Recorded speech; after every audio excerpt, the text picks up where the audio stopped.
I'm not going to yawn.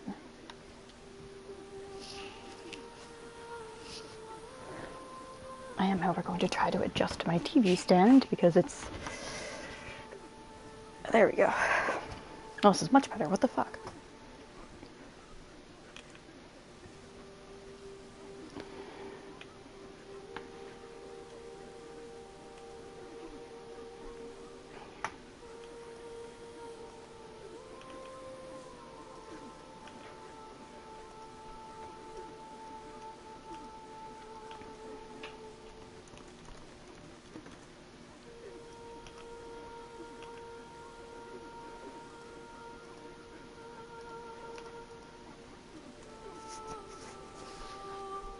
Standing in a weeping pool of blood. Let's see if we can get away from that.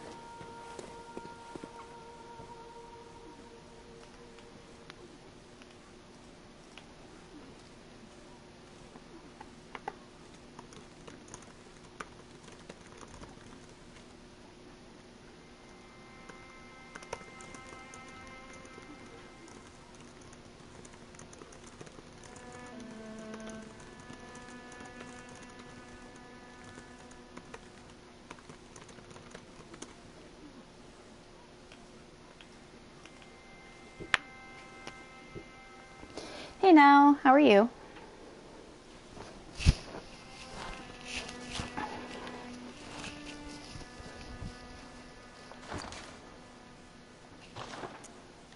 No, that's not what I want.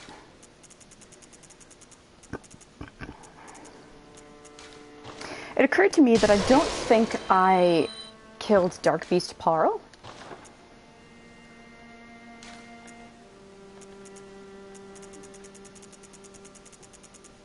I didn't. Huh. Why didn't I beat Parl? Oh, okay, I think I had intended to do that.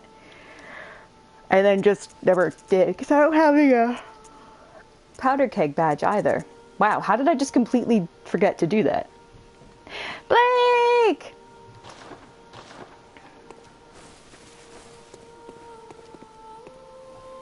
Welcome home, good hunter. What is it you desire? Funny moments in NBA games. Like in the actual games or like the video games made of NBA stuff? Very well. Let the echoes become your strength. I'm assuming it's the former. Let me stand close. Now shut your eyes.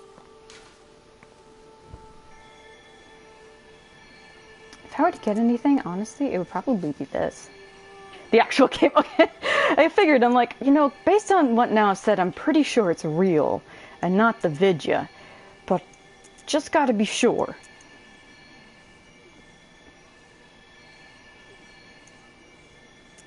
But I do need stamina. Yeah, I'll get stamina of 35. You can never go wrong with too much stamina. Farewell, good hunter. May you find your worth in the waking world. Thanks. Okay, so since I did not beat Dark Beast Parl, I'm going to go do that because you can get a Spark Hunter badge, which allows you to buy some pretty cool items, and then we can go actually talk to Jura, which is another character that I really like. So, and I see that I have a bunch of runes I didn't, like really good runes I didn't get for this character, so I'm kind of like, that's why I can kind of feel the struggle a little bit when it comes to stamina regen. And also because I'm way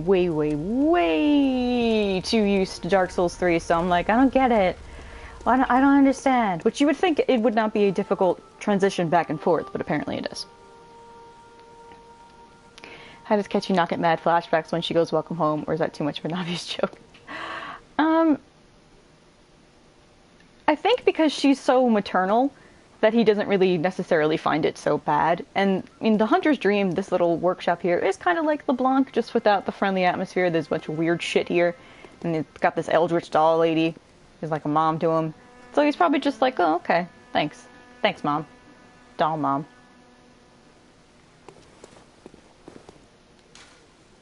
I do, however, like where your brain's going. Okay, where did I needed to be at... The chapel is actually... Oh, shit. That's actually the better one, but it's broken, so... Advent Plaza? Advent Plaza is actually pretty close. Or is the chapel? Chapel. Okay. Sorry, I had to think of... I had to quickly think of where all those lanterns were, and then the surrounding areas connecting them. The doll really does have a maternal relationship with the hunter, I feel. Just the way she talks to them, the way she treats them, how she greets them first when they meet. She basically says, I am a doll here in this dream to look after you. And that she's going to help you to embolden your sickly spirit.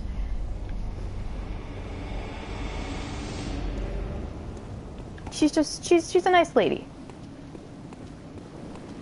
You get into some interesting conversations about her, about the church that humans made and how the church believes that of course the gods love humans because the gods made us. And she's like, well, yeah, like, but of course I love you. Isn't that how you made me? And you're just like, oh, if I died to these fucking dogs, I swear to God. And you just kind of sit there like, oh. You realize she's way too smart. Oh my god, these puppies, I swear to God, these puppies. There's nothing I hate more in a From Software game than the fucking dogs. Anyway. Yeah, she's very sweet.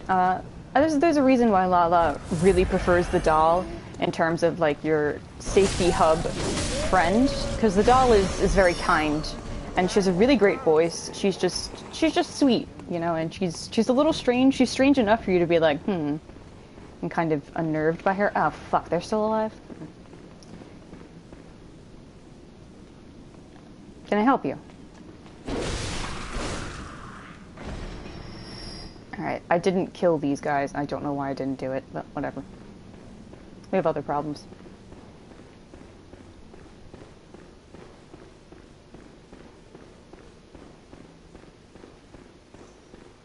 Hello!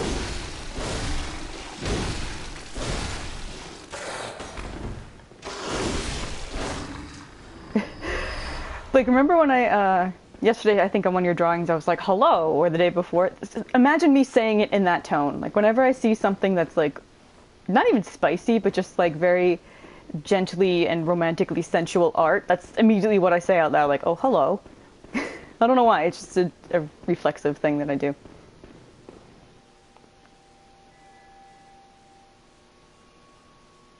Oh, there's two?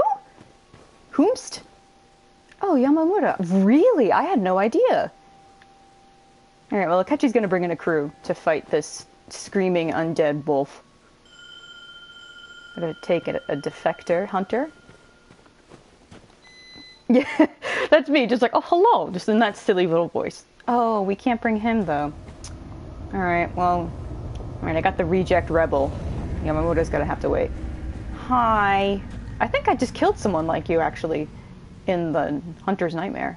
It looked exactly like this and the exact same weapon. Okay. That's a very Akechi thing to say. I think I just killed someone like you in a nightmare. And they'd be like, yeah, probably. That about checks out. Alright, be prepared for screaming. And I also hate fighting this boss because he makes me very sad.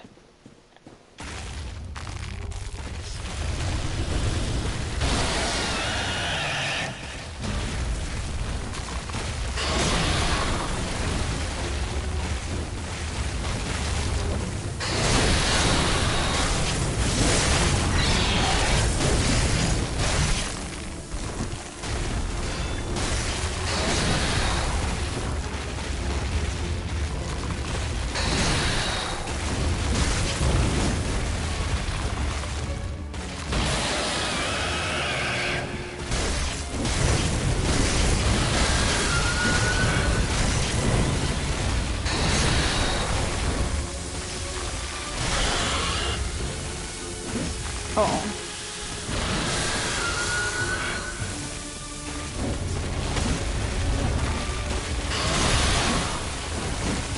Stop skittering. Oh. Oh.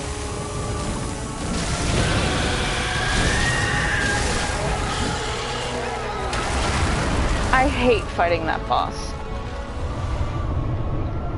Do you know why I hate fighting that boss? He's just here, barely. He has no flesh on him anymore. It's just like patches of fur barely clinging to a skeleton that's only being held alive, not by nerves, not by muscle, not by sinew, not by blood, but by this weird electricity that still possesses and holds together its bones. So it's just sleeping here in its grave, minding its own fucking business. And if I want to get certain items, I have to go kill him, or her, or them, let's use them. And it sucks. Like, I feel so bad for it. It's just minding its own fucking business, you know? Yeah, I know, I did it. And he dropped the Spark Hunter badge. Badges in this game, they're cute. They're like little, if you imagine them in real life, they're like little pins you can put on a sash. But whenever you get a badge from like another character or defeating certain enemies, it means you can buy special items now that are associated with that character or that boss. Spark Hunter badge. Badge of Friends of Archibald, Church Workshop Eccentric. Badge crafted in secret by Archibald, the infamous eccentric of the Healing Church, for his friends. So it seems that Parl was a friend of Archibald. Archibald was fascinated by the blue sparks that emanate from the hides of the dark beasts, and dedicated his life to its artificial reproduction in a style of inquiry that, incidentally, closely followed the methodology of Bergenworth. That's a lot of information all at once. So, we have Archibald. He was part of the Healing Church. He was a little bit odd because he was fascinated by a certain type of beast called dark beasts that naturally have purple electricity flowing from their hides. And he tried to find a way to imitate that and reproduce it artificially. And apparently the way he went about doing that was similar to the methods of Bergenworth, which involved they didn't use blood in any of their procedures. They used a lot of horrific experimentation, including like eyes on the inside. What else did they use? Communicating with runes, like carving runes into the brain. So this honestly seems a bit like a nod to the concept, like to the book Frankenstein. Because, you know, there's electricity and then there's artificial reproduction of that life. And then there's weird science mixed together. And Bloodborne is a combination of a lot of Gothic themes and symbols. And I would not be surprised if this was one tiny one. So, there you go. There are also a bunch of really cool lore videos about Bloodborne. If any of you are like, what the fuck is she talking about? Or, I don't think that's right. Let me hear another opinion. You can go look it up. I'm pretty sure there's a really good one about what Archibald and the Spark Hunters and the other eccentrics are like.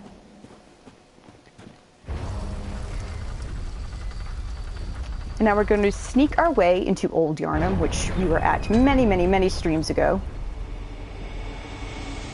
And we can go talk to the guy who's protecting Old Yharnam. He'll actually want a conversation with us now.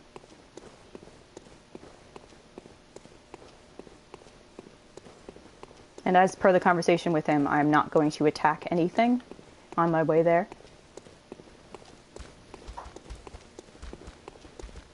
I also just try not to attack anything in Old Yharnam anyway. I feel bad for them. That wasn't me.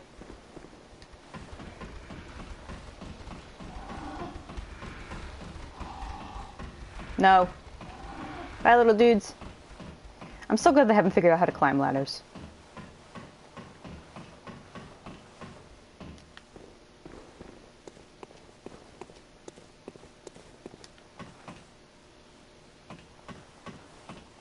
He's still there? I never killed him? That's Jorah's friend wandering around. You can actually trick him into jumping down the ladder that I just climbed. I can't believe I just ran away from him. That's weird. Okay, whatever. Let's go talk to Jorah.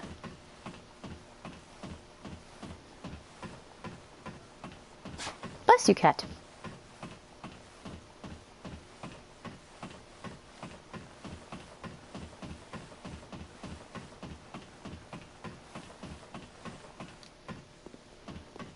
See, now he wants a conversation. Hi, Grandpa. Well, well. How did you get in here? It's no matter. What brings you to Old Yharnam? I've no interest in matters further up. But you must not disturb this place. The beasts do not venture above, and mean no harm to anyone.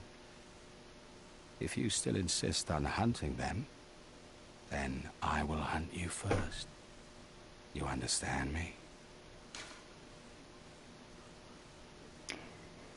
One thing that has nothing to do with what he said. Note that the sky is normal.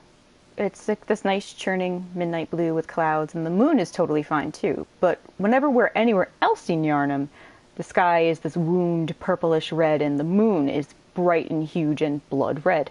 Also, my cats are going into a room they should not go into. I should probably go get them. And I try to make decisions in this game based on what I think Akechi would do. I don't think he would take lightly the disguised threat, considering this guy tried to, mow him down with a Gatling gun. But I also think, since Akechi is perfect at backstabbing and putting on fake smiles and then going, yeah, fuck you to someone, he'd be like, sure. Yes, very good. I no longer dream, but I was once a hunter too. There's nothing more horrific than a hunt. In case you fail to realize, the things you hunt, they're not beasts. They're people. One day you will see. It's time you got going. But first, a farewell gift. I have no use for it anyway. Okay, and he gave us a special little badge. And a gesture, that's actually pretty cool. It'll look really cool with this cloak especially, so...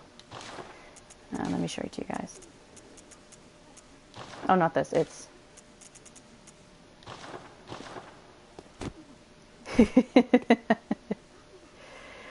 Then there's, let's see. That one's cool too. Alright, so, we made a promise. He's like, well, these things you hunt, they're not beasts, they're people, which I figured out a very long time ago. And this guy's spending all of his days protecting these beasties down here from anyone else coming through. Akechi considers that a waste of fucking time. Because, they're already monsters, what can you do for them? And, also, he tried to kill me, so... yeah.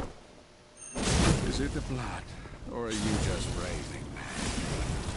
When the frail of heart join the fray, the hunter, it's you. You're the beast. Just think about what you're doing. It's utter madness.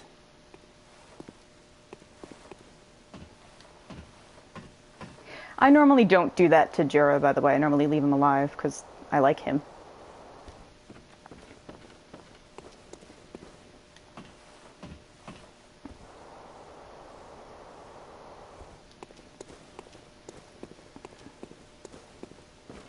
Maybe I can kill his friend now. Yeah, hello. Right, get out of the fire. Come on.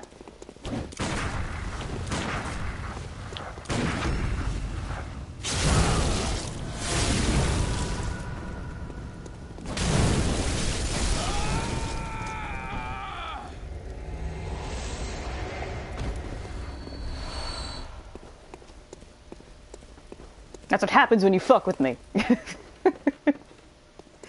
How close am I to the other one? Not very close at all.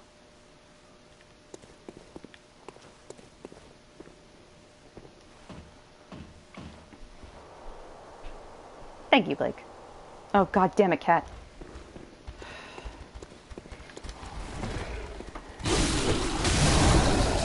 She's not happy with the fact that I closed the door, so now she's content with sitting in front of the TV. Yes, I know, kitty cat, I love you too. I think you're wonderful and special, but you can't sit there. Okay? She does this every night. Every night. She's like, okay, then I'll sit here. No.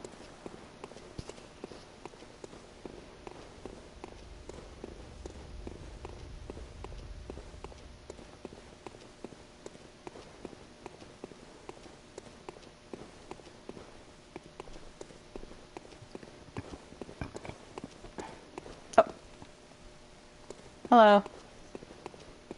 I don't really feel like fighting them. Bye.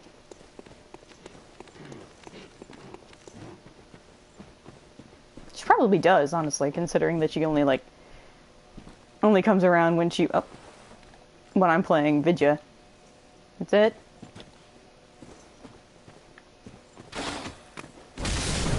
Oh, wow. I forgot how strong I am compared to that area of the game. Whoopsie.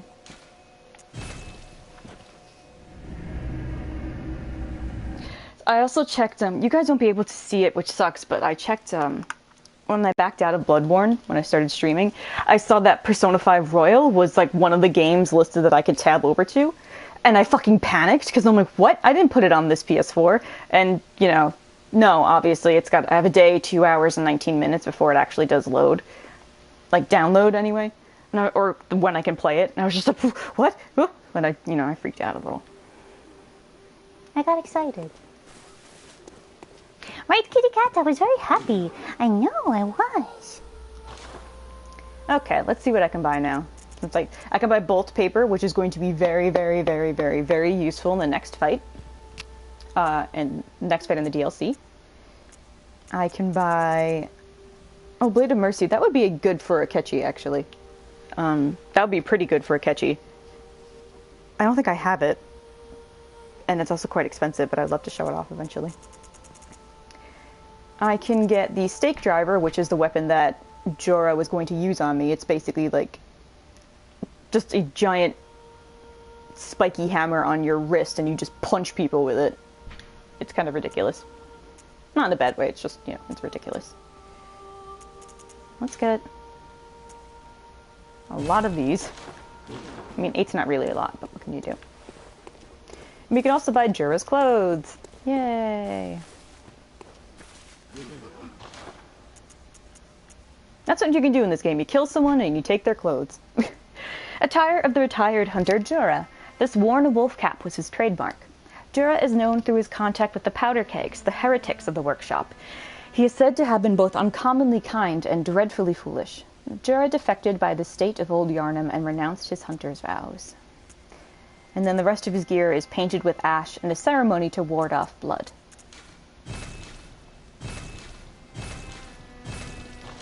Still downloading, oh gosh. Let's see if that has fire on it. That's only level... That means it's only rank 8?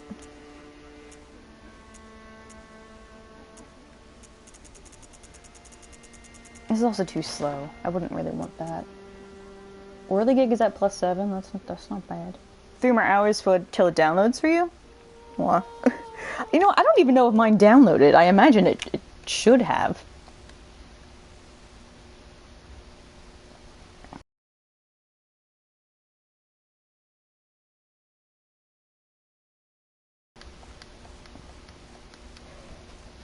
Oh, sorry, I got a message last night and I did not answer. I saw...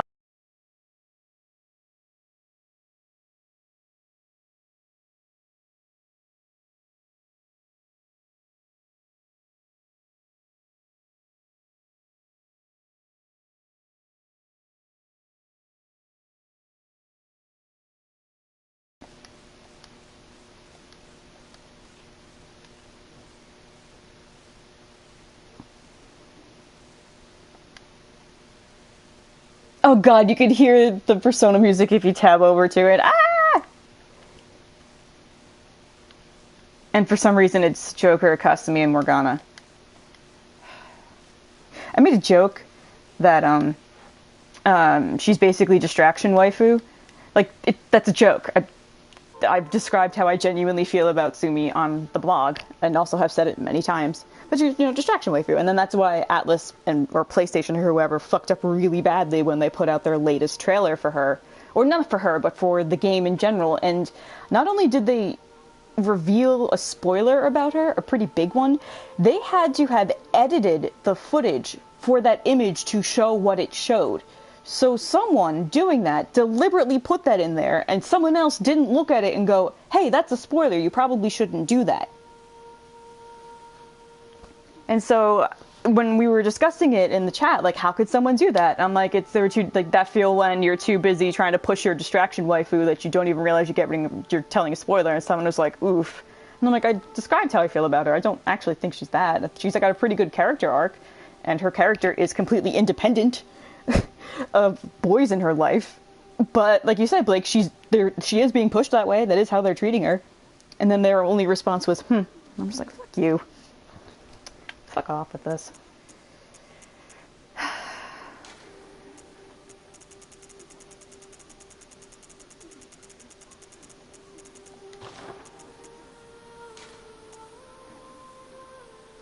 Hello, battle sheep. I don't understand why they would bother putting out a trailer. It's like, it comes out in 2 days. Like, if people are gonna buy it, they're gonna buy it, alright? Like, you don't gotta do this. Just stop it.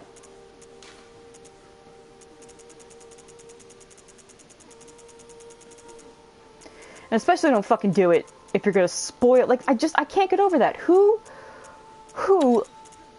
edited that footage into that trailer, and who looked at it and said, that's fine?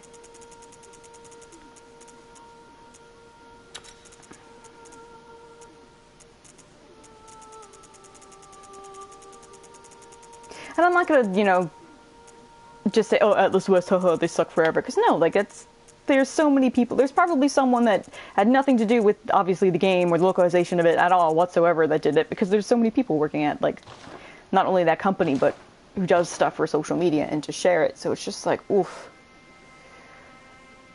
Oof.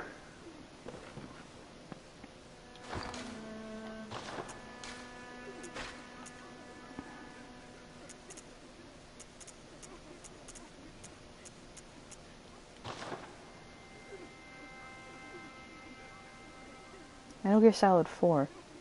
You know what? It actually took me a minute. I was sitting here, I'm like, Metal Gear Solid 4 doesn't exist. I'm like, don't you mean Metal Gear Solid Revengeance? I swear to God, that's what my brain just did. I'm like, no, there was Revengeance. There wasn't 4. Because to me, 4 and 5 don't exist. Because 5 may as well not fucking exist. I don't know what the fuck 5 is. 5 is basically Kojima going, I'm already a hack, so how far can I push this? And boy, did he push it pretty far.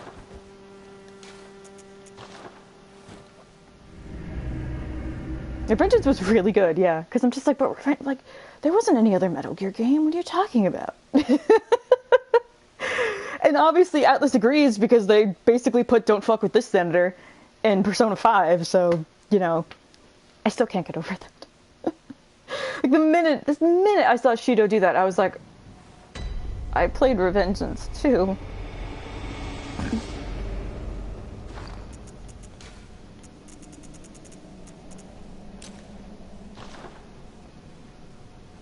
How far can I go walking simulator? Let's listen to Troy Baker. Trying not to pretend that he's Troy Baker. Oh, right.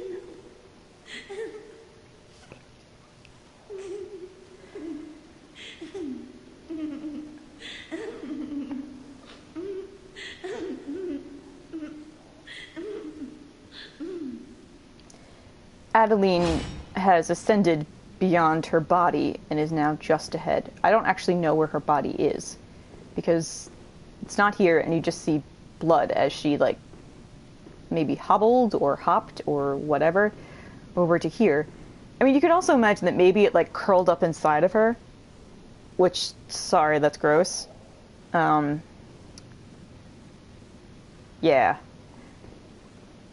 Oh, hello. Hi. One last time. Will you fetch brain fluid just one last time? Murky, mushy fluid that will make me whole. The sticky sound whispers to me. So very close, right into my ear. My head, just a head, that's all there is. I need my baptism. Please, I beg of you. I want to be something.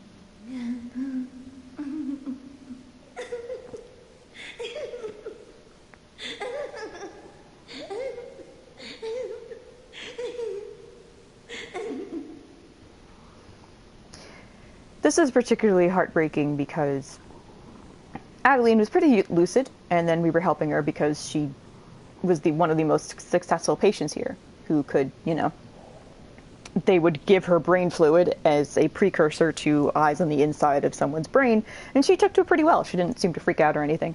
But then now she was getting anxious because I guess it had been a while since she received any, or God knows if she's in the nightmare. I don't think she's actually physically here. I think this is just an an echo of her, and it shows her progression, which is, okay, it started out well, and then she became really anxious without it and started to think that that's the only worth and value she has, is if she can be a good patient or a good experiment. And then now she's reached head egg status and is so desperate for brain fluid and says, I want to be something, as if she can't be anything without it.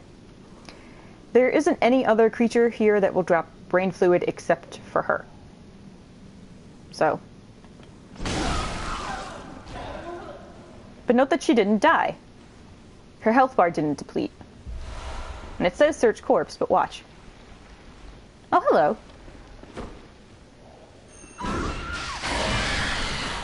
Excuse me, I'm trying to have a conversation with my friend. Excuse me. You gotta come back again? Yeah, come back again. Sorry about that. Someone else is trying to interrupt us. Please, give me brain fluid. The sticky sound whispers I need my baptism. Or perhaps I'm already brimming over. She is actually brimming over, quote unquote, since she drops the brain fluid she needs. She has enough just wobbling around inside of that egghead of hers.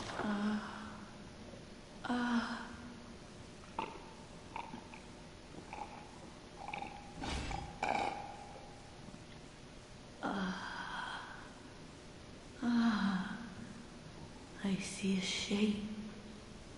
My guide, I see your voice. Clearly as it bends and bleeds. She gave us a special rune called milkweed. My own revelation. Just for me. Thank you for everything. Really, I used to be nothing.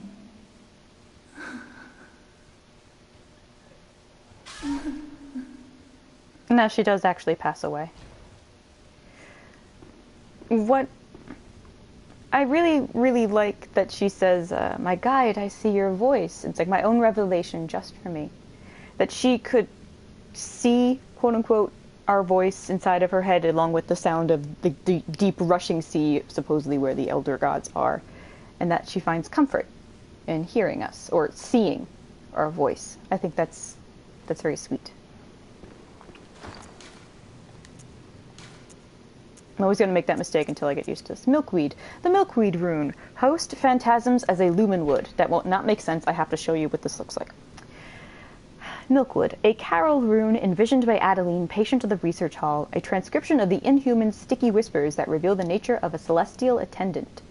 So this symbol that's on the rune is just a just carving of what the whispers inside of her head sound like. It's just like, I don't know how to describe it, but runes in Bloodborne, these are all symbols of transcribed sounds that Carol, who was, I think like a medium, would hear either when communing with the gods, like there's someone where she would listen to the Great One's voices and certain mediums and would transcribe what that sounded like, and then the rune carved them into runes, and then the runes became imbued with that power.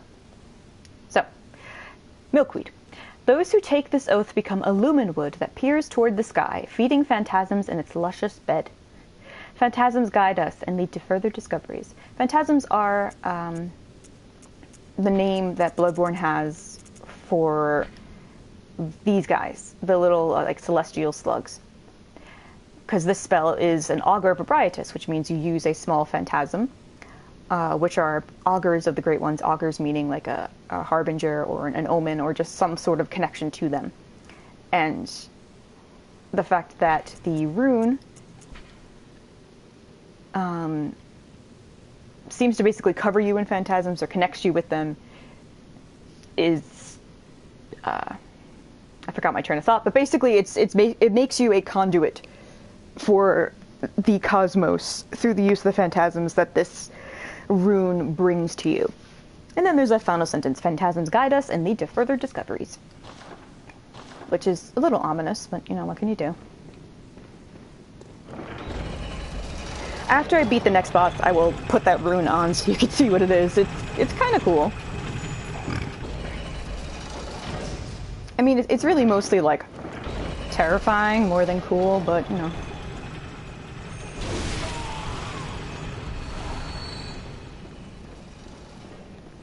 I also didn't really practice too much today. I was trying to write, and I ended up just watching a bunch of crime-based shows on YouTube. And a lot of it involved interrogation and interrogation tactics for when detectives knew that people were guilty, but they had to prove it. No spoilers. No spoilers for Bloodborne. There's some people who haven't played it. And I was just watching it thinking, like, you know what? It'd be really cool if we actually got to see Akechi as like a consulting detective having to sit and listen to some of these interrogations and provide advice or just sit in on them and actually use some of these psychological methods himself. I have failed. Please, Lady Maria.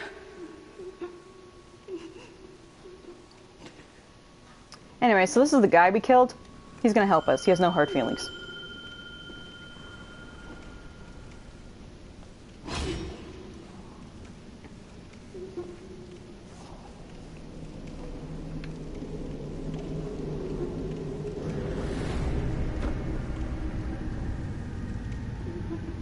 Thanks, buddy. Let's go.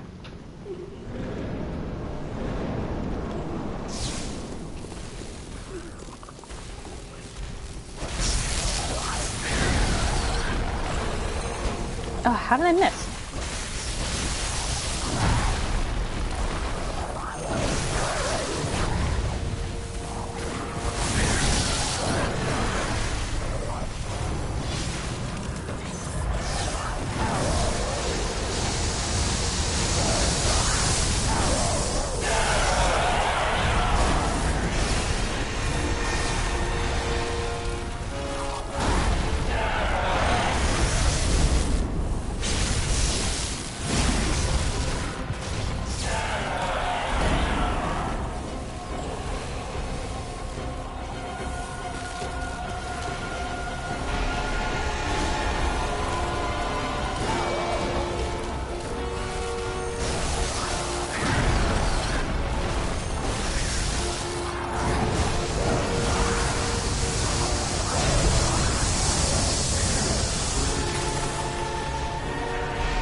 Stop so I can backstab you.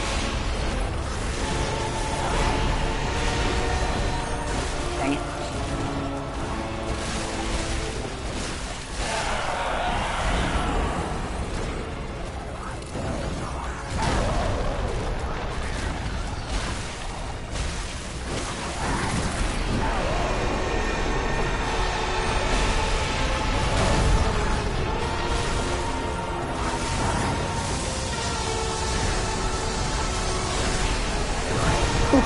He just headbutted me.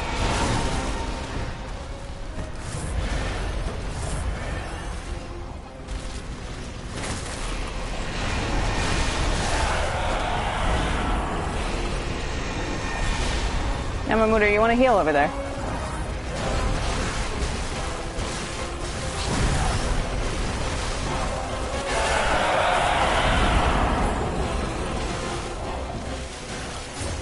Oh. Oh shit. Oh shit. Oh shit. I think it's here. Oh god.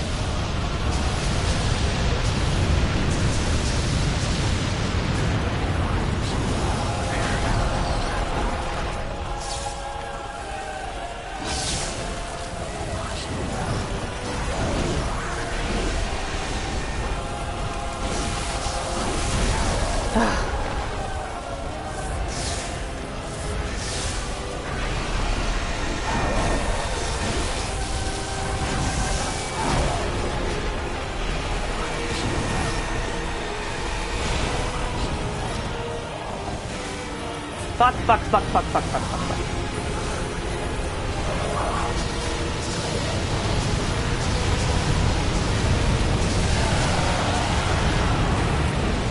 By the way, I want you to call your attention to their name. These are somehow failures, and they can summon meteors from the cosmos. These are failures, and look how successful they are at being terrifying.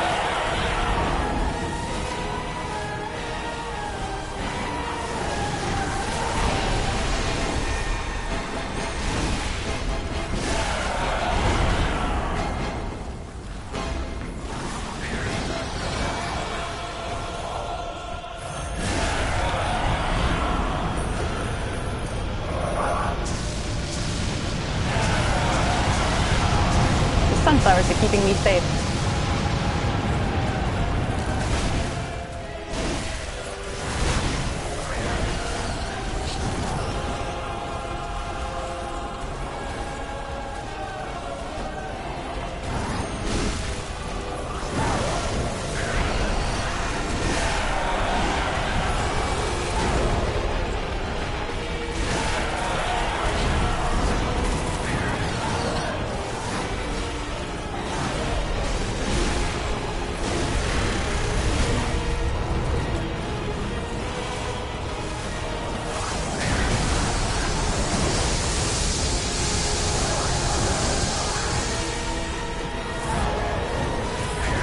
Don't you fucking dare kill me now.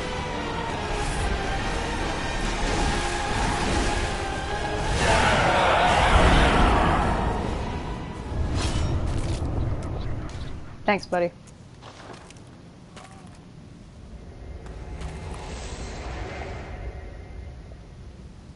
Hey, everybody. Sorry, I just turned and looked and I'm like, oh, there's a bunch of people in the chat now. How y'all doing?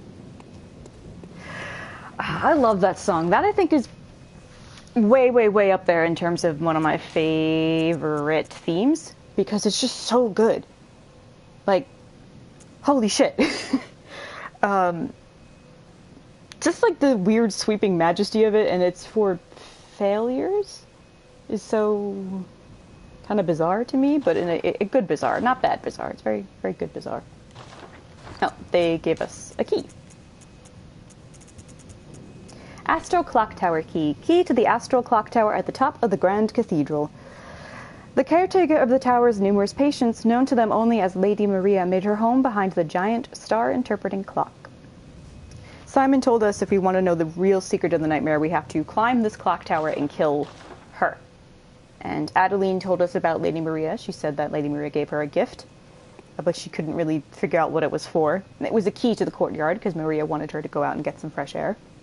We saw a sad little blob lady outside of the door right there, sobbing for Lady Maria. We have heard patients beg for her too. So it seems that Maria did spend a lot of time in the patient hall and was, I think, based on how the patients talk about her, was a comforting figure for them. But there was really only so much Maria could do with what was happening to them. Like, she doesn't seem to have any power within the Bergenworth / church's upper echelons and their machinations and what they did. She was just there to basically comfort, but not prevent any of the suffering. So. Now, as a caveat, I'm very rusty at Bloodborne. I haven't played it in like 3 months. I've been playing a lot of Dark Souls 3, so I'm a bit better at that. So some things in this game are confusing me, even though I normally play this game like 3 times a year. So you'd think I'd be better at it, and not at all.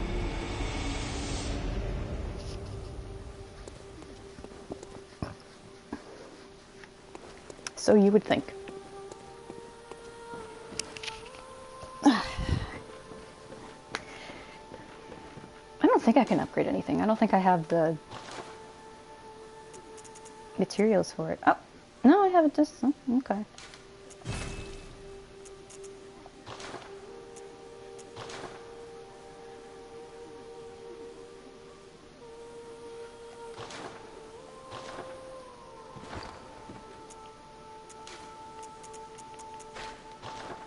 And thank you. I saw a couple. GG and Easy. Thank y'all. Thank you very much for your kindness. 612. Jesus wept. Oh, no. I meant to do this.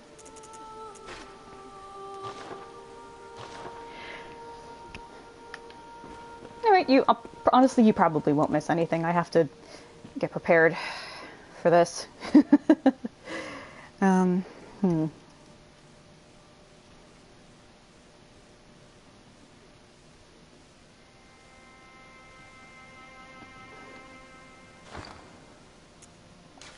I don't really think that matters. Blood... No, the blood defense is pretty high. Fire defense is pretty high. I think that's honestly as good as I can get it. Oh, I wanted to show you what the milkweed rune does. No, it's not. I just leveled up that much and that's it. I want to just, for some reason, like, my comfort zone is like 125 or 126 thereabouts for DLC, and then that's it. But no, I do have a New Game Plus run, but this one isn't it. This is pretty much my, I started streaming this back in December for a bunch of my Persona 5 friends who really like the game, but either can't play it or, like, don't have the patience for it, or just really don't want to play it just because it's not their type of game, but they like the story. So I figured I would go through it, and so I made a copy of one of the Persona 5 characters, Goro Akechi, as you can see his name. So I'm just like, okay, this is my Akechi build of Bloodborne. I'm going to explain the plot to them as much as I can, considering how much this is left up to interpretation. So, yeah, that's why it's not really geared towards, like, co-op or PvP or anything like that. It's just... it's just whatever the fuck I felt like doing. Yay! Are you excited for Royal? Oh, thank you. I mean, it's really more just I have a lot of time on my hands. I did that just recently with Dark Souls 1 and Dark Souls 3, though. We just finished... just finished lore throughs of Dark Souls 1 and 3. And I will do 2. 2's not my favorite in terms of combat. I'm not particularly good at 2. I don't know why. I never really got the hang of it. I think it's because I started with Scholar of the First Sin, and Scholar of the First Sin is a pretty big, from what I've heard, it's a remix to the original base game that you would like more if you played the original first. So, yeah. Is that character's first name a reference to who I think? Yes. It sure is. Still need to finish watching 5. Yeah, Royal's pretty good. Yeah, I'm surprised that I was able to endure Scholar. As, like, not only was it my first Souls game, but, like, I think I played that before I played Bloodborne.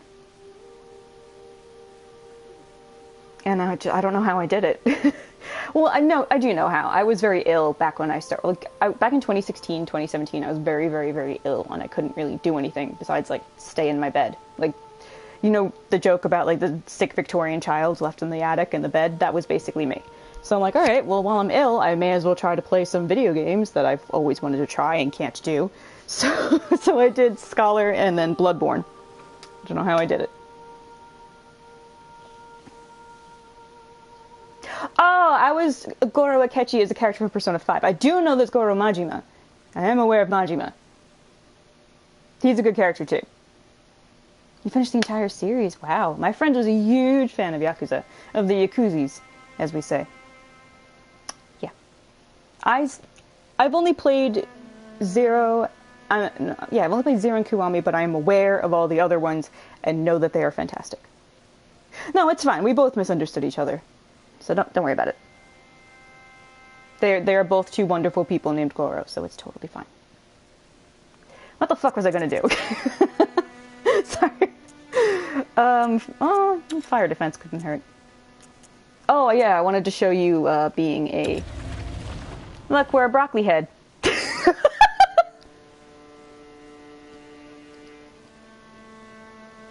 This is what the Milkwood rune does. It turns you into a cauliflower head. And you got weird-ass arms and everything. In fact, I'm gonna take off... I mean, he's still got the human skin, which is actually really disturbing. But you got phantasms and shit on your arms. You're creepy. You're very creepy. And, yeah. It goes best when paired with a very specific weapon that you only get at the end of this DLC when you fight... Excuse me. When you fight the last boss there. Alright, now I'm just stalling because I don't actually want to go up against Lady Maria. Honestly, I'm pretty nervous about her.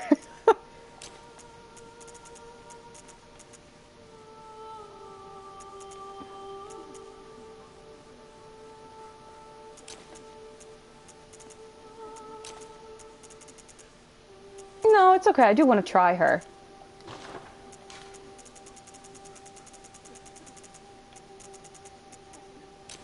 If, like, kind of like how I tried Gale for like an hour and a half on my last Dark Souls 3 stream, and I'm like, okay, if I can't get him by this time, then I'm just going to summon help. So, it's only 10:10, I've been going about an hour. It's 10:10 my time. I'm going to keep trying her till about 11:30. I'm confident I could do somewhat okay on her. And if not, you know, by 11:10, 11:30, if I still can't do it, then yeah, it's going to be me and Larissa fucking shit up.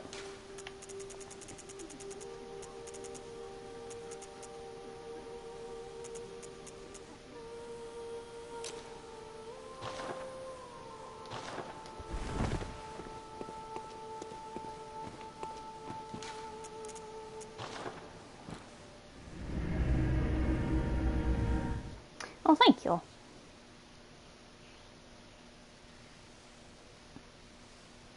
Oh, sorry, I just saw what you said, Gabriella. Just begun 3. Only finished watching Golden. Okay. Oh, thank you very much, Gabriella. Have a very good night.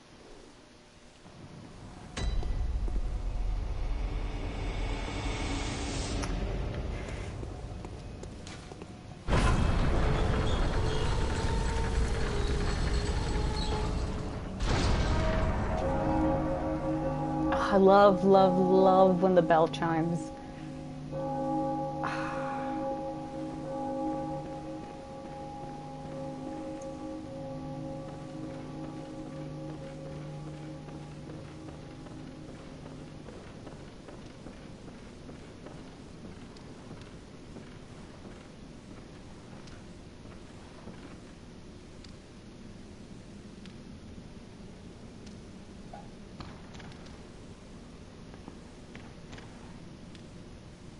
You know, this game says inspect corpse a lot for things that often are not dead.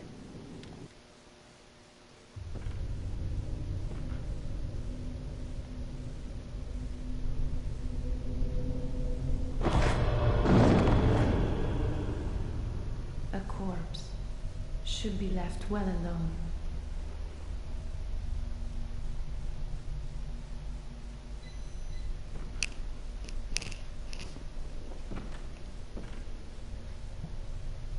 Oh, I know very well how the secrets beckon so sweetly. Only an honest death will kill you now. Liberate you from your wild curiosity.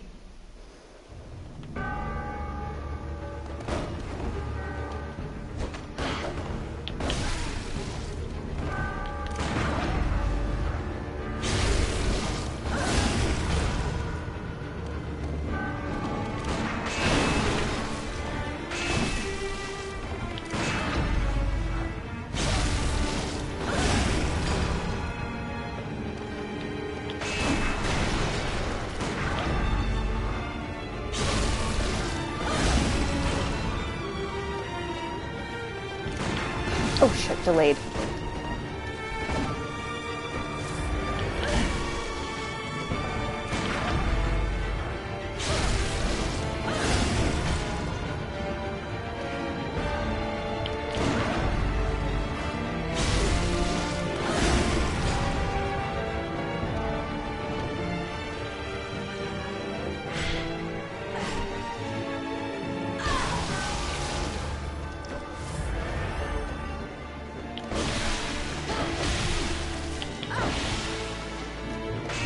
Ah!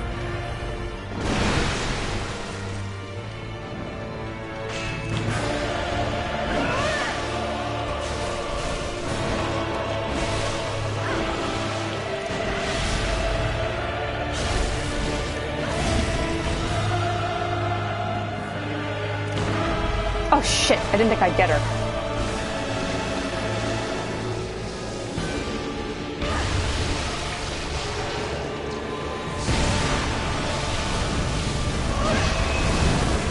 Frida has a move just like that, I just realized. The animation is exactly the same.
I can't believe I actually did it that well. I can't believe I did it that well. Yeah, the first time I ever beat Maria, the first time I ever fought Maria, I beat her my first try. I put a clip of it on this channel. I was so scared. Like, my hands were shaking so badly. Oh. Yes, hello, kitty cat. I didn't do well because, like, I was so scared to that whole fight because obviously I'd never fought her before.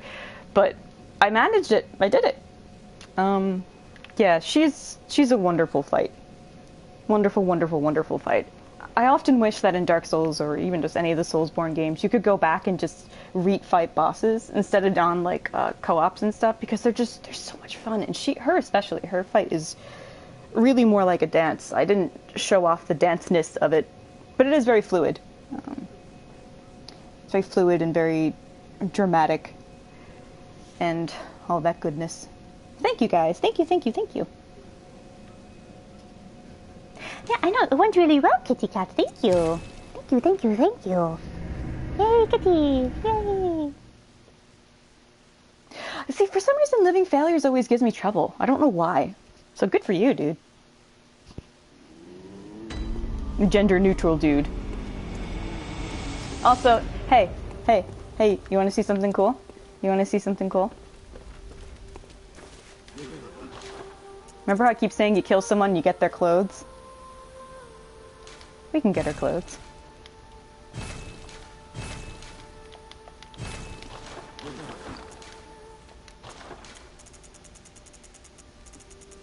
Yes, kitty cat, what do you need? Hello! My cat keeps doing this thing where, like, you know when they extend their paws but they don't actually touch you, they just want you to reach out for them? She's doing that. Hello! As much as I love this outfit because this is the Goro Akechi Bloodborne equivalent outfit, I do want to show off Maria's because it's amazing.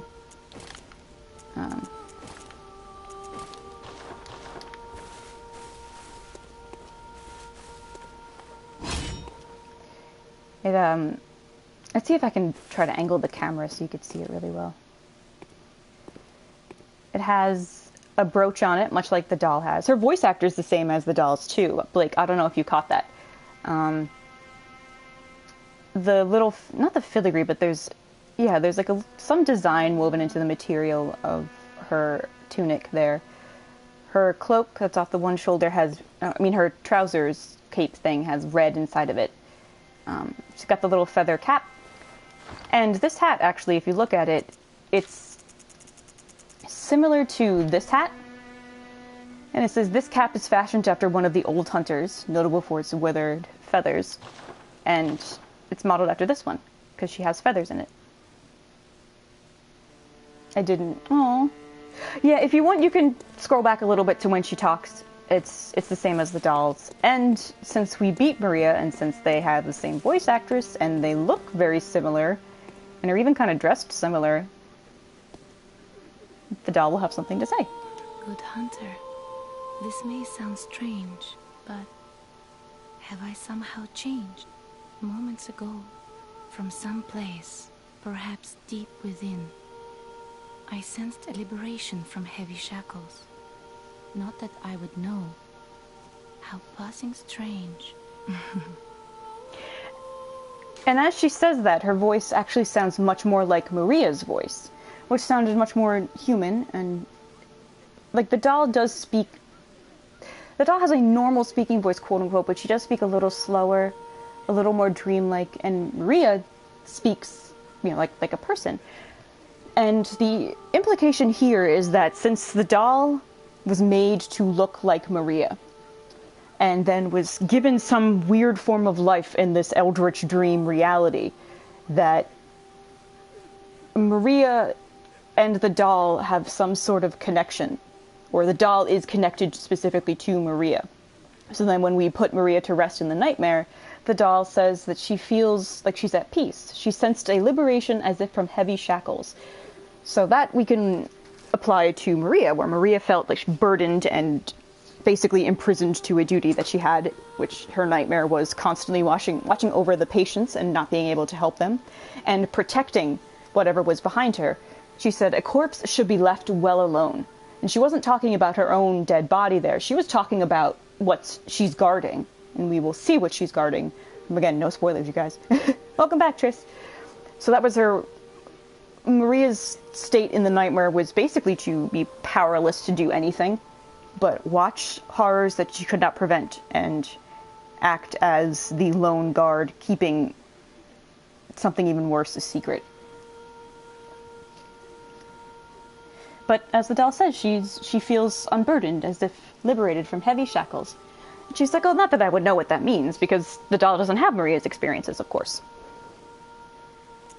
Cat, oh my god, I love you, but no! Farewell, good hunter. And see, her voice is dreamlike again. May you find your worth in the waking world.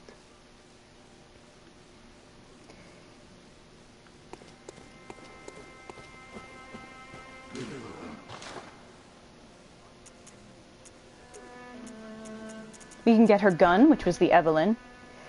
Another thing about the way she fought, I don't know how many of you were here when I did the original Bloodborne streams, but to catch you up to speed, the gun she used, the Evelyn, was only used by Canehurst knights. Canehurst, the people who live there, are considered vile bloods. They're enemies of the church for what they do and how they gather blood and just what they gather it for. Church doesn't like them. So Lady Maria, who is allied with the church, had a gun from the enemies of the church. And the way she looks, the way she's dressed, looks just like a Canehurst noble. So the suggestion there is that she's descended from them. And in fact, if we look at Maria's clothes, it will say as much. Among the first hunters, all students of Gehrman, was the Lady Hunter Maria. This was her cap, crafted in Canehurst. Maria is distantly related to the Undead Queen of Canehurst, but had great admiration for Gehrman, unaware of his curious mania. His curious mania is that he had a big boy crush on Maria, and is possibly the reason why this doll exists, and why she's allowed to speak.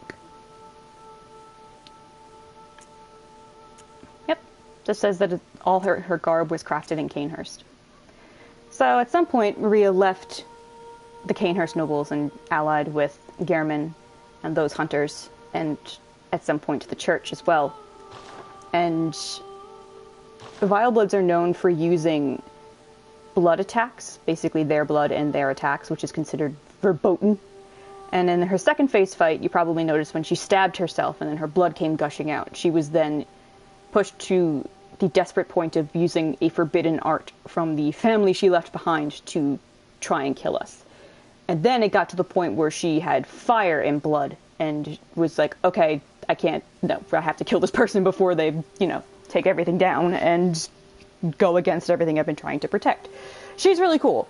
Maria's the fucking baddest ass bitch in the world. And I think like the opening notes of her theme song, or like what should be the chorus of it, are in the same, either they're in the same melody or the same pitch, similar to Gehrman's theme.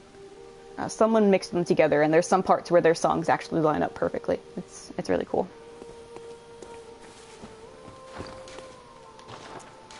Okay, back to the Holy Moonlight Greatsword.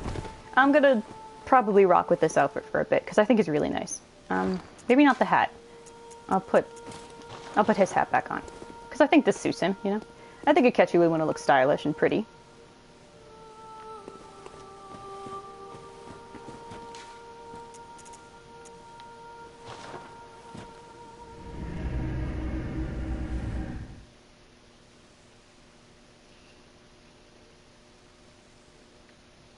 Now we have to figure out what she was guarding.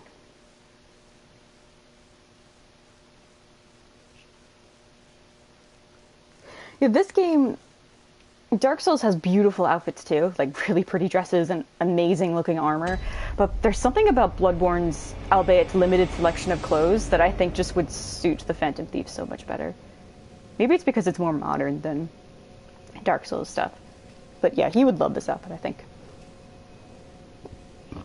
This coat? Yeah, you can very easily do Akiden. Let's see, what would I put him in?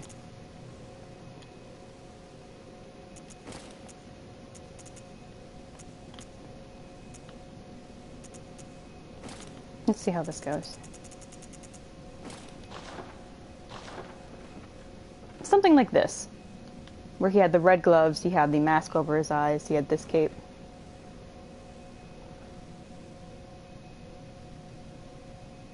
Camp as fuck. Yeah, you know what? You're completely right.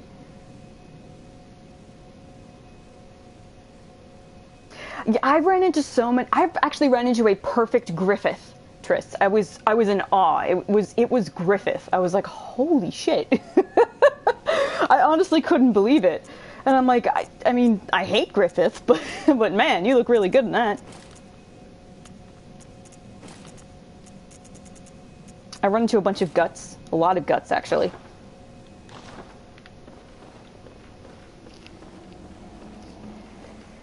Alright, let's see. She gave us the Celestial Dial. Dial for the great astral clock of the Grand Cathedral. A celestial dial that functions with the giant astral clock in the Grand Cathedral. When the dial is held up toward the astral clock, the clock will come to life and reveal a secret to its curious interloper. I think, the position, like, see those little golden lines inside of the circles of the clock? I think, depending on where they line up when the dial is finally turned, they actually form rune symbols from the game. I don't know what they were, but you can look up what they were. I just can't remember them specifically. It's a shame how good he can look. It's like, Griffith, you'd be great, but you did everything wrong.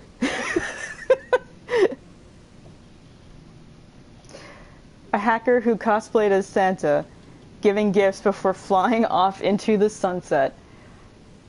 That sounds... I actually ran into someone just now in Bloodborne with a modded game because they were wearing Annalise's outfit, which is impossible. That's cut code. So they have had to find a way to put that back into their game because they were just running around as Annalise. It was very weird.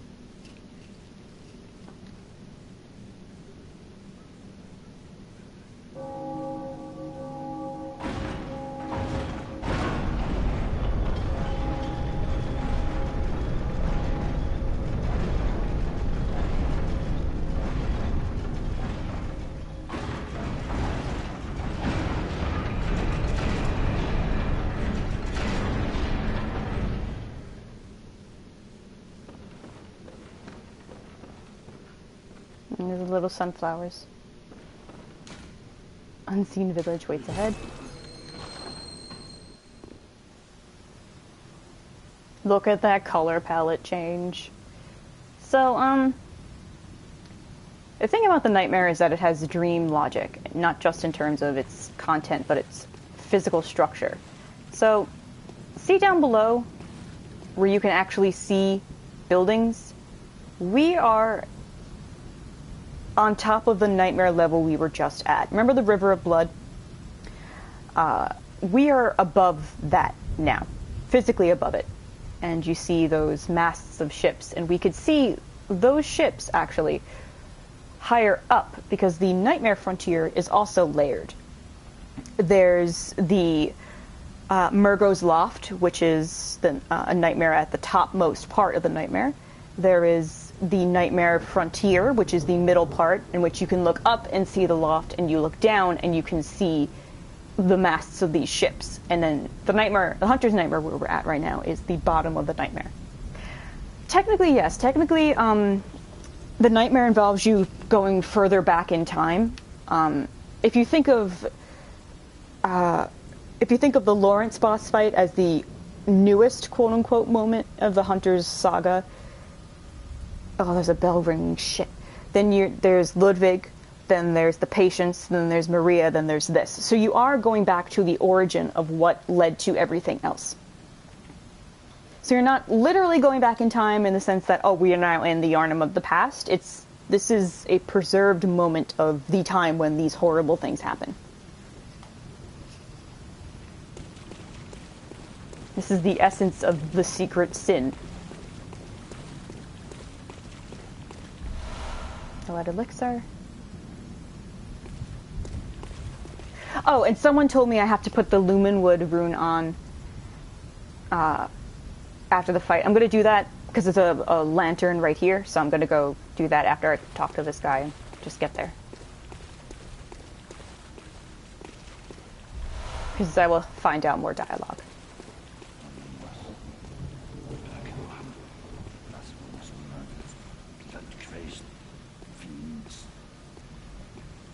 Atonement for the wretches by the wrath of Mother Goss.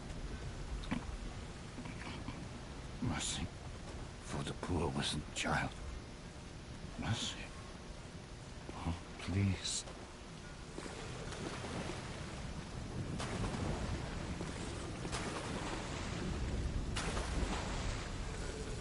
Atonement for the wretches.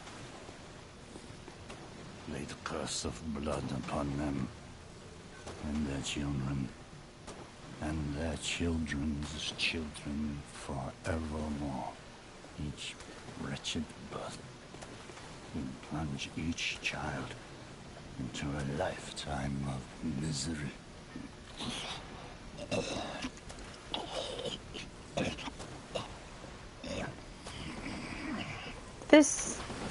He's a priest from this village we're going to. He's speaking, I don't know if this is, I doubt he alone could have made this curse, but he is speaking the curse basically of what started this. Like the bitterness and the anger and the rage that led to the curse of the blood. Mercy for the poor wizened child. And he's speaking about two characters. One we've heard of before, Kas. Mikolash talked about her. It's like, Kas, or as some say, Kazum, can you hear our prayers? So Kas, as we know, is a great one. She is an eldritch god. But then that guy also talks about mercy for the poor wizened child. So we put one and one together. Seems that Kas had a child, and that guy is asking for mercy for it. He will say something else if we have the broccoli on our head. Yeah, I'm going to stream it.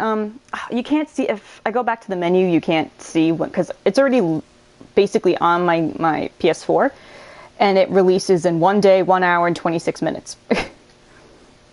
So at midnight on Tuesday, I will stream it.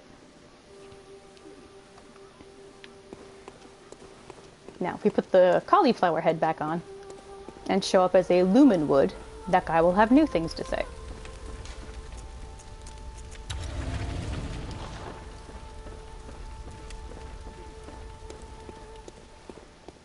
Yeah, that would be so much fun. And also just so much more efficient to change runes like that. Like how you can equip and change the covenant marks in Dark Souls 3, but whatever.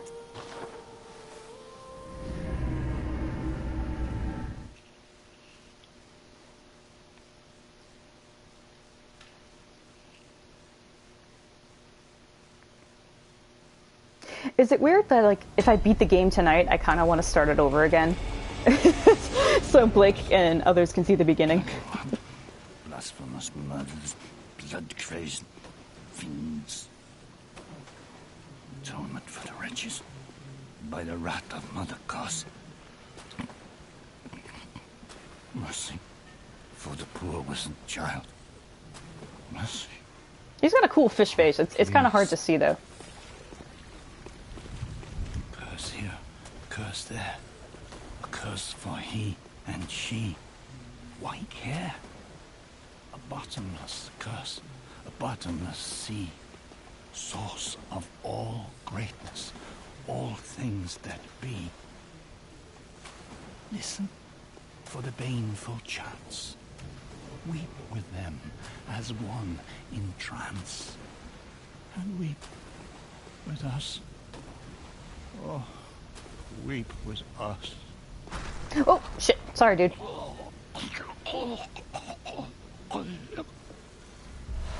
Accursed brew. I really like that little poem he says. Like, a curse for he, a curse for she, why care? Which implies that just how recklessly the curse, the beast curse, the blood curse, basically, has been inflicted upon people because of what Bergenworth did. A bottomless curse, a bottomless sea, accepting of all that there is and all that can be. is both a positive and negative thing. Like, a bottomless curse that will accept everything means that the curse has no limits onto who it can be inflicted on. And then a bottomless sea, being accepting of all that there is somewhat more peaceful. It suggests that, like, the embrace of the ocean, essentially, or the embrace of whatever lies in the depths, will not make judgments or select only certain people. I really did not mean to hit the stone cairn here. It's actually little shells piled up. And I don't like that they're little spiral shells. This, by the way, Blake, this is the Junji Ito area. Like, Junji Ito as fuck. Also Lovecraftian as fuck, but I hate Lovecraft, so we're gonna say it's Junji Ito. I received a cursed brew. I could throw a concoction of curses at foes. Skull of a local from the violated fishing village. The inside of the skull was forcibly searched for eyes, as evidenced by innumerable scratches and indentations, and it has barnacles growing on it too. No wonder the skull became stewed in curses. They who offer baneful trance weep with them as one in trance. Excuse me. I like some of Lovecraft's stories, but when I say I hate Lovecraft, I mean that he's shitty and racist, which, you know, obviously. But then I've also read enough of his stories to be like, his vast imagination for imagining the horror of the unknown, while impressive, also came with the burden of his own diction and language and writing getting in the way of himself, and also it being clearly steeped in his fear of other races and, you know, Jewish people. Fear and hatred of other races and Jewish people. So to him, the unknown is just anything that's not a white Protestant guy. I do recommend reading some of Lovecraft's work. There's actually one story that I can never remember the name of, but it's about these people who live on a farm, and some weird, like, stone falls out of the sky and slowly contaminates their farm into, like, turning them into, like, weird glowy beasts and monsters, and it kills off all the livestock, it kills off all the animals, it poisons the water. That one's really good, but, you know. I can separate art from the artist. It just depends on what the artist does. Like, for me, I can't separate, for example, Woody Allen from his work because it's Woody fucking Allen. I can separate something like, let's see. I can separate something like Christian Bale's history of verbal abuse and aggressiveness and really just terrifying presence with his work, because to me that's just where I draw the line, you know? It's really just a personal thing. Some people can accept some things and others can't accept anything. Or, yes, I know, Bergenwood sucks, honey. So, you know, the color out of space. I think so. Did you seriously just look like Lovecraft Farm? Lovecraft Farm story. The color out of space, yes! Poor innocent child. Mercy. Oh, please. Alright, let's see what this looks like. Yeah, I think he's a fantastic actor. I just use that as an example of, like, there are some things people are willing to accept and be okay with, and others they just can't. I looked up Lovecraft story, stone that falls on farm. See, I looked up Lovecraft Farm, and that color out of space first came up. Alright, let's see what this happens when I throw it. Cool. He basically just softball tosses a skull at people. Alright, I didn't actually fully explain this head thing. Whoopsie doodle, my apologies. This is someone from the fishing hamlet, which is what we're about to go to. We're about to enter the fishing hamlet. And it was a violated fishing hamlet, and we can deduce, based on the guy's curses that we just met, that it was Bergenworth that did something horrible to the people here. Specifically, searching their brains for eyes, which eyes on the inside happens when you receive some sort of eldritch wisdom, and Bergenworth wanted to have that for themselves, so they rounded up people, I guess, who came into contact with this thing, and drilled holes into their skulls and tried to scrape it out of them. And the the second line, or the second paragraph being that no wonder the skull became stewed in curses, is pretty much, you know, this person died just to be a science experiment, and their ill will live in eternity. Blasphemous murderers, blood-crazed fiends. Yeah, you know, it's like I said, Blake, there are some things I'm willing to just kind of, like, shrug off because I don't really care. But I draw the line at some things. I still read Lovecraft's work, but I'm also just like, man, he's a piece of shit. I'll still read it, but, you know.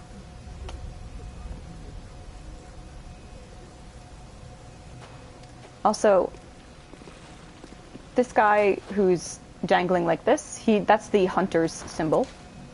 I'm always going to make that mistake. See his position right there, where his arms are tied as well? It's this.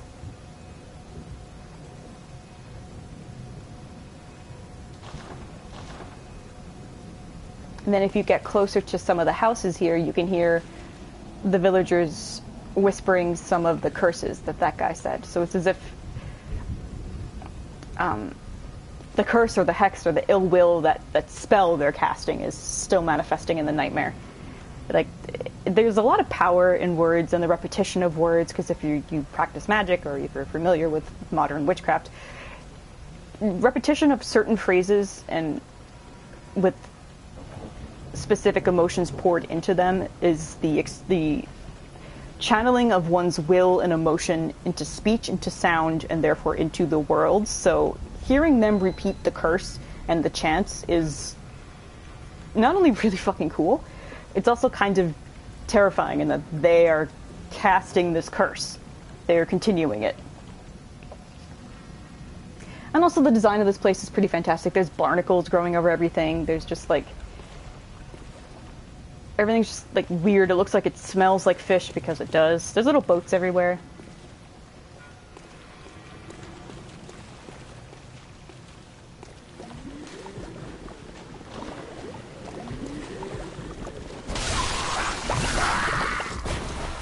And this used to be one of the people of the fishing hamlet. He has a harpoon. He also has barnacles growing on him now and is mutated into a fish person.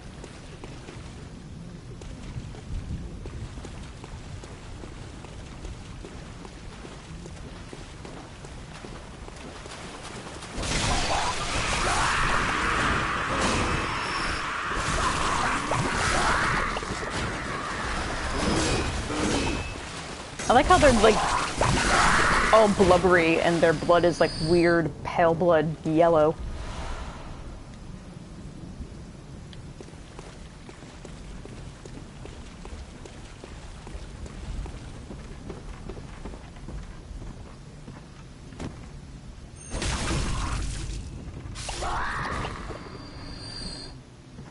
For this we can kind of get a better look at him.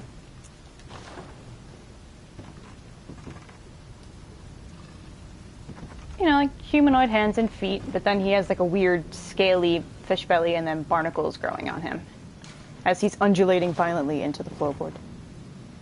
Oh, I put this on, this is the milkweed rune that Adeline gave us. I put this on to talk to the guy at the beginning of the area because he gives you a special item if you're wearing this.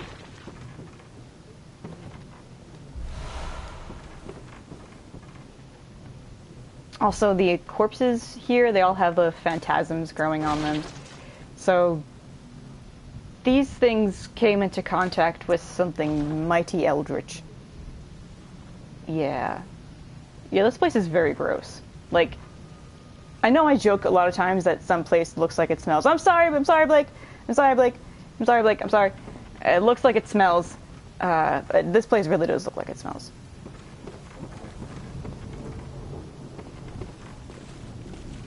I won't look at the barnacles, okay? Oh god. Oh god. Oh god. Oh god. Oh god. Oh god. Oh god. Oh god. Alright, calm down. Calm down. Oh god. Oh jeez. Oh god. Stop it. Stop it. Ooh, Great Wind's Wisdom. Oh, yeah, it's... I don't have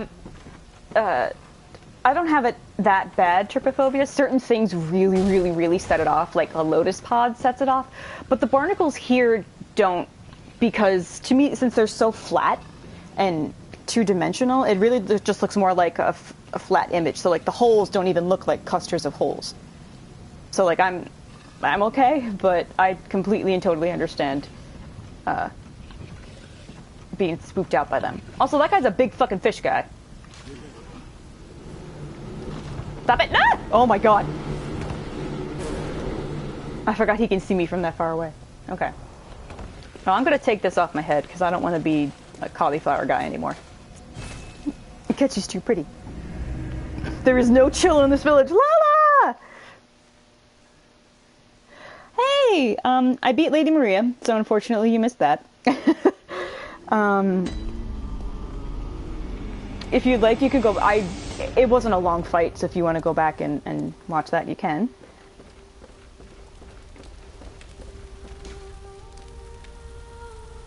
Skull projectiles. Yeah. It's also like, Gale's. Gale has the red skulls.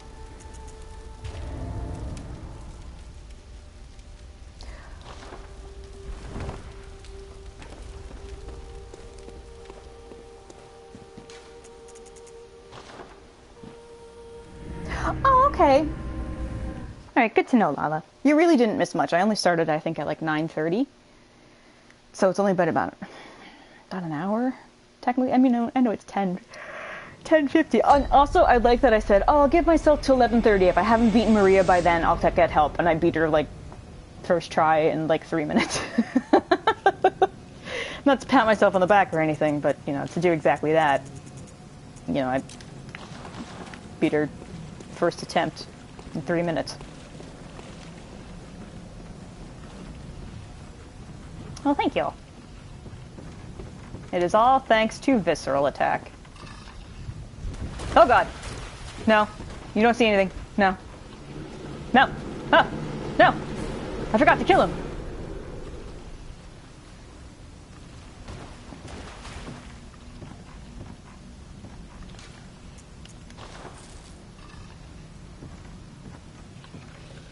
Everything's going wrong. You should be able to aim... God damn it.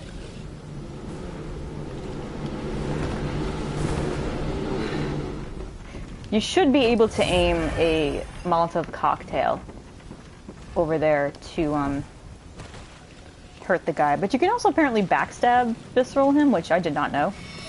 Or Visceral backstab, however you want to say it. I was always too scared to go anywhere near the fucker, so I just never did.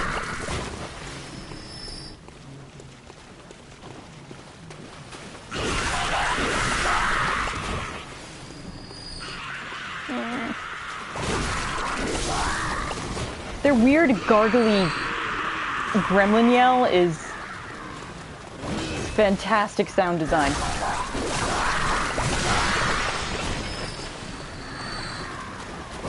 They're angry blobs.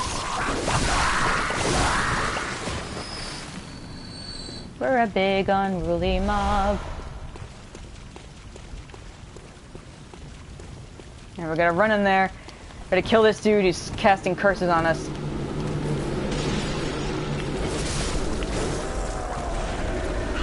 And then we're gonna run away, because we gotta kill Big Fishman over there. But we're not gonna play fair. Shut up! Oh god damn it, did they just waste? No, okay.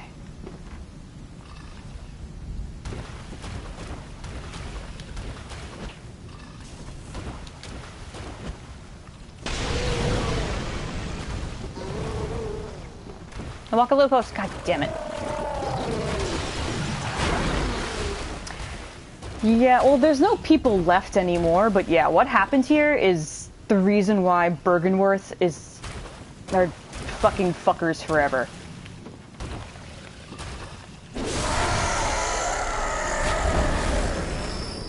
And why they always will be. No mercy for Bergenworth. Never, ever, ever.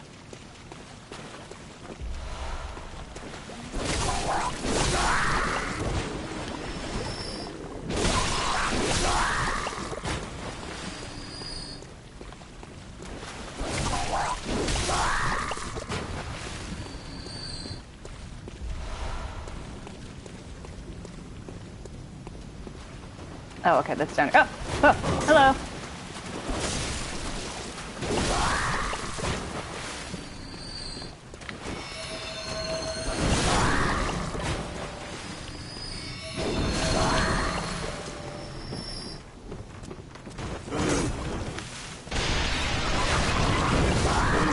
Ow. Good to know that in all these games you will still find enemies throwing Molotovs at you, and that the Molotov sound will still be the same from Dark Souls 1, from Demon Souls, all the way to Bloodborne, all the way to Dark Souls 3. Oops.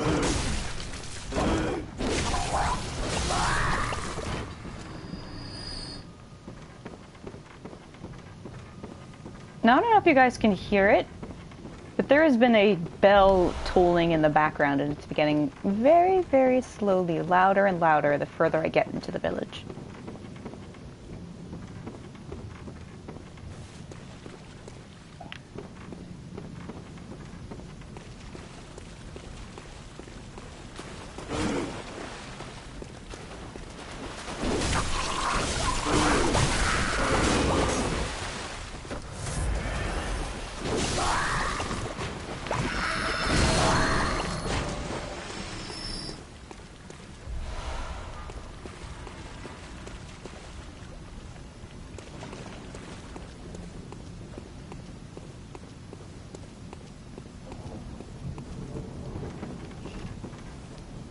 How's the sound for you guys, by the way?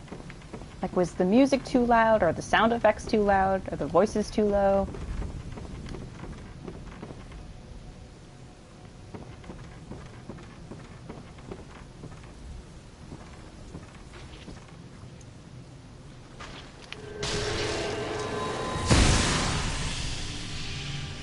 I thought that would affect it more than it did. Whoop, nope, no.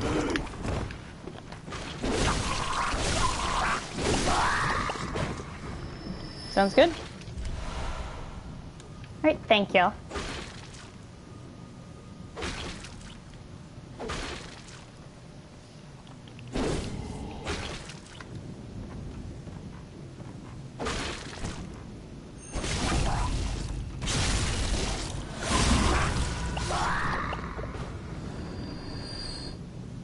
You can't hear the bell, really?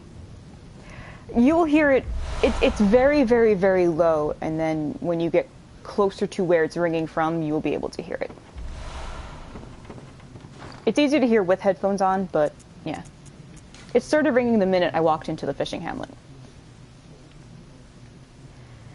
Now, I picked up clothes that look a lot like Simon's outfit, our buddy Simon. Where are they? I think they're actually near the top, so I went down for nothing. That's what she said. Harrowed Hood. Certain church hunters obfuscate their identities and slip into the nooks and crannies of the city. This is the garb that allows those harrowed individuals to go unnoticed.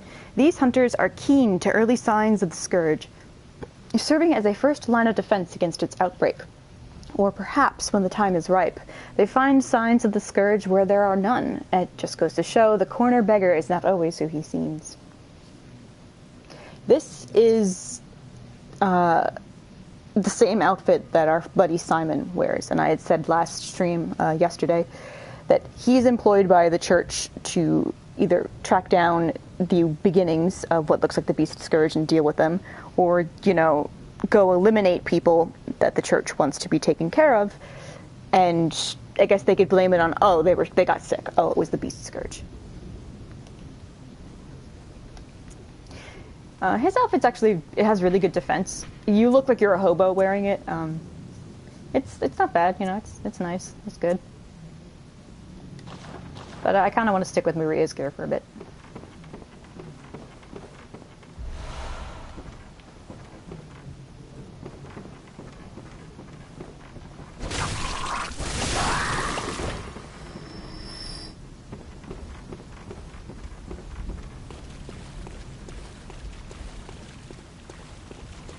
Krist looks fancy as fuck. Yeah, he looks styling. He looks very handsome. It's a very Joker outfit, I think, really. This is the closest to Joker's garb that you're probably going to get. So he's just like, yeah, I'm wearing Babe's clothes. What about it? All right, this next area is going to be very loud and full of much screaming. That's why I apologize. But what's not screaming in this game, really? And hanging from these trees are other baneful skulls. And even the dogs turn into fish. These are other skulls of people that have been collected and searched for eyes.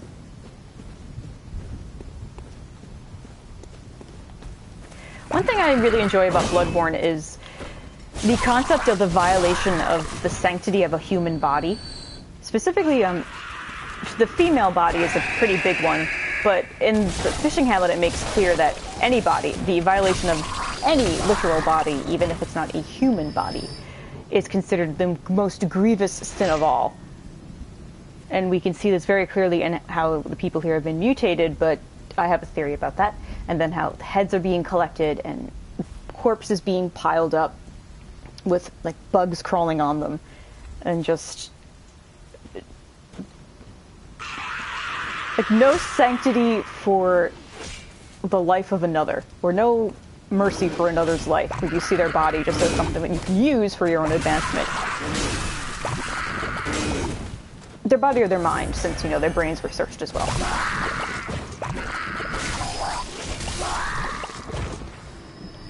But Bloodborne's pretty scathing in its condemnation of such people. Now I have to be careful up here, because there's that guy, and then there is a big fish guy right behind me right now, and I don't want to fuck with him.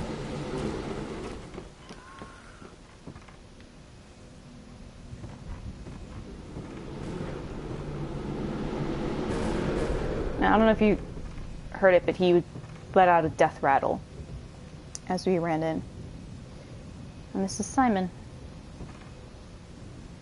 He's not doing very well, though. Please carry on in my stead. You good? Who are you? I'm afraid I've made a botch of things. Oh, I can hear the bell now. The beast-eyed assassin. He's after me. Again. And again. It never ends.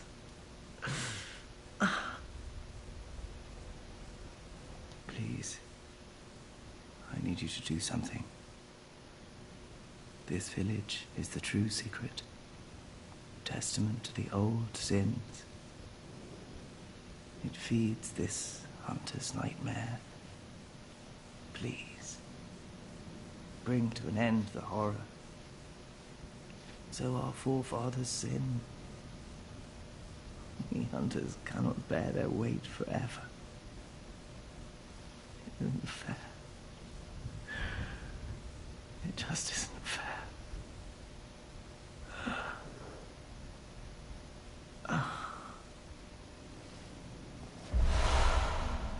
We have his bowblade and a cell key to the only door in the chamber after Ludwig's corpse pile that we could not open. And what he said, like, so our forefathers sinned, but we can't bear their weight forever, it's not fair, is presented as a very quickly countering statement to what the man we met while walking into the village said when he's cursing Bergenworth, and he's like, may their children and their children's children basically be cursed forevermore. Curse for he or she who I care. Like, he's condemning the blasphemous murderers and the blood-crazed fiends, and as we know, Bergenworth was really the start of the hunters. First it was the old hunters and tomb prospectors, and then they slowly became part of healing church hunters, and then there's the choir, and then that moved on to Ludwig hiring normal people in Yharnam to be hunters, quote-unquote hunters, because things were getting so bad they needed more people helping. And when you hear that guy say, yeah, Bergenworth fucking sucks, curse all of them, you're like, hell yeah, fuck you, Bergenworth. And then you come to Simon here, and Simon says, well, they sinned, they did that, but we can't bear the weight of that forever. That's not fair. And he's right. Simon didn't do anything to the fishing hamlet here. He wasn't a part of Bergenworth.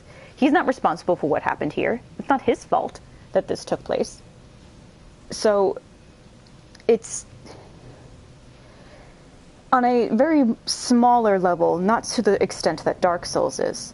Bloodborne has this underlying theme of a vicious cycle. And the vicious cycle here is the curse, the blood curse, the viciousness and cruelty and of the ambitious heart of men, as in mankind. Although men as a gender, because why not? But really it's just mankind. And that's why I consider the ending in which you find a way to break that cycle to be the happiest one in Bloodborne. Although some would argue that there's a second one that's much happier, but, you know, what can you do? And I'm just braiding my hair, so I'll get moving in a minute.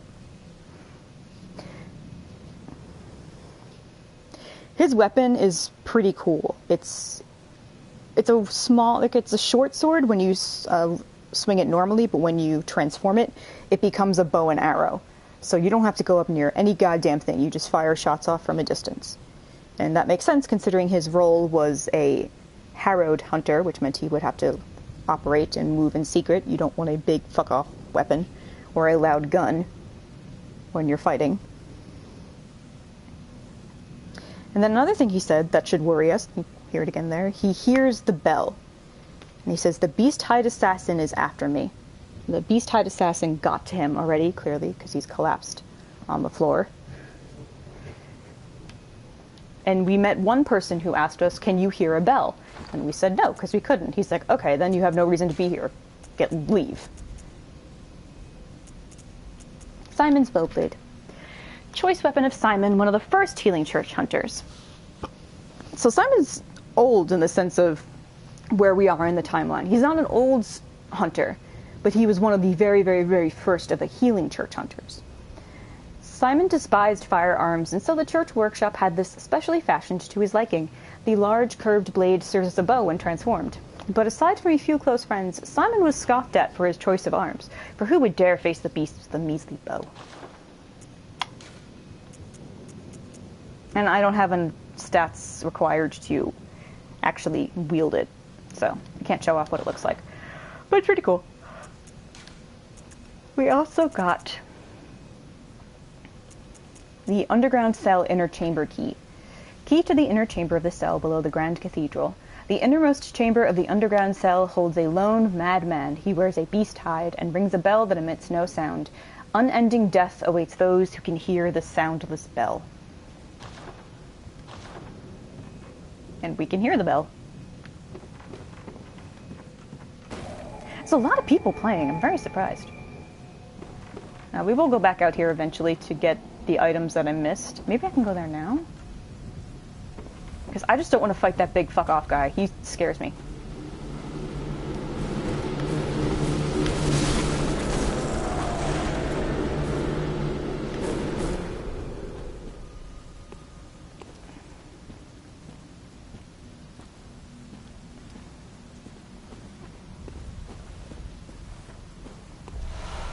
Great one's wisdom.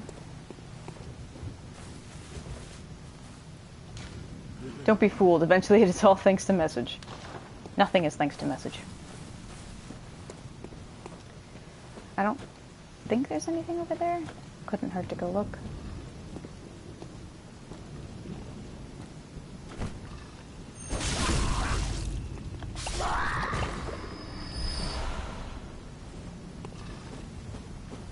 Yeah, Lalo, there aren't many weapons in this game, but the ones you do get are all really, really, really fucking cool.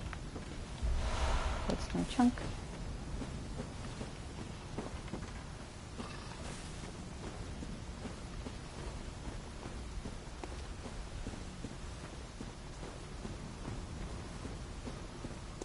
And here we get a little sneak peek of what we'll be going to later. There's a grave here with a little sunflower on it. Time for prayers and treat rating with care. Okay. Reminiscent of woman. Oh, like Maria. Okay. Remember how I said most Miyazaki games, when you enter an area, you can look out and you will see, oh, that's the final zone. That's my destination. Instead of looking out, we look down. That's where we're headed. to that beach.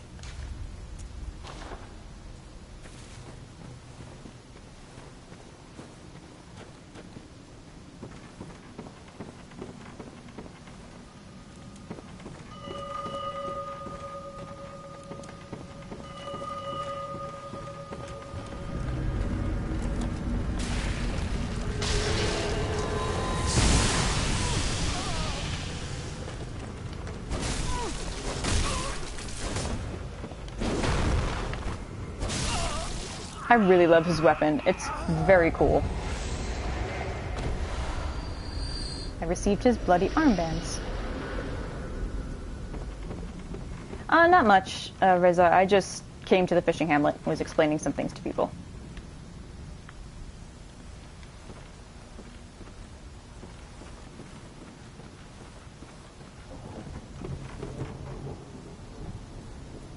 Yeah, I love the bloodletter.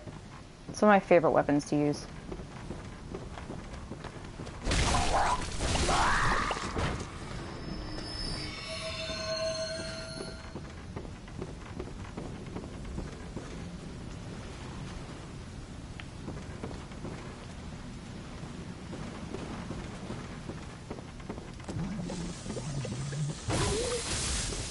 I can hear the bell again already.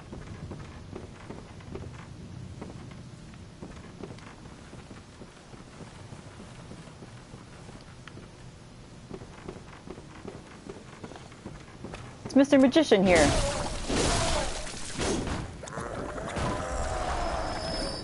Hi.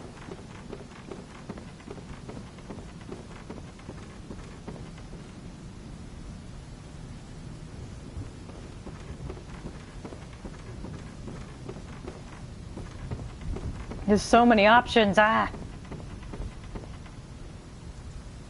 I do want to go indoors because there will be a shortcut. I know that much.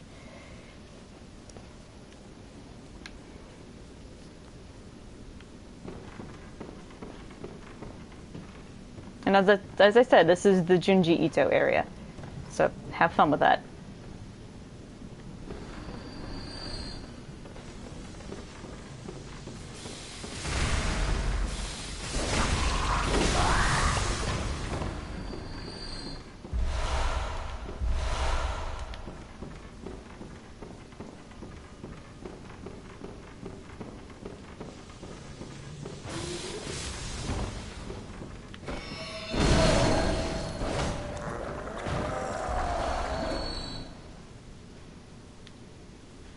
Why did it correct to Mom?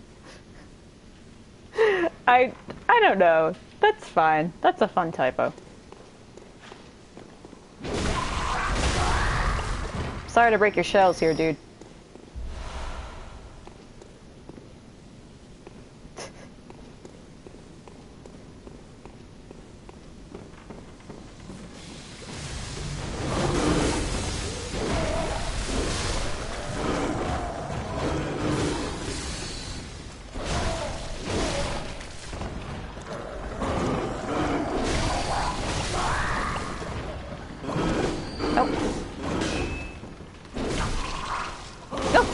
Stamina, please.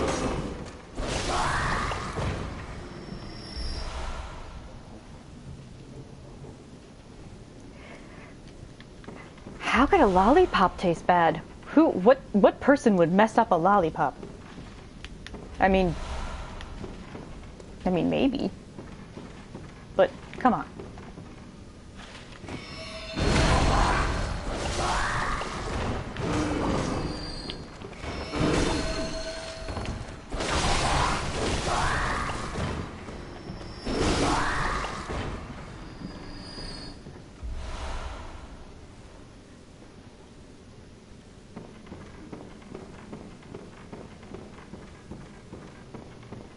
These lamps are really pretty now that I look at them.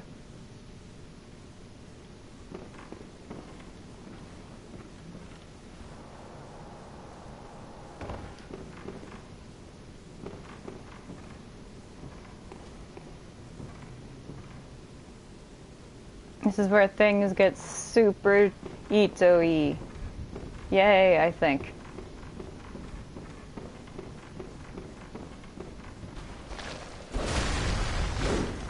these ladies. The very first time I streamed the Hunter's Nightmare,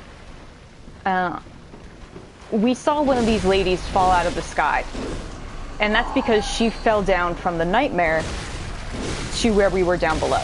That's your proof that the fishing hamlet is on the topmost part of the Hunter's Nightmare.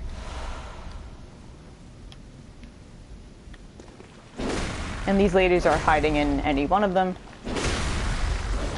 You will only figure out which one if you just attack.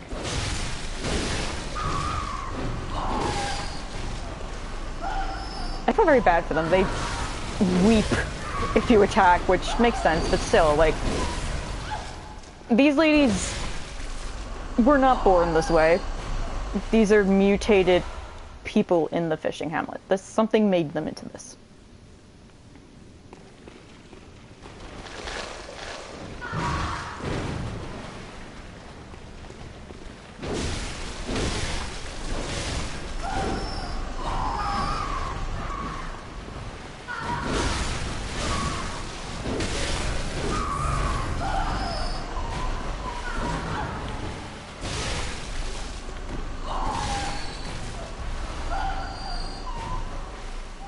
This stuff, no, they're not maggots. They are, they're slugs. They're like the phantasms that we can find that connect us to eldritch cosmic stuff. They're not, I think they're more like slugs than they are maggots. And since they're blue, to me that suggests they come, yeah, pitiful really, exactly. They come from the deep sea. A lot of things in this area, in fact the entire fishing hamlet, has been touched by something from the deep sea / cosmos.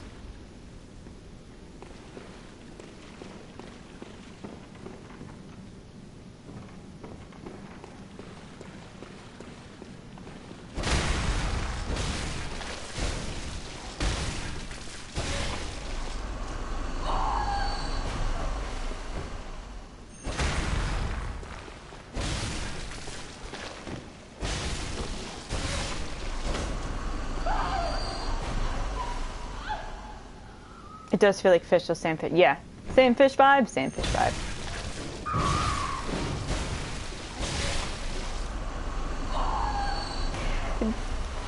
This DLC, or this part of the DLC makes the connection between what we consider alien in the universe and what is alien in the deep sea in terms of what it looks like,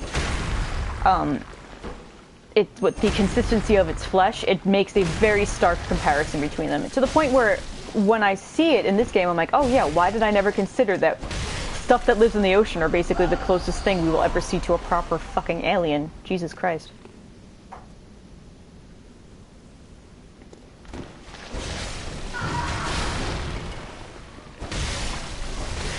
And I just noticed, if you attack the lady part properly, it's much easier to kill them instead of just attacking their shell, because their shell, of course, would be more defensive.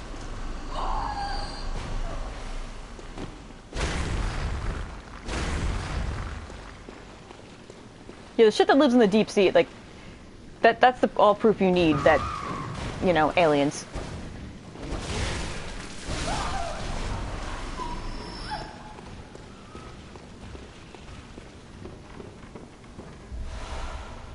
It's okay, Lala, don't worry about it.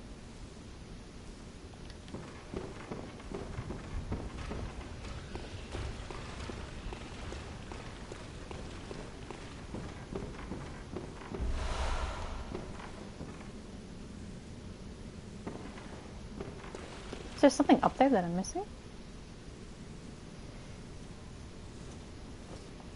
I think they might be special brownies, considering Riza. Also,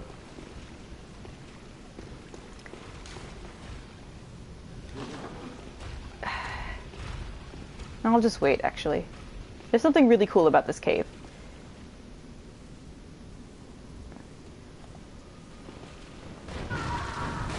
And it's not just these ladies quickly scampering towards us.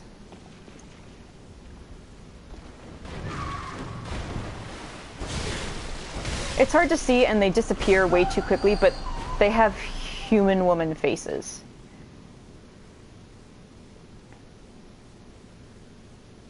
Aw, Triss.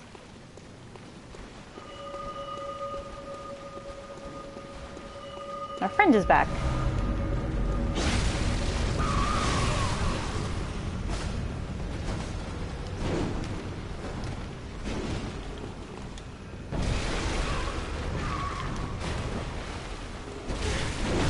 Oof.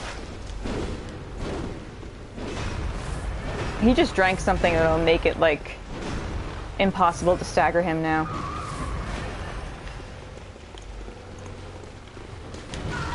Ooh.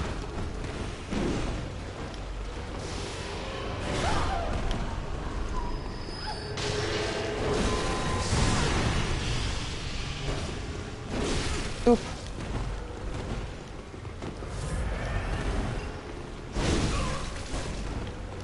I mean, it does wear off. Oh. Whew. Oh, okay, alright. I sees. And now I got this guy's pants. His whole outfit's pretty neat. I can't wait till I get the headset. The headset is by far the coolest part. Now, remember those slug ladies, how they show no fear and they run after us pretty quickly? Because they don't care and they're dead and afraid of anything?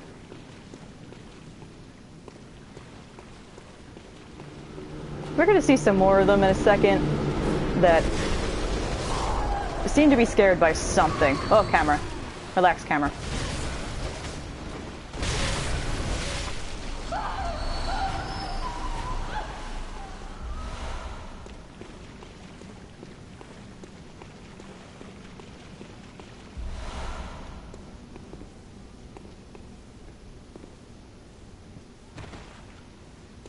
In fact, I will go show you it and then immediately run back here. See, she's running from something.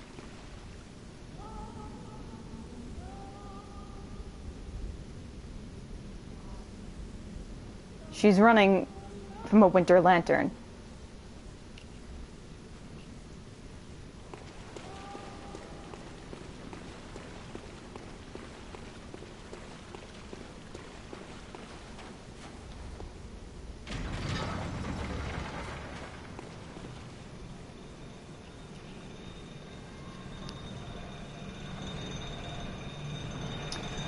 I'm pretty sure I actually missed a shortcut in here because I still had to explore and I didn't explore properly, so yeah. Don't do that to yourself now.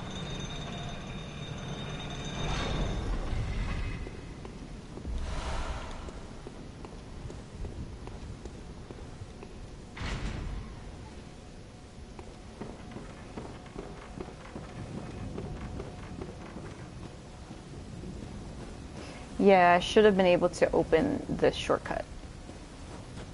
And I done missed it.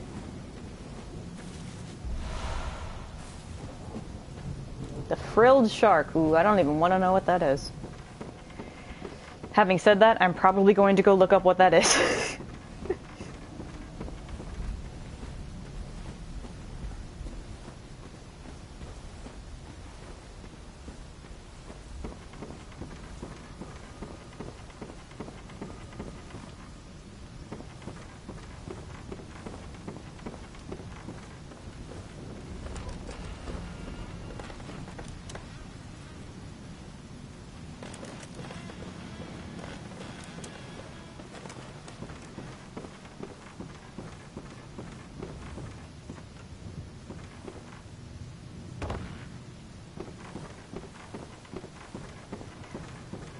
I love the atmosphere of this place, so I don't even really want to talk.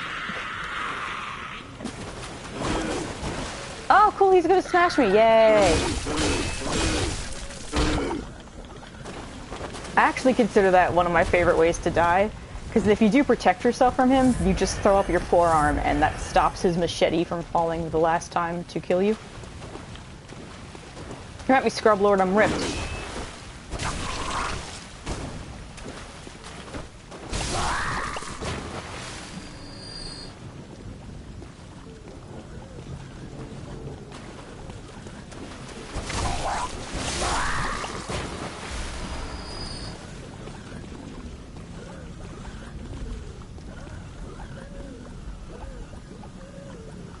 These guys are...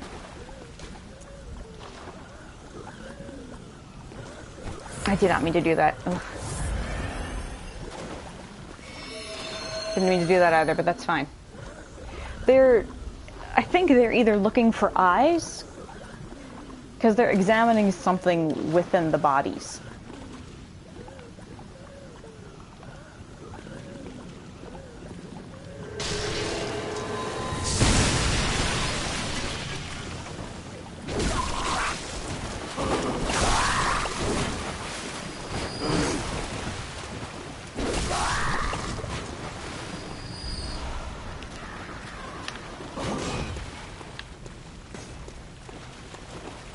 Come on. Yep. Are you stuck on the pole? That's what she said. Ow!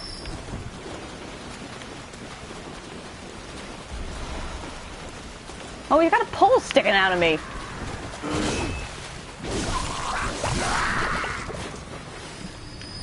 It's kind of like when you get shot with a great arrow from the knights in Anor Londo, you just have it sticking out of your head.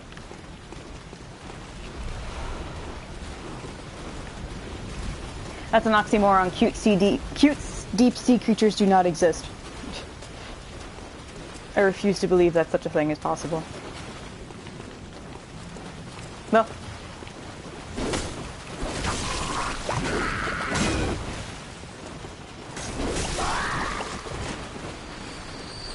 Anyone else want to clip through the walls here?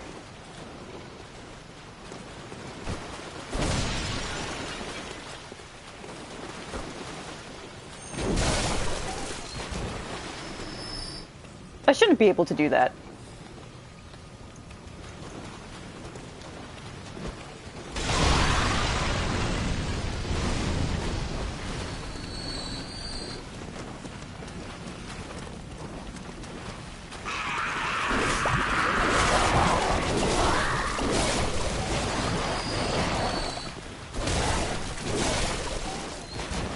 The dog heads look like piranhas.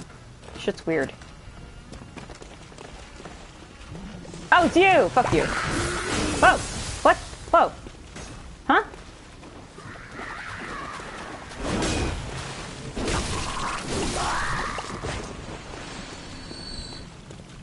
I like how parts of this game can still surprise me.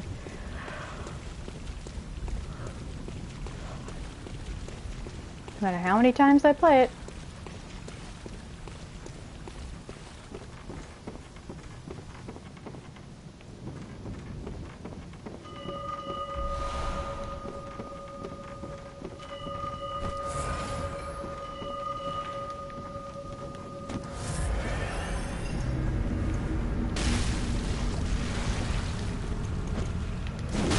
Oof.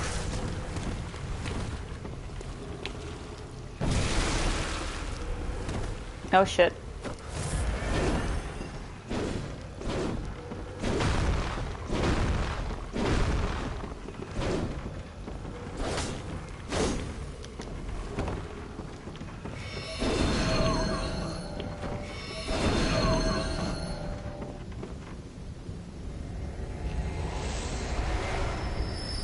Beast-hide garb.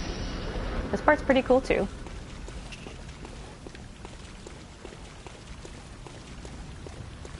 Oh, they look like a frilled shark without the gills? Ooh. Okay.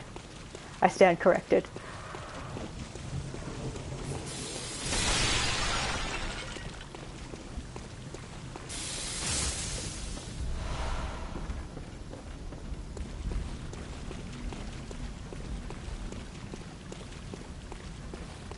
Quit trying to shock me, bro.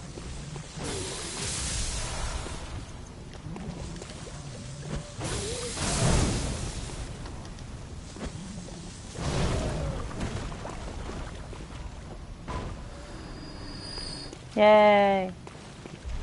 Now I'm gonna loot your corpse. Yay. Ketchy's making pretty good progress in this primal hallucinatory nightmare.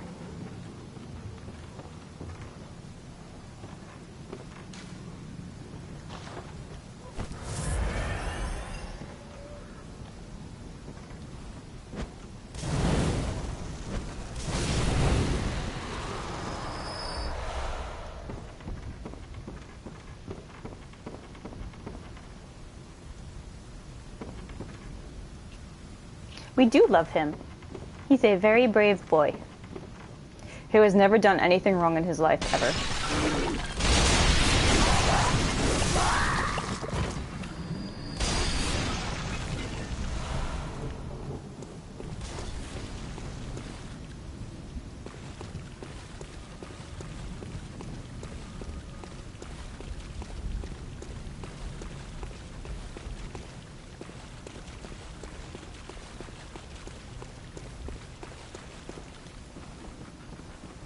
No joke, I actually do have more viewers for the Akechi-born stuff than I did for Joker playing Dark Souls 3. So, Akechi brings in the people. They know what they want to see. And it's the best boy in P5, kicking some Elder God ass. Yay. Either that or they just genuinely like Bloodborne. That's totally fair too. Who's that Pokemon? It's a frill shark.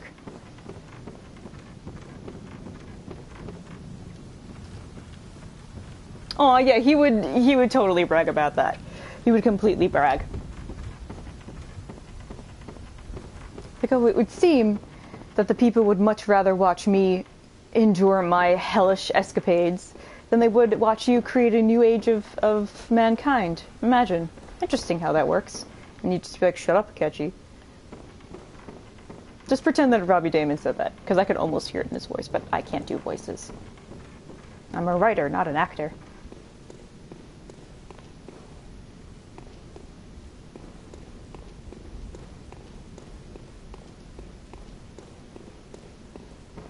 And Joker would just kind of look at him like, okay. Because, you know, he's like trying to one up him needlessly.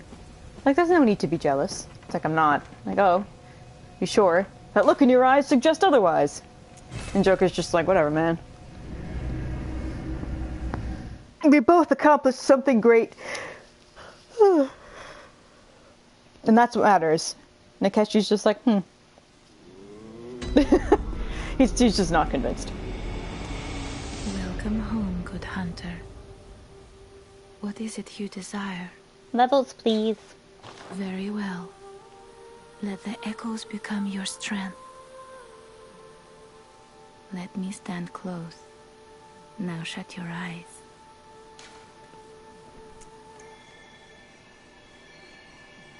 Yeah, I wanted an endurance to like 35 or something. So, yeah.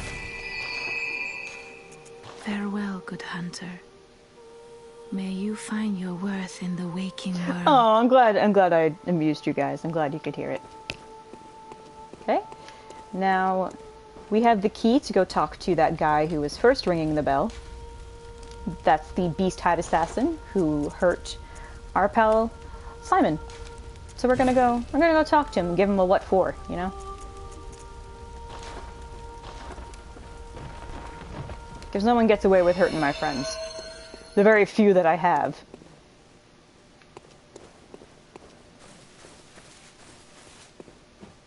Well, no, Akechi doesn't really care about that. Akechi cares about the fact that this fucker is invading his world. And he doesn't want to deal with that shit. Bye, Emma! Oh, I didn't even know you were here. I'm so sorry. Have fun in class. P5R themes.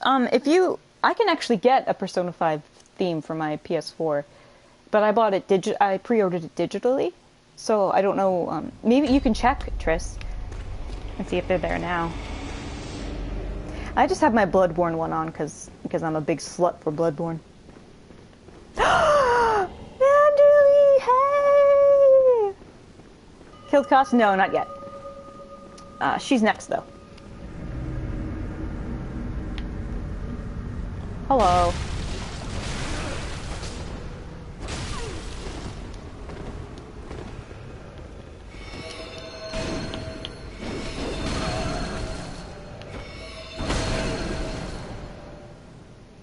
Bye.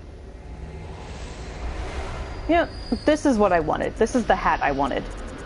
Because this is the coolest goddamn thing in the entire world. Thank you, Gucci. Brader's testimony. The scalp of a horrible cleric beast, indicating that Hunter Brador, a healing church assassin, has killed a compatriot. Afterward, he wore his ally's own scalp and hid himself away deep below in a cell. The church provided him with a single soundless bell of death to ensure their secrets would be kept. So, yeah. This guy, similar to what Simon does, in which he will go out to find hints of the scourge before it gets bad, or just to kill in secret, Brador they use to kill cleric beasts. That's okay, Blake, don't worry. The video's always going to be here when you have time, so don't worry, fret not, fret not. Thank you. So yeah, Brador kills a buddy, a cleric beast, who used to be just a normal cleric, scalped him, and put his scalp on his head, as one does. And this is what it looks like. It's really cool. The whole outfit, honestly, is pretty neat. So I'll put it on so you guys can see it. Because it's just like a normal dude's clothes, but it's splattered with blood. And then he has more of the cleric beast's fur as a cape. Blue Jay! Yeah, I know that, Gucci. I just wanted to go around in the fishing hamlet first. And then, now I got his clothes, so now I'm going to open his door and go kick his ass. This is also, honestly, if we look at these clothes, they're pretty similar to what Akechi would actually wear. I mean, maybe not like the beast fur, and perhaps a little less blood, but these are totally Akechi clothes. No worries, Gucci. I've played this game a bunch of times, so but thank you for telling me. And you've also told people in chat who may not have known that already. Well, look who's here. We're twins. Welcome to my quarters. I've never entertained a guest before. Are you going to kill me? After all you've done, kill me? As if to right your wrongs.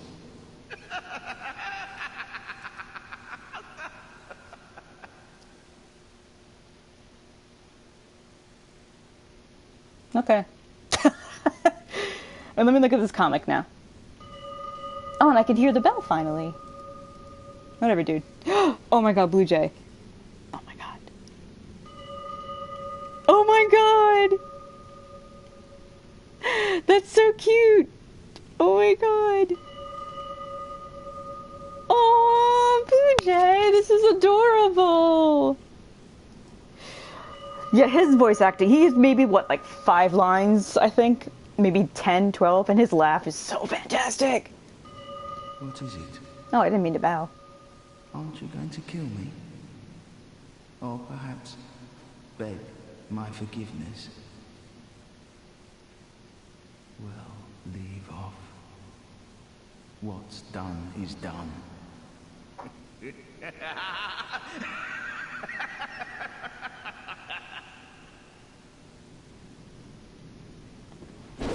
Nothing changes. Such is the nature of man.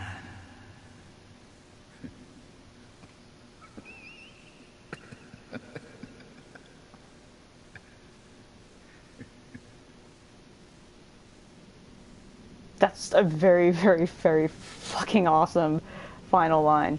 Basically saying, yeah, you killed me, fine, that's in your true nature. And then just dying laughing, because he don't give a shit. I love Brador. I wish you could be friends with him. And he dropped a bloodletter. This is the weapon he was using. I can't use it because I don't have the stats for it, but honestly, I'm probably going to go to the other file that I have in which I have all the weapons, and I will just show off to you what they're like, because the bloodletter in particular is so fucking cool. It is fantastic. Like, oh my god, I love it so much. Bloodletter. The demented hunter weapon brandished by Brador, the healing church assassin. We could still hear his bell, that's weird. The bloodletter assumes its true, terrifying form after it draws upon blood from the inner reaches of one's body and soul. This is the only effective means of expelling tainted blood, or so Brador, isolated in his cell, continued to believe. You probably saw it when he appeared in our world. He summoned himself into our world a few times. You basically impale yourself with this mace, and then when you draw it out, the blood coats it and makes it become much more much more large and long and spikier. so you could beat the piss out of everything with it. He does have the last word. He really has to have the last word. You're exactly right, Lala. Oh, whatever. He's dead and I'm not. As a catch you might be heard to say.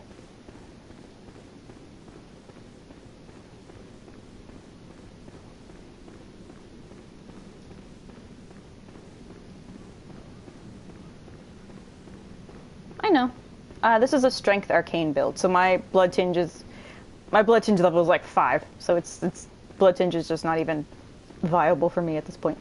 The other file I was talking about, I'm in like New Game Plus 2, so I've leveled up pretty much all the weapons, and my stats are as such that I can wield pretty much anything, and the Bloodletter is one of them, and there's Bloodletter and there's Simon's Bowblade. I use both of those.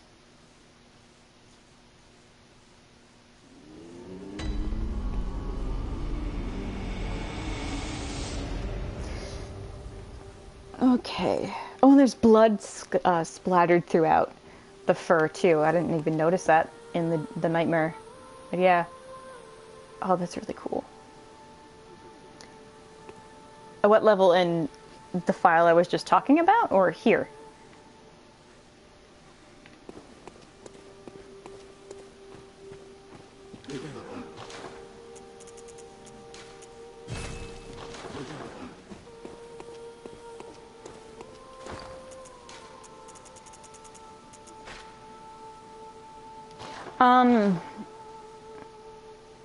See, I just kept leveling up because I wasn't going to bother doing anything with anyone, so I think I'm at like level 180. 180, 190, something like that. Maybe even a little higher. It's been a while since I played. Pizza cutter, yay!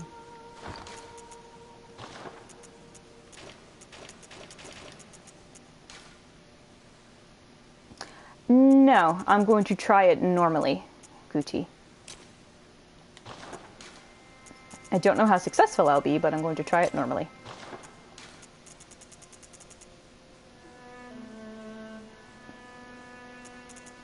Honestly, Riza, it could even be at like 200. Like, it's... Don't worry about it. It could be pretty high up there. Oh, I never used this.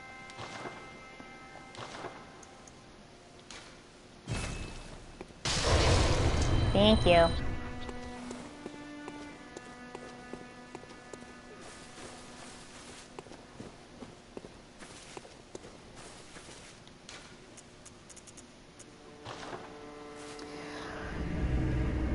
So yeah, if all goes well, I hopefully can beat the DLC tonight.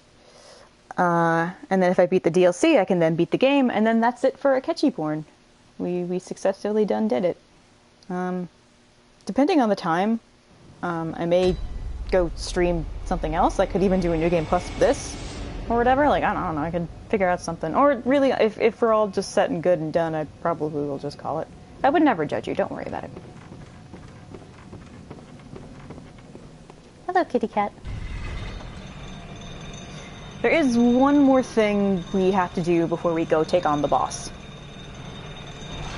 And that is not something I really want to do.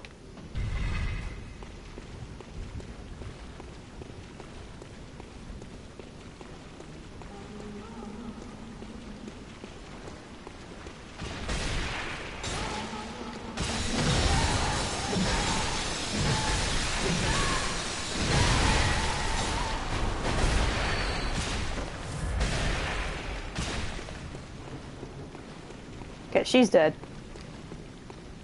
And that's gonna pop.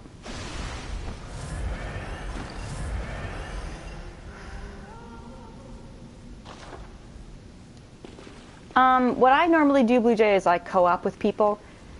Either to buy a bunch of things, or if I'm like, I want a few more levels before I go into the next area, so I will just help people on bosses, or help people through zones. Like, I'll start at the first lamp you can get in an area, I will ring the bell, and I will be like an escort for them through the zone.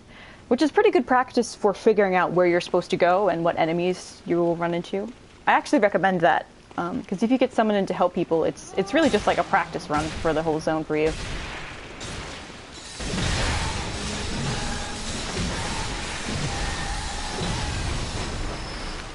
God, I hate these things. Well, it's dead now. Cool.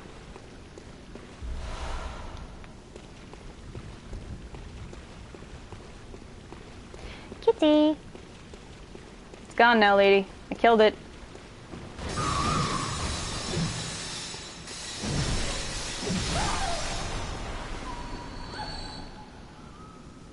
I don't think I was over here. Excuse me. Excuse me, weird, creepy Junjo Ito slug ladies.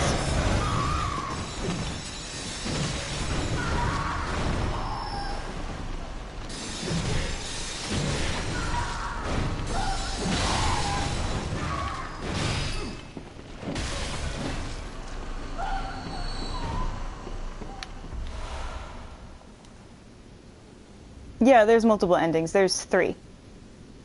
And Chalice Dungeons, Gucci's right. Running through Chalice Dungeons is fantastic, not just for echoes, but for better runes, for better blood gems. Also just for, you know, fun, if you want to kill time and you're like, I don't really want to progress in the game, but I still want to play the game. Blood Rock Lobster, excuse me, ladies.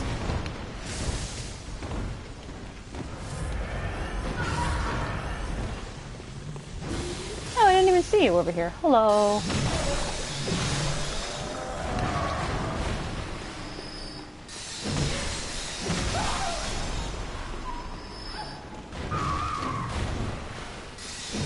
Oops.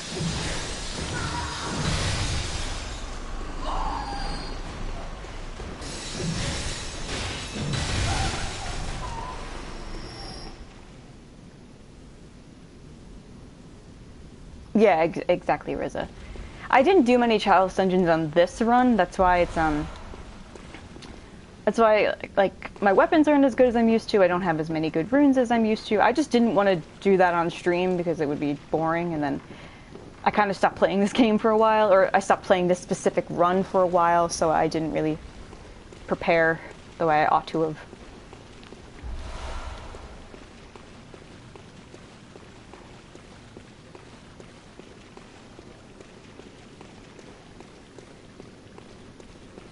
And this part sucks. But this is perhaps the easiest way to get the Rakuyo.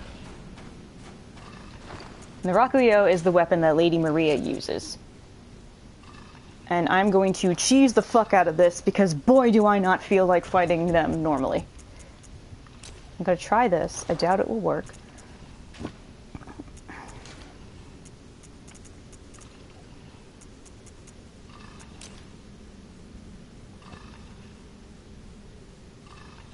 Oh, thank you, Gucci.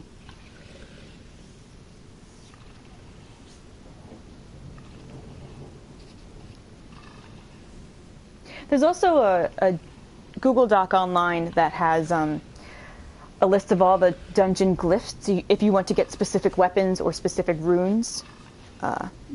So I don't remember the actual URL for it, but you can look it up, and someone has compiled a bunch of the different codes that you need.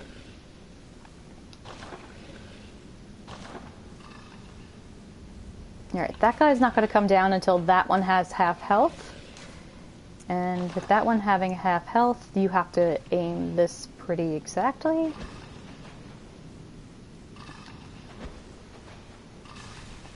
Okay.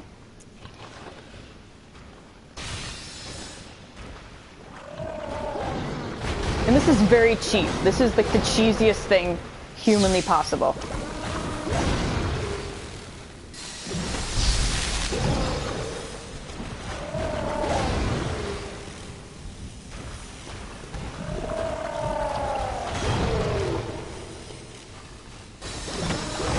Just make sure you run away in time before you get hit.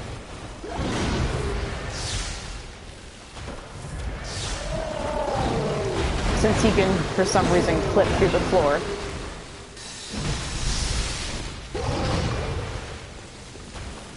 I don't think I can poison him. Oops.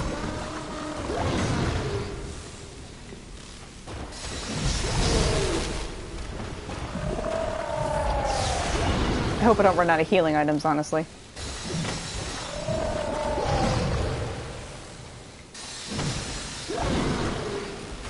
I mean, I might.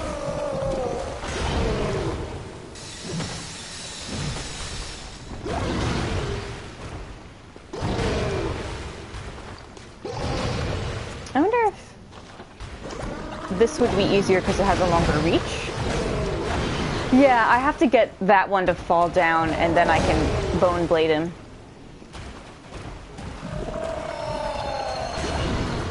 Also, I forgot how to do a jumping attack. Alright, you go.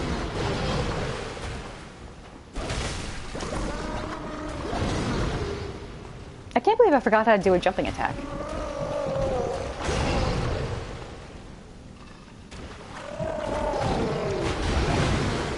Because you have to get this guy down to half health before the other one will fall.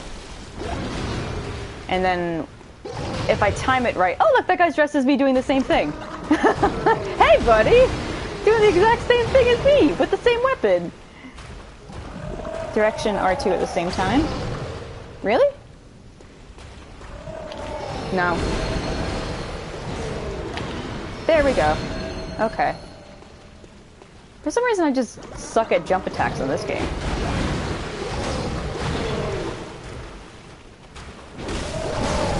Ooh.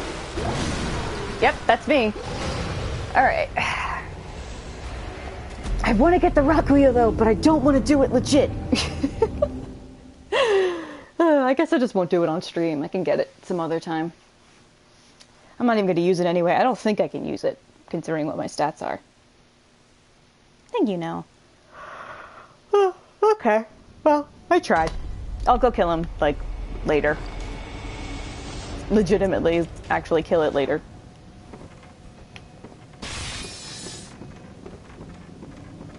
Now let's see what I make of this boss.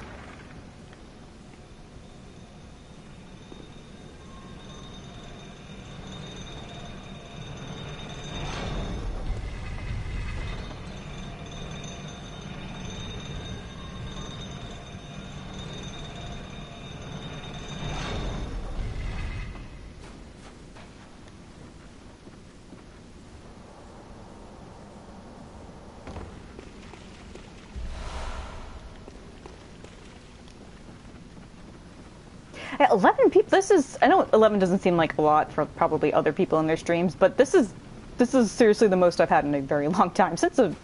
No, the Royal streams I had at least like 25 people on average. So that's just proof. Catchy draws the bitches in. Yeah, those big blubbery dudes. Yeah, they can totally be backstabbed, but honestly, they scare me too much. So. They legitimately are the only things in this game that still scare me. So I'll try it later. If I get bored of failing at costs, then I will go back and legitimately try to fight it.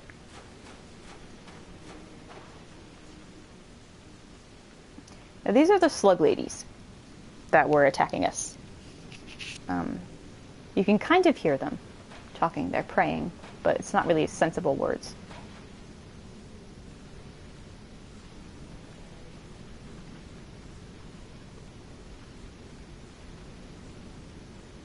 And they're praying to something on the beach. This is what we saw from earlier, way up in the beginning.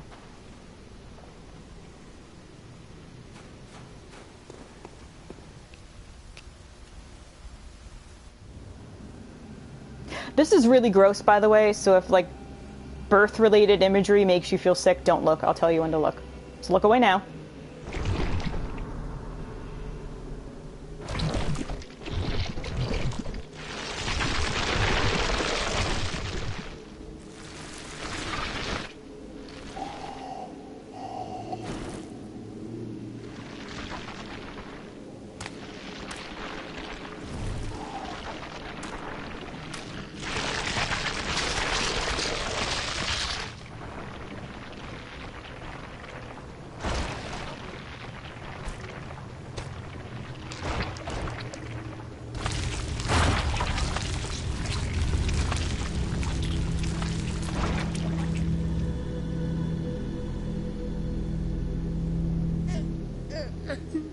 You can look now.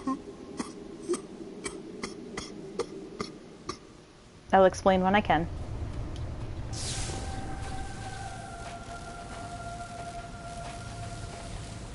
Orphan of Kos. This is a baby of the Great One, Kos.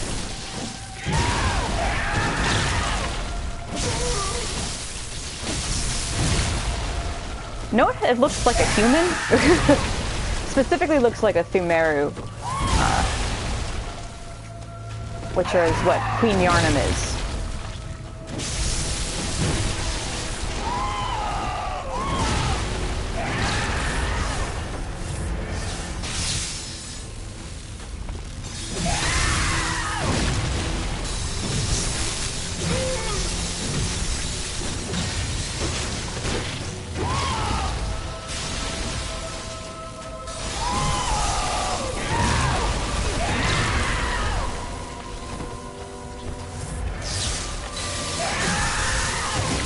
Ooh, thought I could stagger him.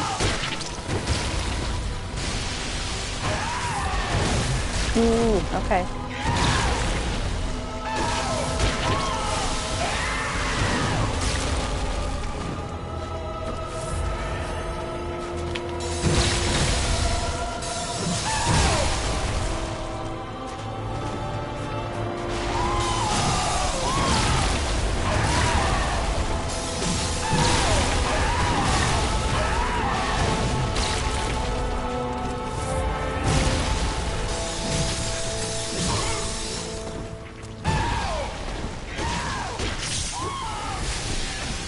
Oh, how did that hit me?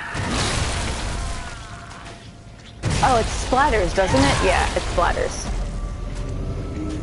Okay, so a few things. Kos is a great one. Kos came out of the sea and was either dead when she was beached or was killed by Bergenworth when they found out she was there.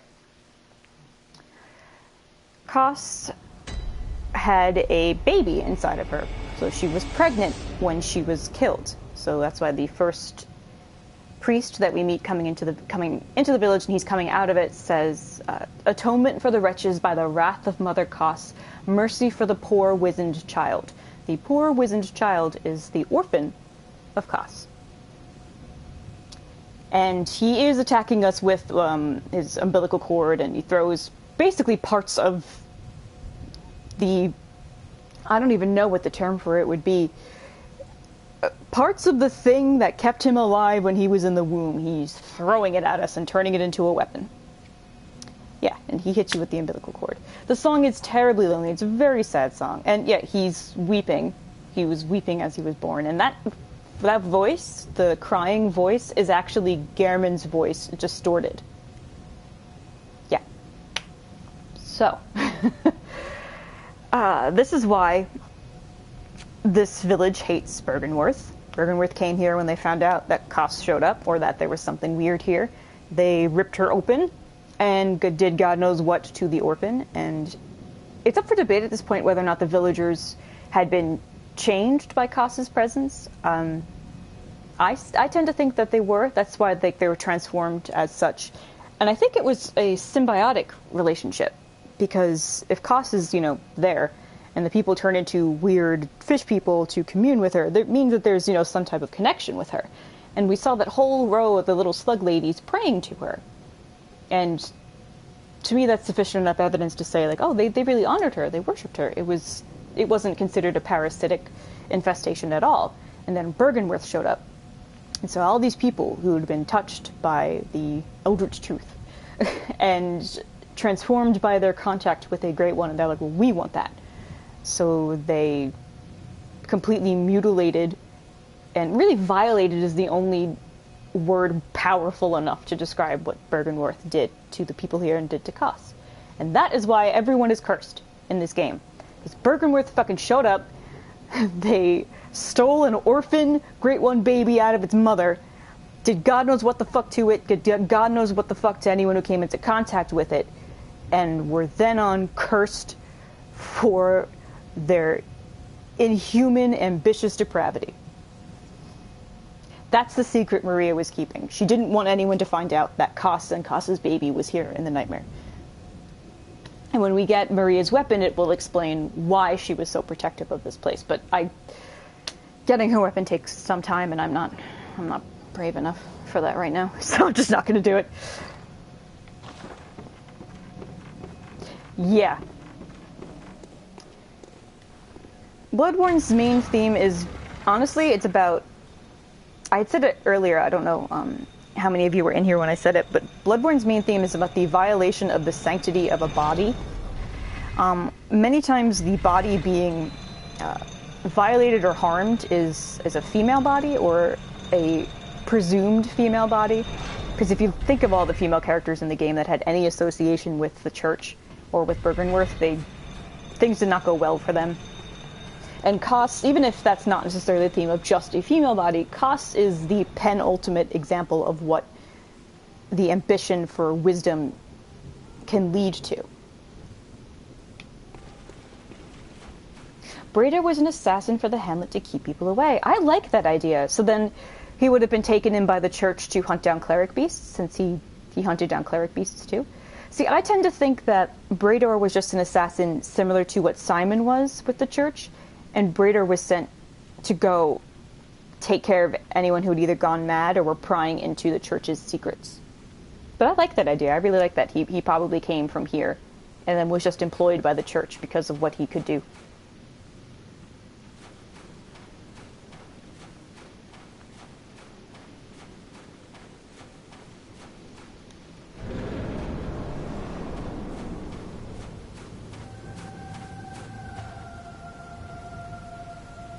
He won't even attack unless you get close enough to him. That makes me so sad. Because otherwise he'll just stand there and look at the moon.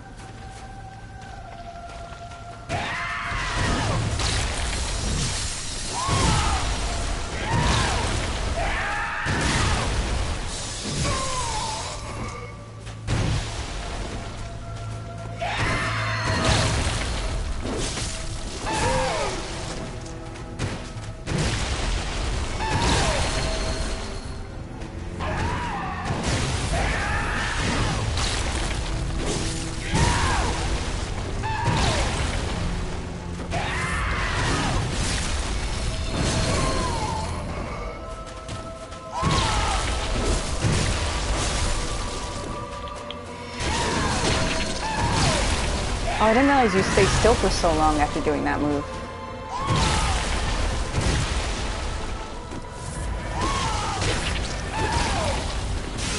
Oh yeah. It's been so long since I fought him. Dude, I don't know I have to get used to the wind-ups and when to dodge specifically. He has wind-ups similar to Gale, actually. Like really long, 1, 2 count, and then he goes. Okay, I can do it. I just have to learn moves. I can do it.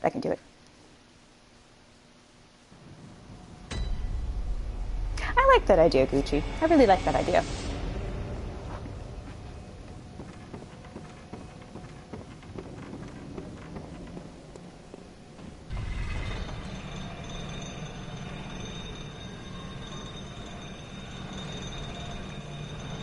I may switch over to a faster weapon than this one. I think I'm also getting greedy with swings, and I need to learn when to dodge. Which is true of every single boss. Don't get greedy and learn when to dodge, but I have too many Dark Souls bosses in my brain right now. Oh, thank you, Riza.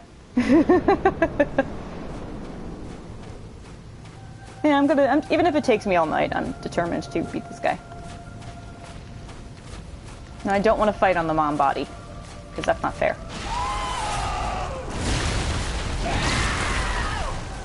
Come on. This arena is pretty big, by the way. You can go out into the ocean. Come on, I don't want to be on your mom.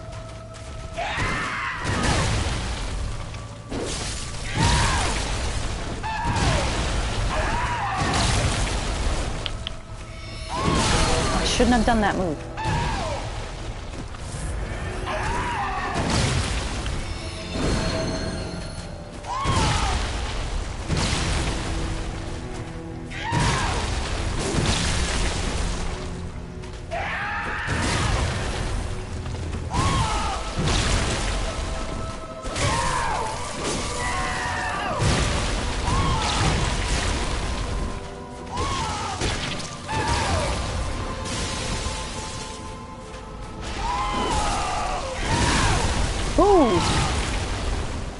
Oh, that's the wind-up that goes to the left. Oh, geez, I'm sorry. I didn't mean to step on her. I'm so sorry. I'm so sorry. I'm so sorry. I'm sorry. I'm sorry, okay?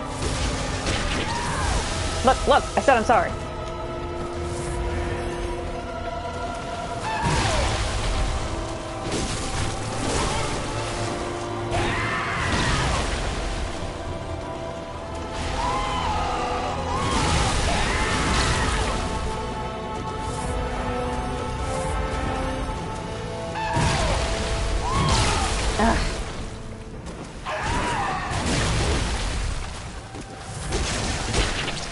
I may have to do the thing I hate and put on a rune that allows me to have more vials.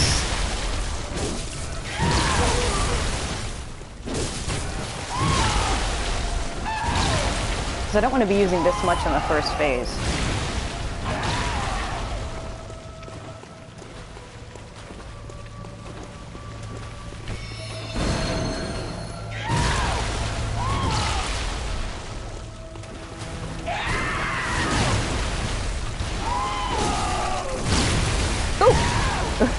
I wasn't expecting the yo-yo.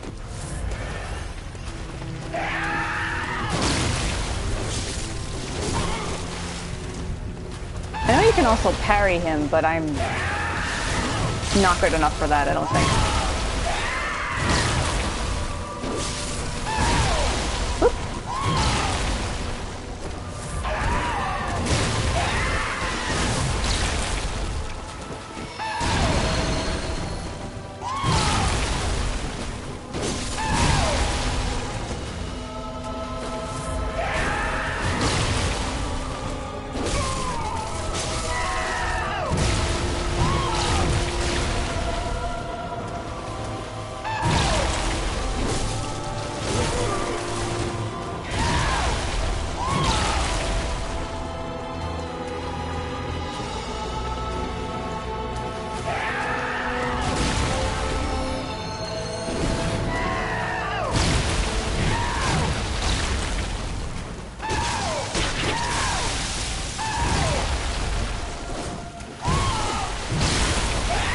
Try to do a rally regain.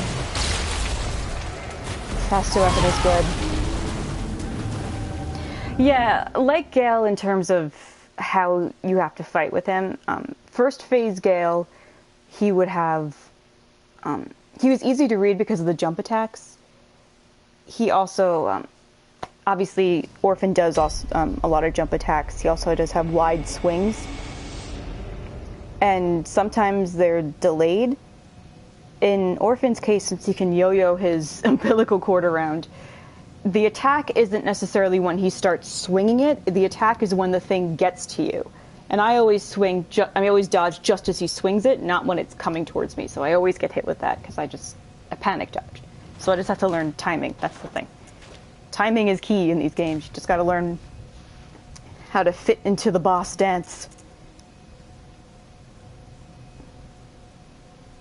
Oh, thank you, Gucci. I'm going to give him a few more tries. I got him almost down to half health, and that was my second try. I just have to be careful with how many vials I use.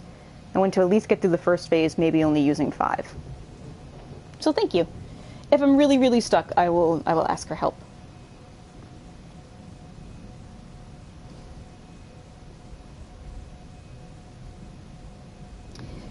I'm going to get a drink, though, because I'm kind of thirsty, so I'll be right back.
Good luck, Blue Jay.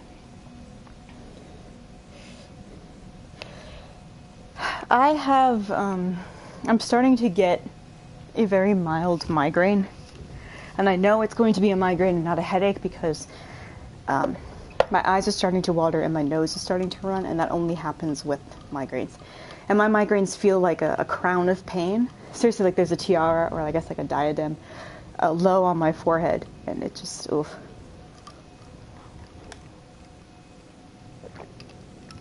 It sucks. I'll be okay. It happens all the time. How long do you think I'll be streaming tonight? No, it's okay. Honestly, I'll probably be streaming for a while. Because even I still have 2 bosses of the main game after Orphan of Kos. Orphan will probably take me a little while, and then even if I do beat the game tonight, I usually stay streaming till about 3:34 in the morning, my time. I just don't know what I'll stream when I beat this. I was just thinking about that. I'm like, I guess I could start Dark Souls 2. I could keep doing Bloodborne. We can move over to like a New Game Plus if you guys want me to. I could go to a Dark Souls 3 New Game Plus. Like, it just... I can list the games I have to play for you. I mean, honestly, I could go back to Persona 5 Royal in the Japanese version, so we could play the Japanese version again if you want. Yeah, it'll be up to you guys. Or maybe I'll figure it out, I don't know. Oh, and hey. Not to make you depressed or nothing, but don't think about how Akechi is an orphan fighting another orphan on the corpse of his mother. And Akechi's mother killed herself. So it's 2 orphans fighting it out in a nightmare zone. I'm glad we can hang out too. And then you get to hang out with my Persona buddies. And the buddies I've met while streaming. Like this is my G Golly fun crew. I wanted to switch to a different weapon. What the fuck was it? I think it was this. But it only has fire, and I don't know how good that is. Yeah, I had that realization when I went upstairs to get a drink. I was just like, minding my business, and my brain's like, hey, guess what? And I was like, what is it, brain? And it says, Akechi is an orphan, and his mother died, and you had canon she killed herself in the bathtub, right? And I'm like, yeah, I guess. And then my brain, then my brain was like, so where are you? I'm like, Nightmare Frontier. I mean, the Nightmares, Hunter's Nightmare. And you're killing the Orphan of Kos on the beach in the front of the corpse of his mother. So it's 2 orphans duking it out in a nightmare. And I'm like, geez, brain. That's a lot of stuff to say for about 5 seconds. And my brain's like, yeah, I know. So that's how that thought went. That's the basic gist of it, anyway.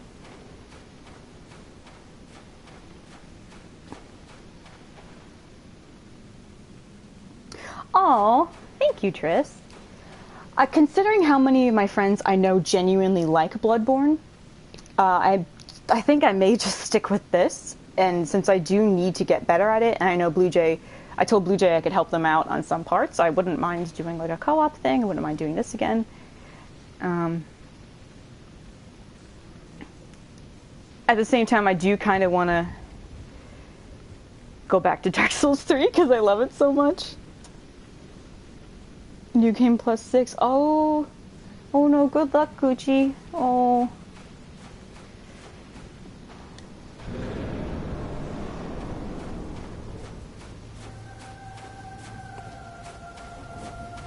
Good luck, dude.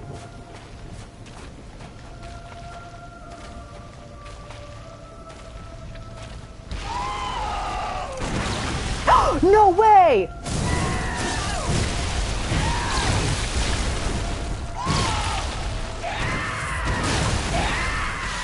Oh, he did not like that I did that. I'm sorry. I'm sorry. I just wanted to try it. Holy shit. Holy shit.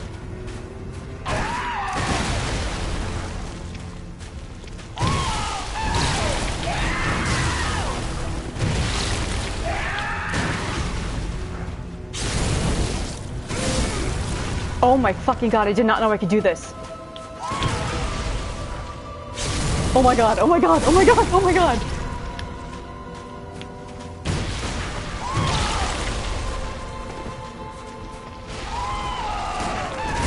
too early.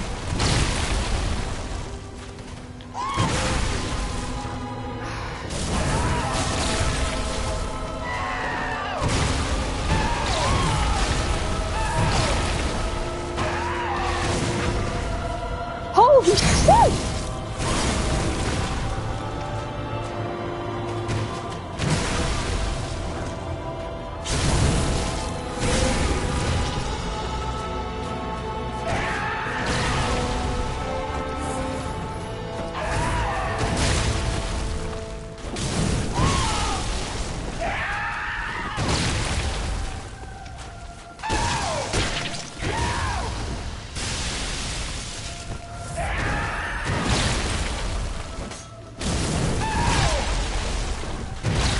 Okay, gotta be careful now.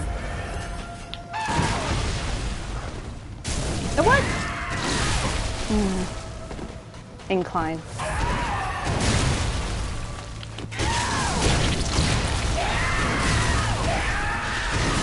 Okay, okay. Sorry. Aye.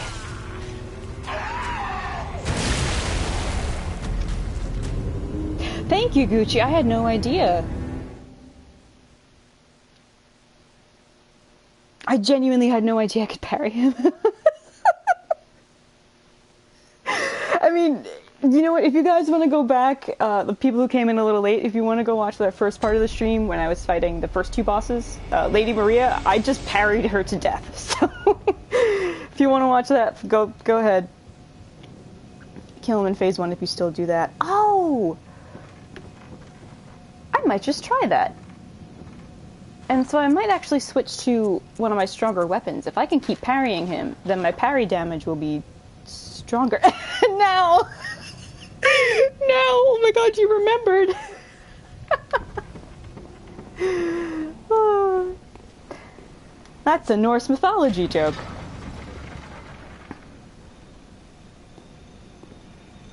Oh, thank you, Riza.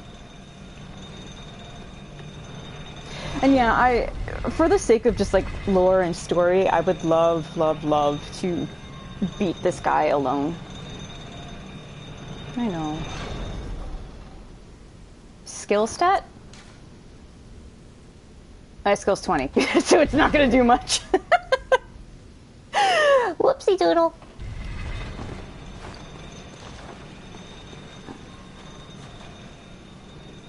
A skill was just that was something I just didn't bother looking at for this fight. Since he does scream a lot, I am gonna turn. I think it's voice, just a teeny bit, because he does yell quite a bit.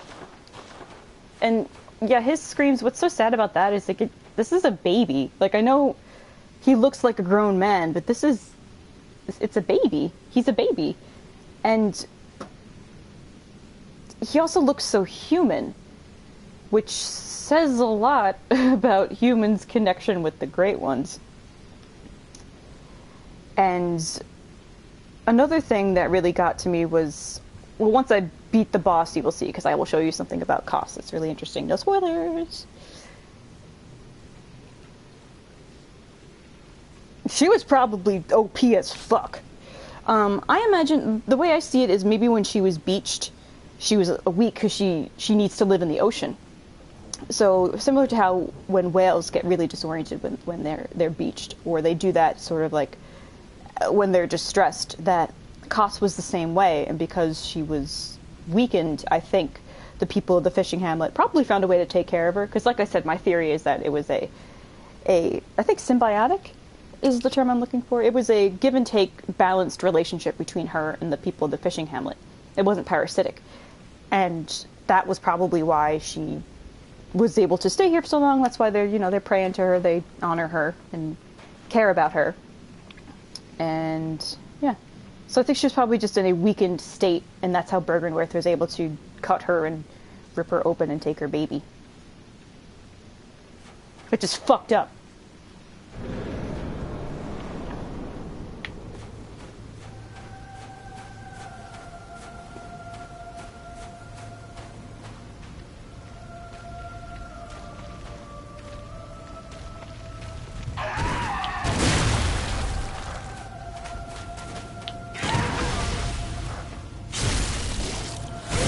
Oh no, that did a lot more. That did 1,500 instead of 1,000.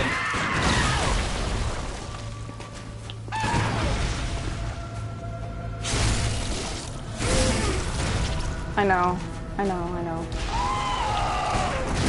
Too early.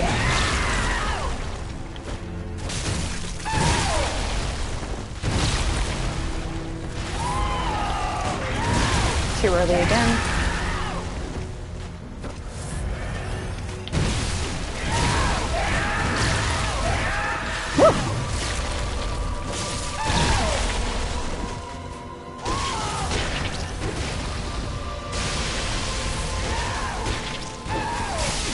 Hey. What good does that do me? Really? Baby, please.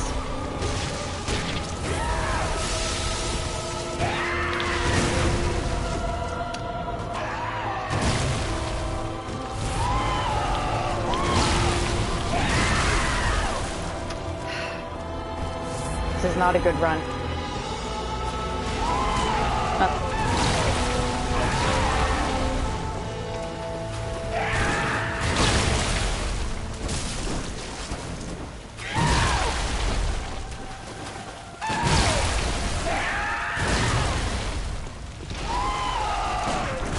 Too early again.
I love that he has this so cool guy walk.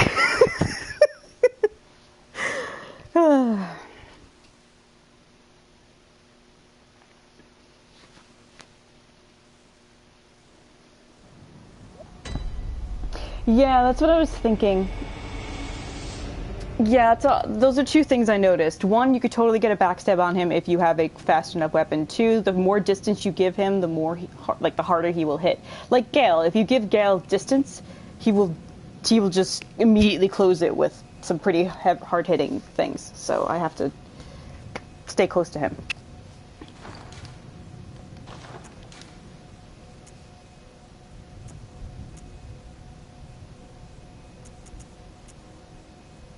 That's Arcane, though. He's not weak against Arcane.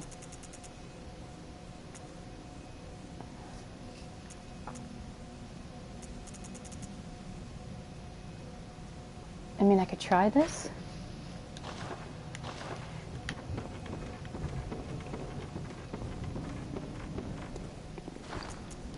Oops.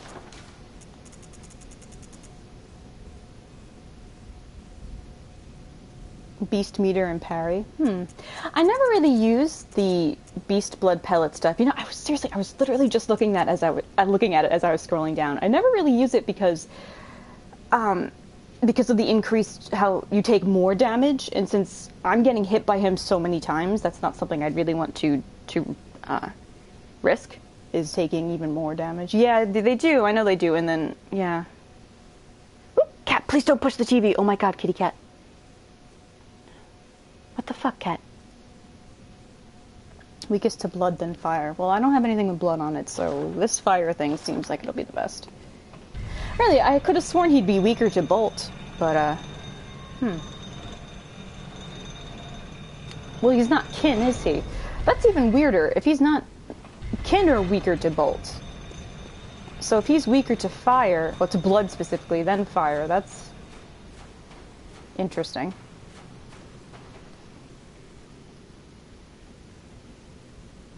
It takes only a little more than I use them a lot. Oh, well, it's not drastic damage take. Oh, okay. Let me try it this time, and then if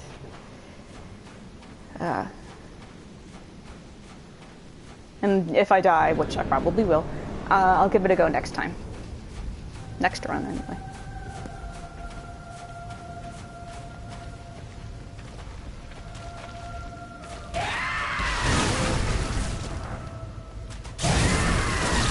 Ugh.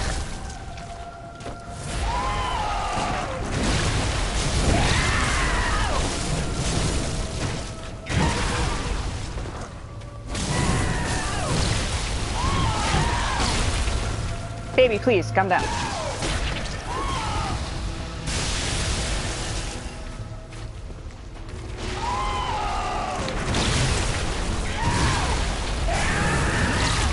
I guess that phase can't be parried?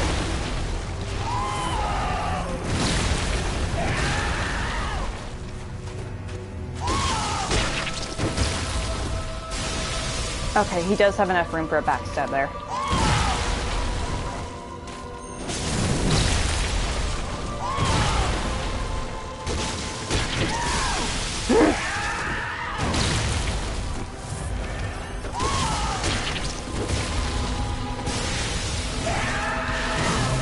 I'm just gonna let him kill me because I don't like that death. I don't like that I got hit by that.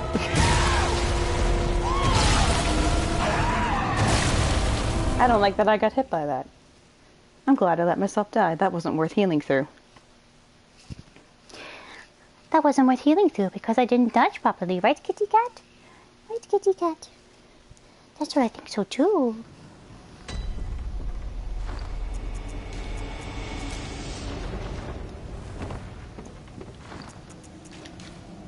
So what could I possibly use on him?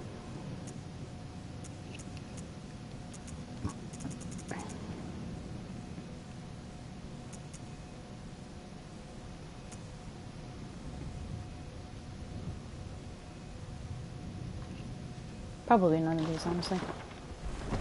It's 12:25. If I make no progress on him by 1:10, then I'm summoning help. It doesn't have to be one of you guys, don't worry. I may just summon someone who's playing it right now. But if we don't get any more, if I don't get anyone, then if any one of you want to jump in, that's fine, but don't worry about it.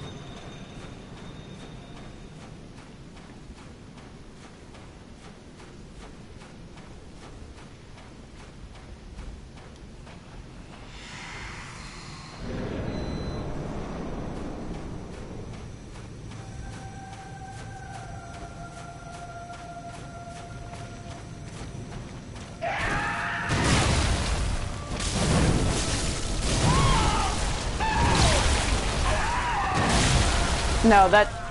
Whoa. I think my dodges are all awful there. Wow. Yeah. Oh, he's looking at me too. Hello. Wow, that was bad. Oh, I wouldn't mind helping you out on failures. Oh, that was bad. I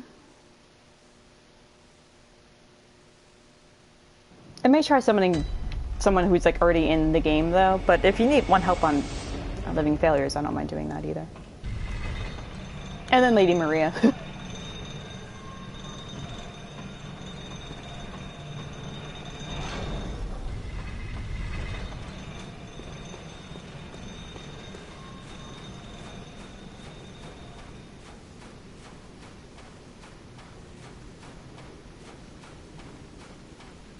Oh yeah, I always forget that oh shit, I'm so sorry ladies.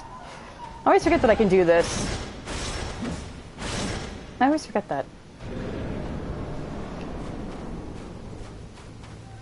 They'll be fine, they'll come back.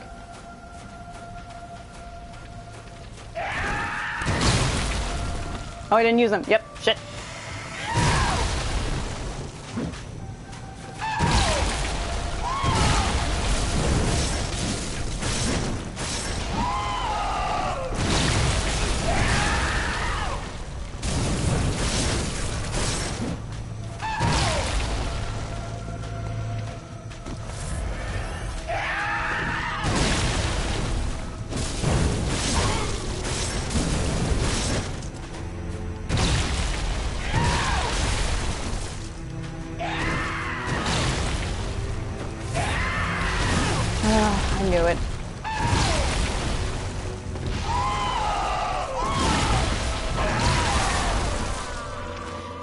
hate that yo-yo move, and I know I shouldn't dodge back from it because that's what makes him more lethal. It's a habit for me to dodge. For some reason, I do that a lot with a lot of enemies. I dodge back, but then I dodge into their attacks. I did that with Gale all the time. I kept dodging back, but he attacks forward. So I was just not going anywhere near safety.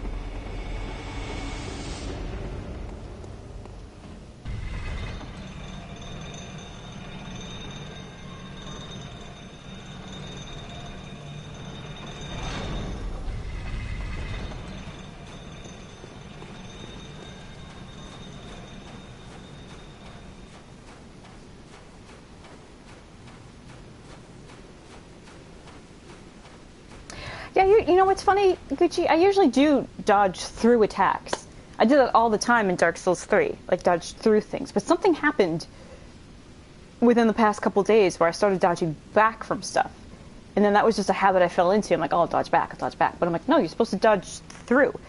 And like when I was doing my Dark Souls 1 stream for my friends, like that's what I would dodge into the enemies because then the attacks would just go around or over me. And for some reason I'm not doing that here. I don't know why.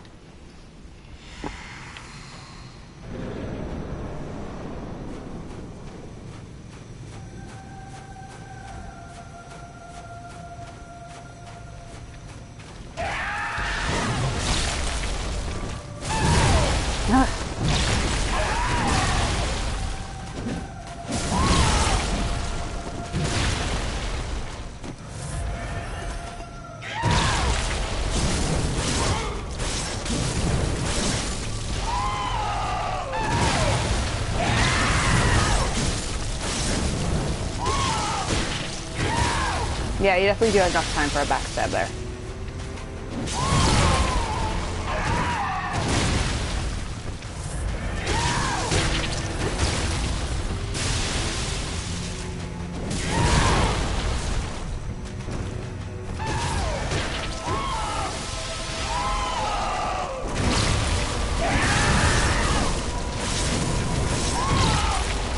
Nope. So you dodge back again.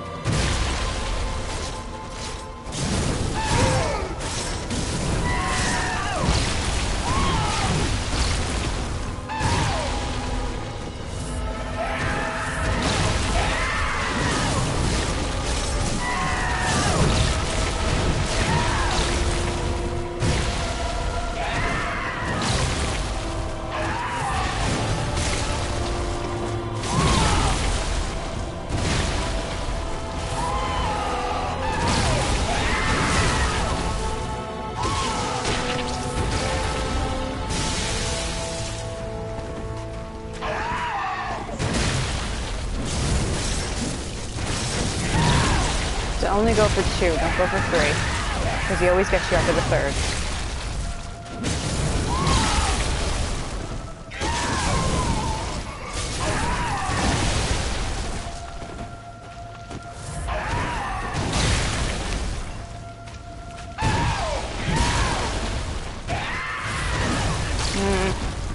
I actually tried to dodge through that one.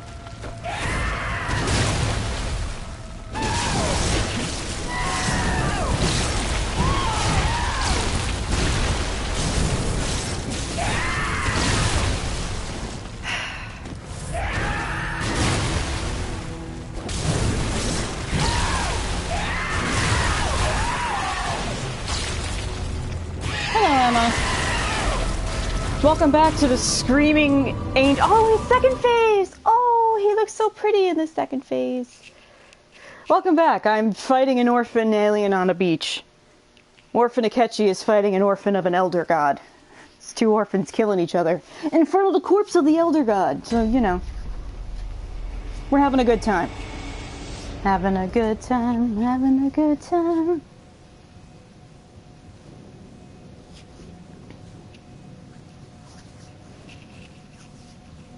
I love his second phase, like, especially the music, how fierce he gets. Like it's so good.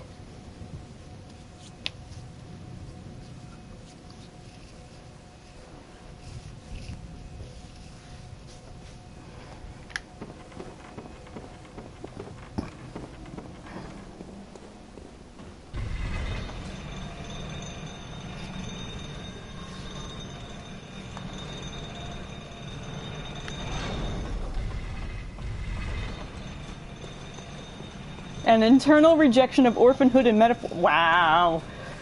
Manderly, that sounds like it'd be a thesis paper written about the themes of Bloodborne.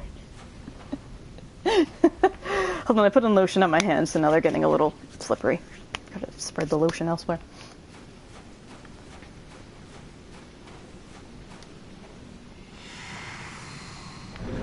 Alright, let's dance, alien baby. Let's just get around your mother here.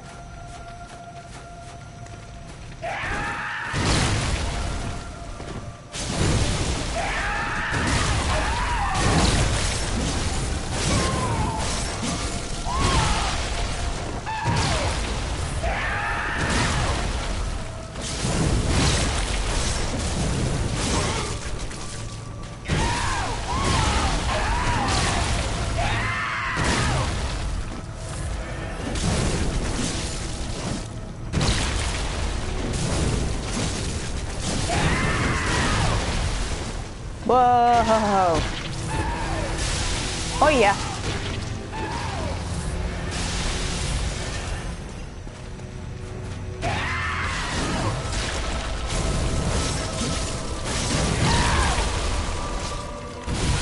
Oh no! I hit the wrong button. Dang. That wasn't so bad. Ew, the placenta's undulating. Ew, that's a sentence I never wanted to say. Okay. Oof.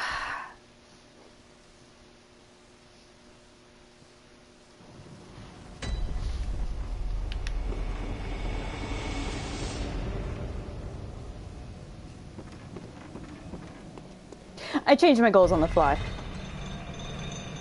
I was honestly thinking that as I was going into the second time. I'm like, wasn't I supposed to actually like parry him first and then I was going to try this? And then my brain's like, well, yeah, but we only have like a limited number of the beast blood pellets, so I want to try that. And parrying is unlimited. And I'm like, okay, brain. So currently I can't handle 2 combat options at once. Not when it's like 1 in the morning anyway.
And I'll get closer to him.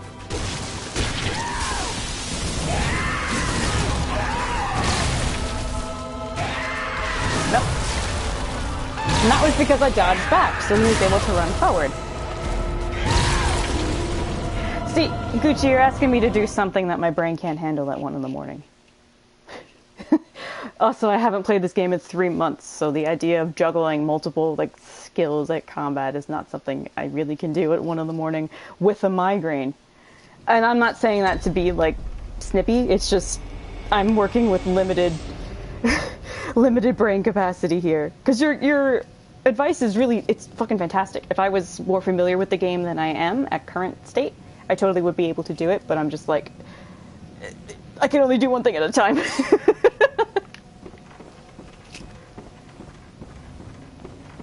Ooh, see, I was walking into a wall there. Ooh.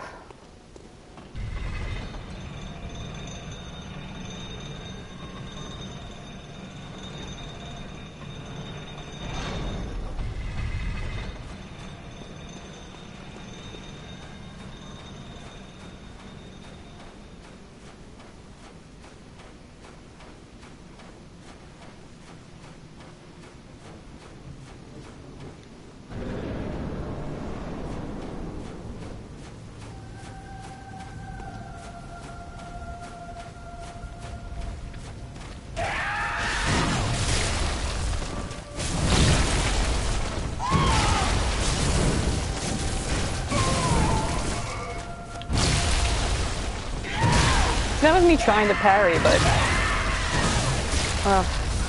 I keep dodging back.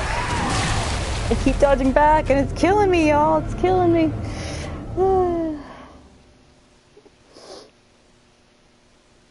Yeah, I have blood gems on. Yeah, don't attack him, Blue Jay. The little pilgrim guy who's like, he sounds like a bell's chiming whenever he moves. He's a friend. Don't bother him. I mean, he won't do anything to help you, but he's just kind of wandering around, you know? Oh, damn it. Alright, I have to massage my forehead, because this is kind of hurting right now. Ouch.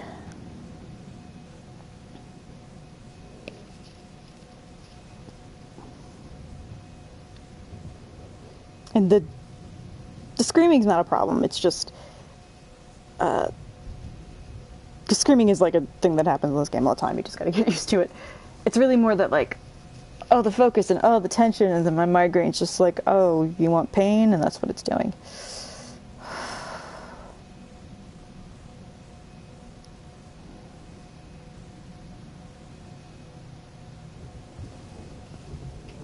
So I can't wait for the pills to kick in. Yay. Yay.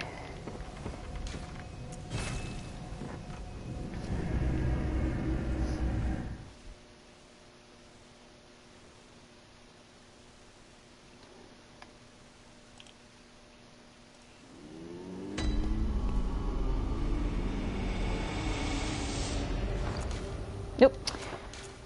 I always go to the wrong tab.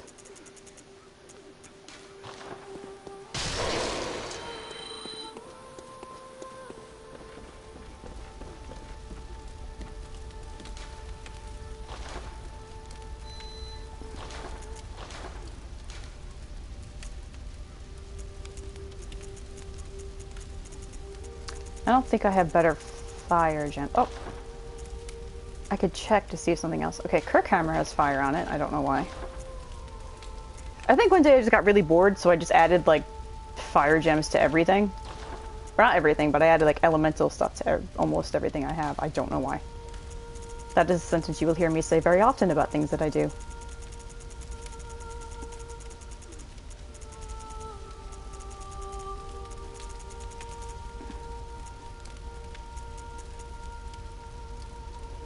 Increased stamina cost, that's not going to help me.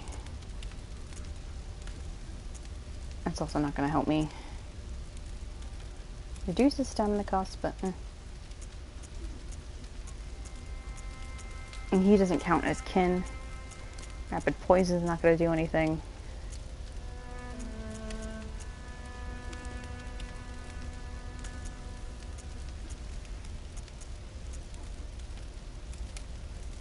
Arcane scaling, but that doesn't really help.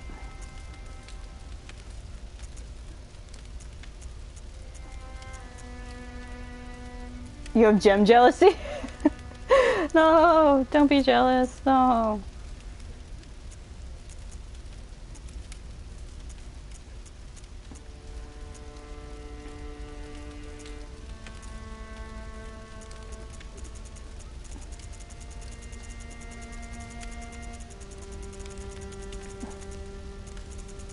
Okay, I doubt I'm gonna get one that's as good as what's on it right now. Oh, that's arcane. No, fuck arcane. I don't think that's gonna help me at all.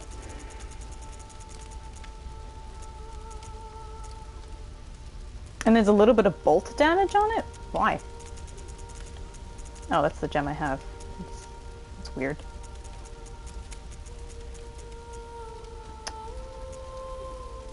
Oh, these are so good, but look at those stipulations. Well, this is only increases stamina cost. That's not bad. This one, HP gradually depletes. That's not going to help me at all. And it's just 2 points extra? Yeah, no. 367. Bleh. Bleh, I say.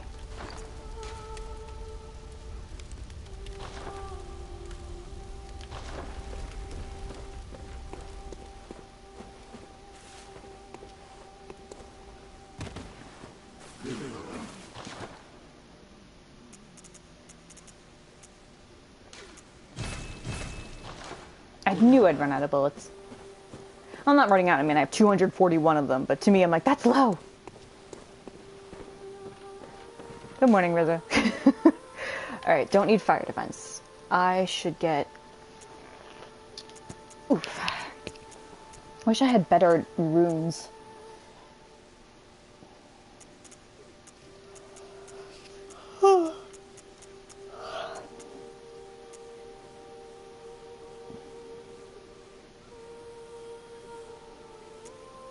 But then I'd have to go to Chalice Dungeons for that, and I don't want to do that on stream, because that's boring.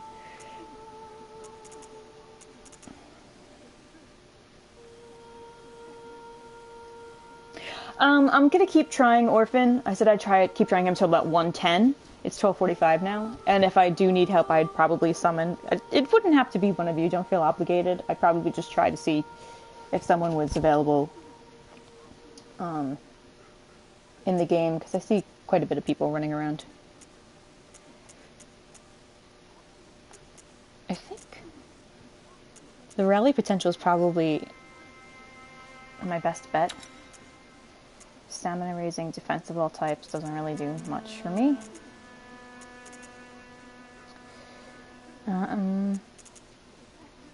Strengthening a visceral attack definitely would help.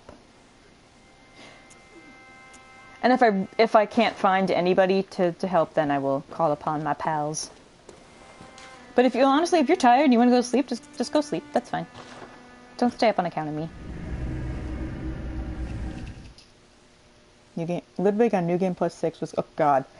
I can't even imagine. I saw someone fighting him on New Game Plus like 3, and I'm like, that's ridiculous. But then of course there's someone like Lobos Jr. who played the game on like New Game Plus 7 and only fought using his fists. Which, you know...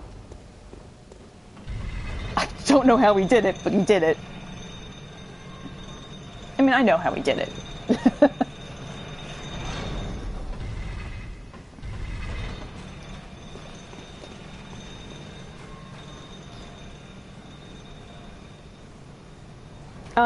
Blue Jay, people who like stream games professionally, they have, and this is not to sound disparaging to them at all, because it does take a lot of time and dedication and skill. It's you just play a game enough and you learn it enough and you understand the combat and understand how it works and you figure how to work it to your advantage and then you just do it. Yeah, I love Lobos so much. He's so fun. Like, he's so upbeat and so silly. Like, I've watched so much more of his stuff than I think any other, like, streamer or, like, Soulsborne-based person. And I love that he does the charity streams for St. Jude every year. That makes me really happy. You should watch, he didn't finish it, but you should watch the poorly translated Dark Souls 3 mod, because the text is so absurd, and the opening intro is talking about how, like, oh, the lords abandoned their thrones, but all it says is, like, the governments have been stolen. And he's like, no, not the governments. It's so friggin' stupid. I mean, not him being stupid, but just the governments have been stolen. Like, that's the bad translation. It's funny. What's the point of straight...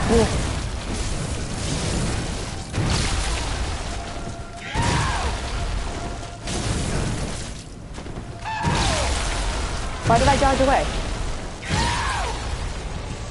I got distracted thinking about Lobos. The soul of Satan? What else was really funny? I am Yol. I am an adult. That was really fucking funny. They got it, the person who made the mod took the script and put it into Google Translate like 5 times until it came out as pure gibberish. And then that's what they got. And then they had, what did they have? They had, I guess, like, robot voices, like Google Translate robot voices read the text, so you'd get, like, a southern drawl, and then you'd get, like, someone who sounded like a chipmunk on helium, and it was so good. It was so good. Let me get the link for that, in case y'all get sick of watching me bang my head against the orphan and not getting anywhere. Lobos Jr. poorly translated. It's so fucking funny. The governments have been stolen. Oh, and then when he's trying to make a character, it's the gender options are Canada and women. And then when it explains the difference, it just says Canada, men are not allowed to have sex. Gender is the situation. It's, oh, thank you now. Oh god, it's so funny.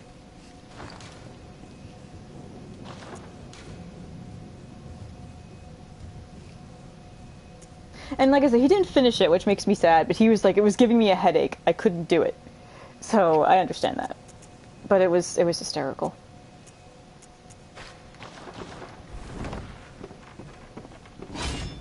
You'll see, it's in the first minute or so of the video, Gucci, if you want to watch him just go through the character creation. It's hysterical.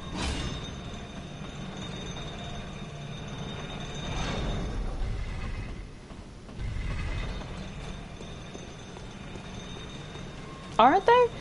I saw one for Dark Souls 3 that was tiny souls, in which are the size of like any character's foot, and so he made his character. Lobos made his character an elf in the game.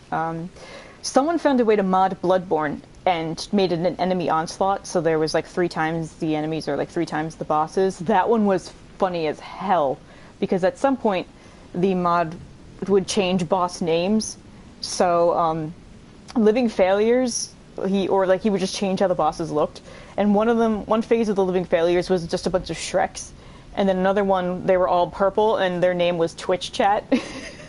It was just so like there's something just so beautiful about it, you know? The absurdity of it.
I love his second phase transformation. Congratulations, Blue Jay. Yeah, visceral attacks are great. Ooh, if you can manage to land them on this guy.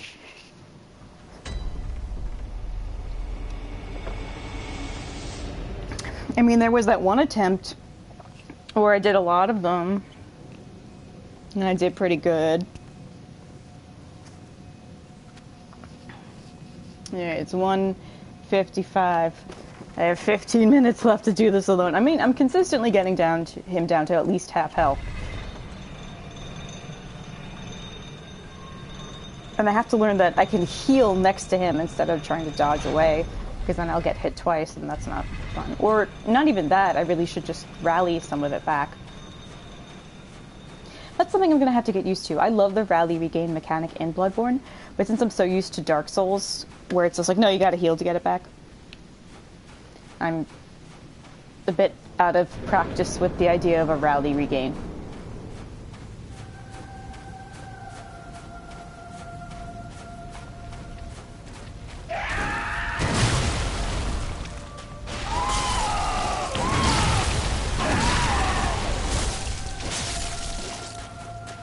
Come on.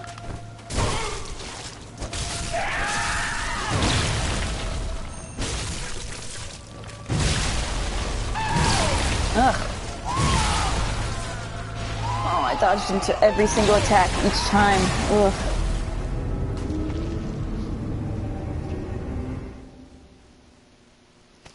Sounds good, Blue Jay.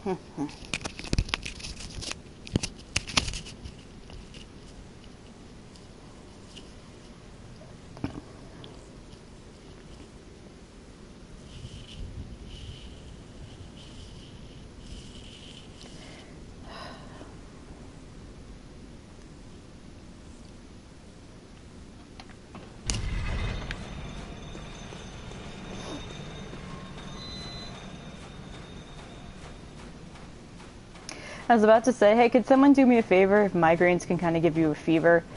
And instead my brain was about to say, could someone do me a favor and see if fevers give you migraines, even though one came before the other? Oof.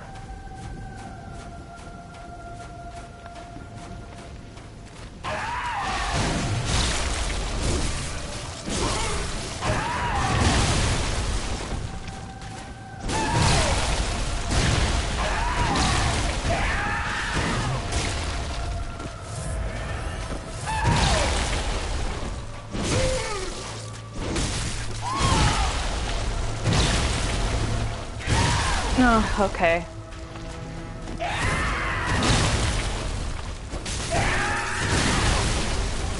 You know, I kind of just want to die. Like, not in real life, but like in the game. Thank you. They can? Because I feel like I'm getting a fever, but I can't just tell if my skin is flushed. Do migraines do that too? Do they make... Is it because there's a lot of blood? A lot of blood rushing to the area? Uh-oh. I'm getting, like, migraine delirious. Uh-oh. This happens a lot, too, when I get migraine. I haven't had a migraine on stream in a while. And when I got one the last time, I would just turned it off and just stopped. Normally, I mean, I get migraines quite a bit, but I haven't had them, luckily, when I was streaming, and now I'm getting one. Oof.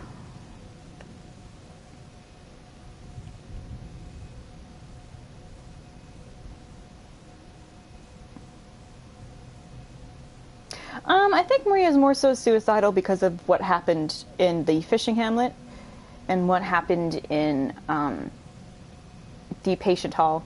And I think Gehrman's fascination with her probably was just a bit too much for her to handle. What did it say, Blue Jay?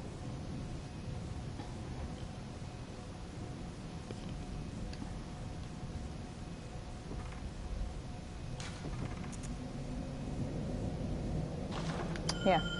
I'm gonna help somebody. And I'm not trying to disparage your theory, Gucci. I just wanted to chime in. Network failure? Oh, don't worry about that, Blue Jay. That could just mean that there was like a glitch in the server. That happens sometimes. The immune response sucks? Oh, do you mean like how migraines and stuff works? God, where's my phone? don't know where my phone is. Okay, great. That's normally where I would look stuff up. Migraines fever.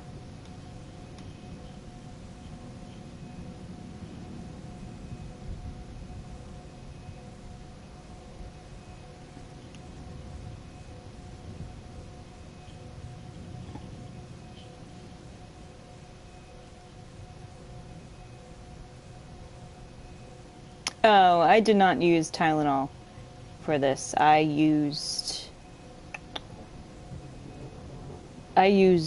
What the hell did I use? Aleve. Shit. I think that counts, though. No, that's naproxen sodium. It is an NSAID, though.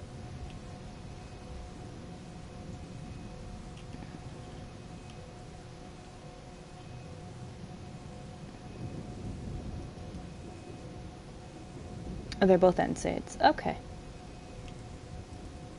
I hate how much I've had to look up in terms of, like, pain management, considering how consistently ill and in pain I have been. It sucks. Hope disability agents rule in my favor, because I'm busted. Yay.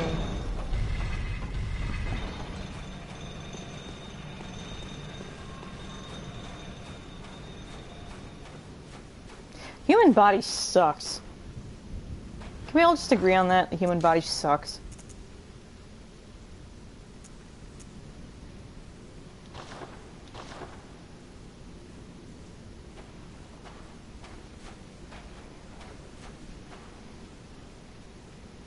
Oh. Whoops. Thank you. I'm glad we can all agree on this. Yay. No, I did it again, and I didn't. I wanted to turn it the fuck off.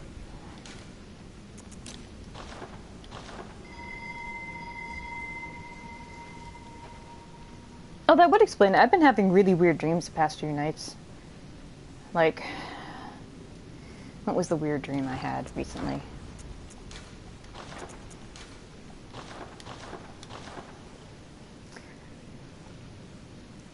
In one of them...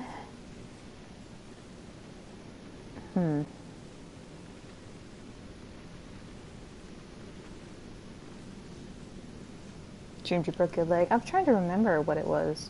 You know when you have a dream and you remember just the images of the dream, but not necessarily the plot of it?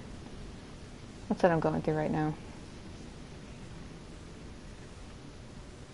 And then sometimes what I'm hearing in reality, or like when out there in the world, will enter into my dreams. So I'll have conversations based on like a TV show that I'm hearing, or if I have like all that other garbo. Oh, don't worry, Gucci.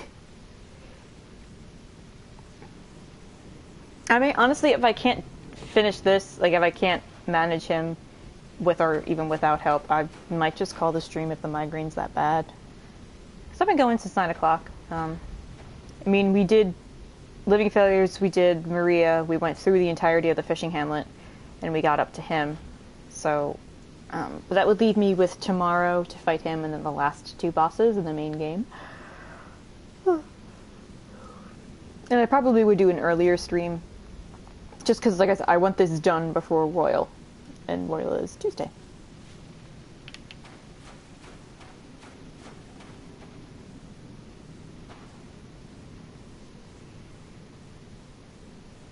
I can hear voices.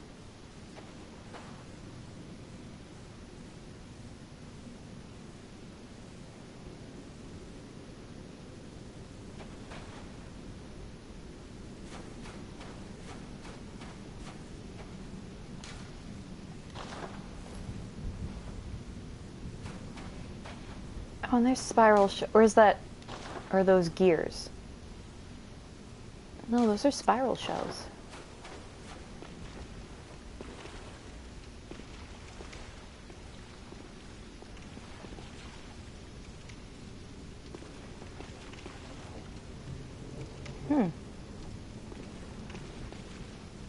Oh, that's very odd.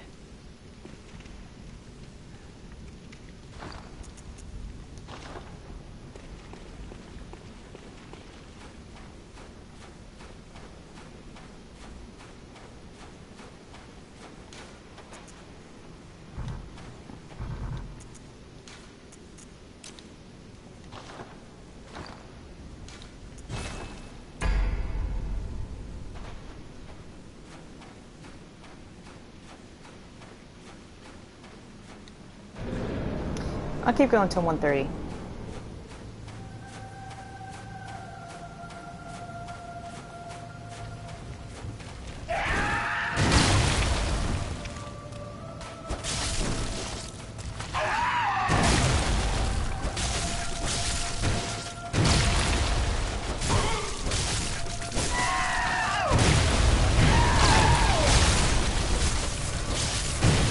No, I know it wasn't too soon.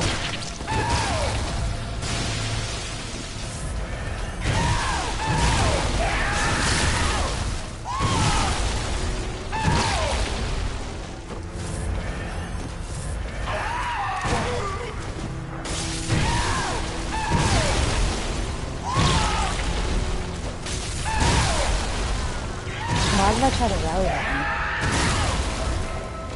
Well, thank you, Gucci. Sometimes notifications aren't always working properly, so be warned. I've had a few people say that YouTube didn't tell them I was streaming until like 2 hours into the stream, or that they didn't notice until they actually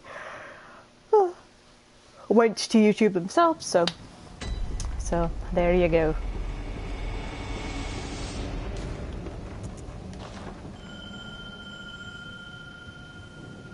Oh man, I hate when like the corpses of your friends stick around. That's so depressing. Because like his body stays here, Yoel's body just hangs around. It's not. It's pretty miserable. I'll say that for free.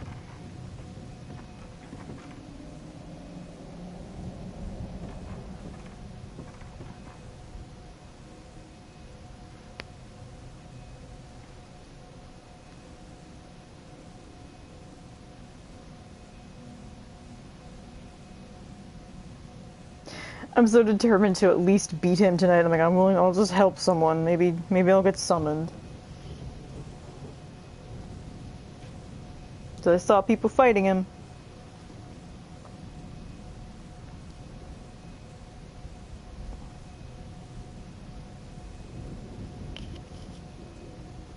I'll just sit here rebraiding my hair. Trying to think of conversation topics.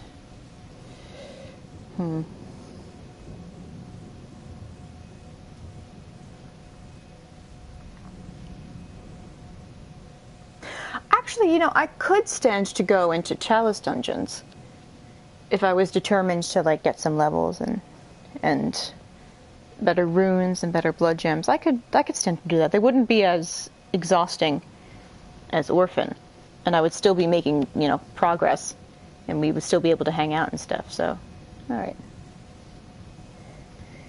You have to go up in one of the two towers in the back of the arena, either on your left or your right, and you have to run all the way around and kill these 6 bell ladies, because they're buffing him. So if you kill all of them, then you can go down and fight him. He's weak to bolt, if you have bolt at all. If not, I think fire will do. You should stick near the part of him that does not have the body on top of its head, because the other side, the non-body part, is less aggressive.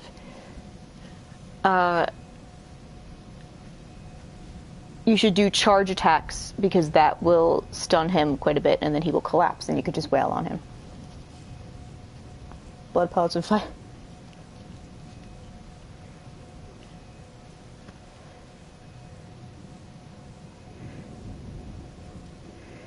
I'm almost done braiding my hair.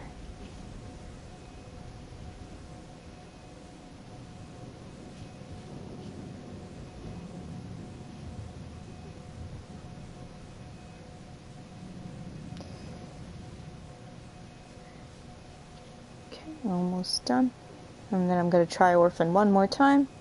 And then it's Chalice Dungeon time. I don't even remember the last Chalice Dungeon I went into with him. I think it was past Rom.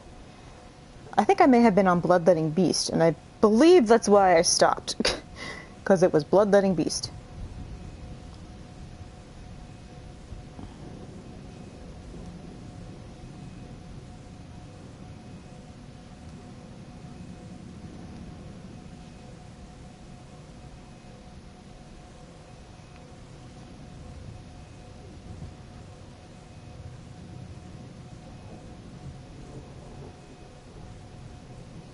Okay, done with the braid. One more go at the orphan.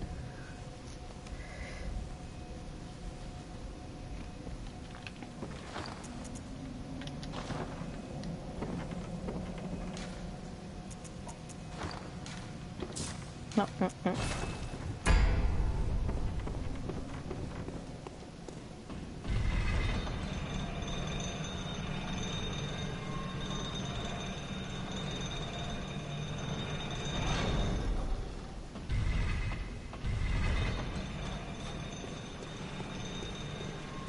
What area, Patricia? Like what thing in particular? In Mensis?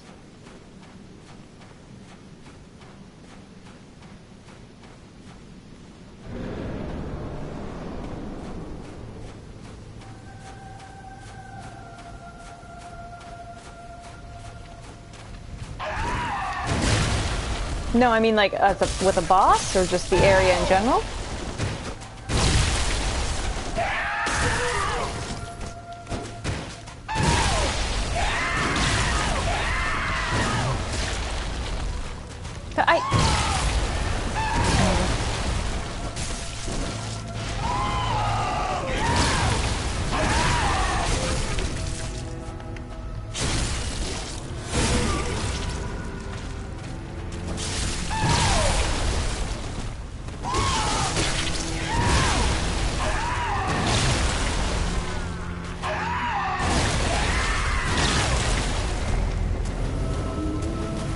Bujay, I think you did the Nightmare Frontier. Nightmare Mensis is the last nightmare in the main game.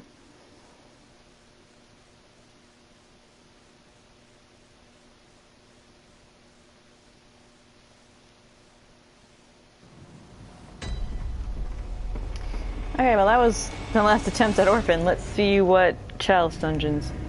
Because I don't want to stop streaming, because I know my headache is going to go away, and then I'm going to be sitting here like, well, fuck, I kind of want to keep playing the game, and then keep on hanging out with y'all.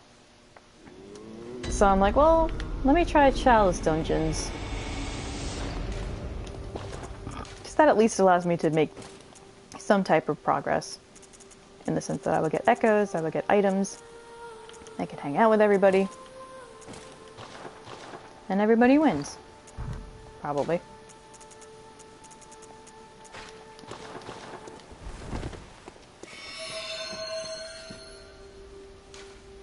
Ailing the Ram. Oh, I think I know who this is. Yeah, you can co-op in Chalice Dungeons, Blue Jay. It's easier if you have passwords. And I would need to have the same Chalice setup that you do, and I would need to be on the same floor.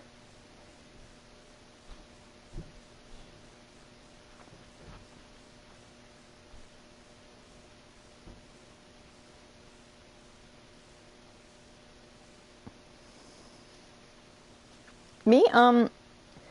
I do kind of want to do the Chalice Dungeons on my own. If you really need a third person, I do not mind helping, but I'd prefer to do this right now. Sorry, normally I don't mind helping, but I'm just kind of like, well, I had a plan, and I kind of want to stick to the plan.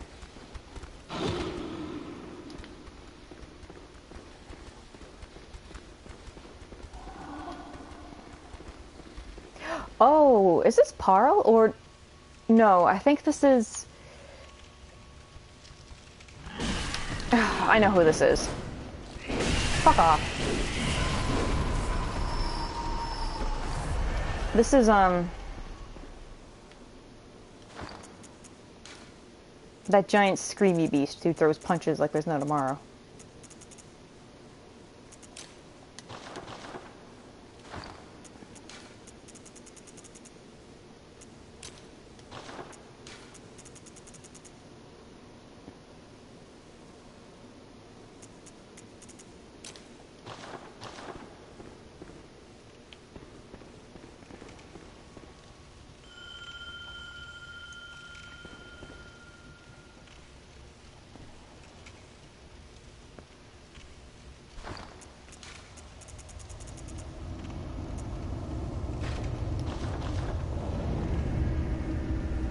Vetus isn't particularly useful, but give you a meat shield at least. Oh yeah, this is why I didn't progress. Because of this fucker. Although he's easy, you have to stay close to him, yeah?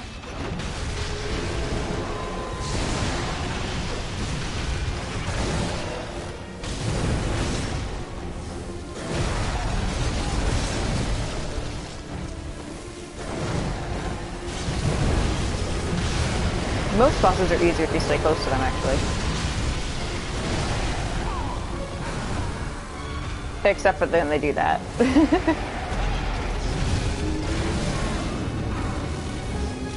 I can do this guy.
Oh, dang it. I told you they're upstairs. You have to run upstairs in one of the two towers. You have to run to the one of the towers in the back of the boss arena and go upstairs. No, that's fine, Tris. Don't worry.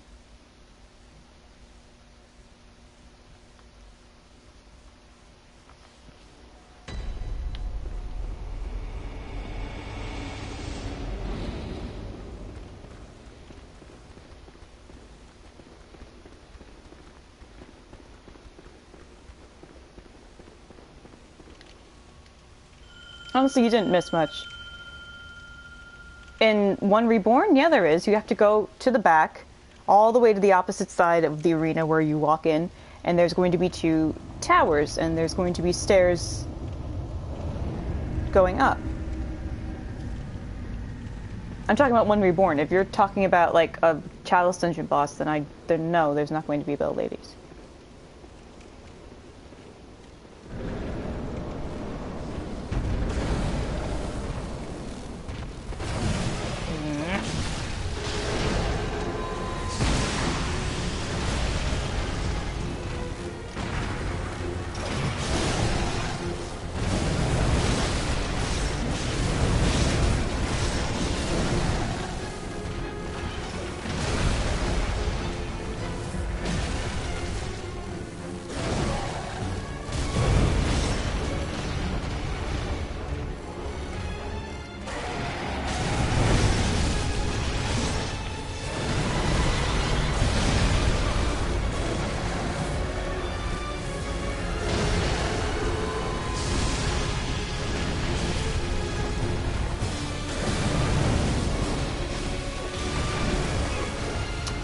How did I dodge into it?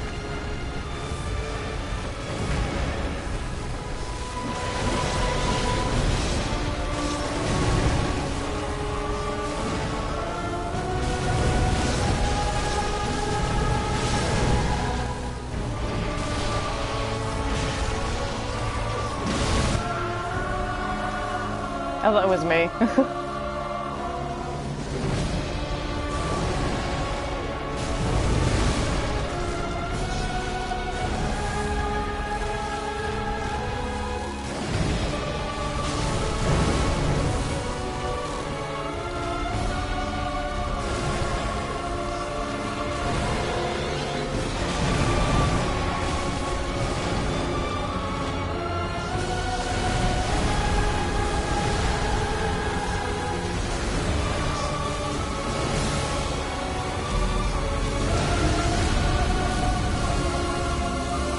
Do you want help on One Reborn, Blue Jay? I can help you. I actually really like fighting One Reborn.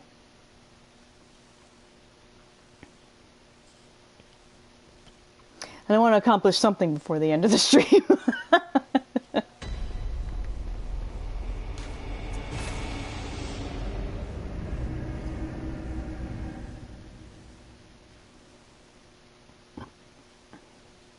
Ketchy's just hopping around trying to find something to be successful at.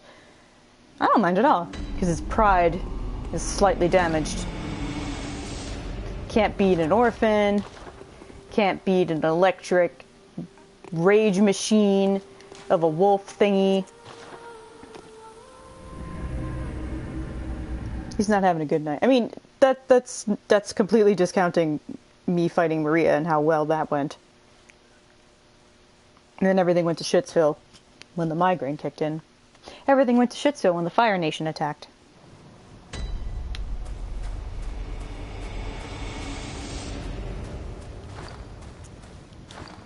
The password is Goro Boys.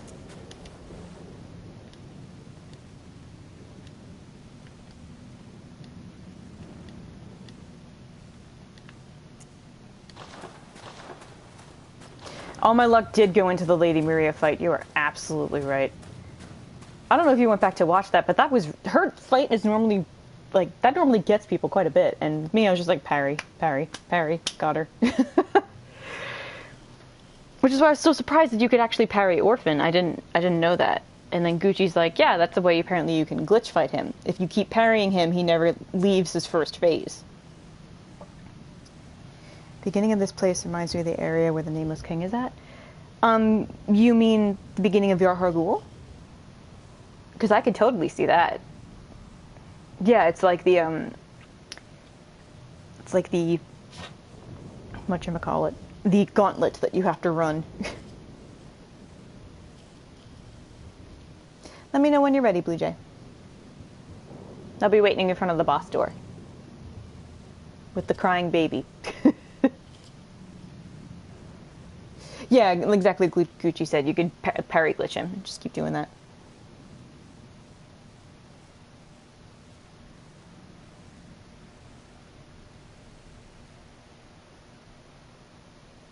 Oh, where I just teleported from. Oh! Hunter's Dream. Okay, I see. Ready? Okay. Goro Boys is the password. Ring your bell. You seem to be ready, so I shall ring mine. Goro Akechi will help Cognitive Akechi. Just this one time.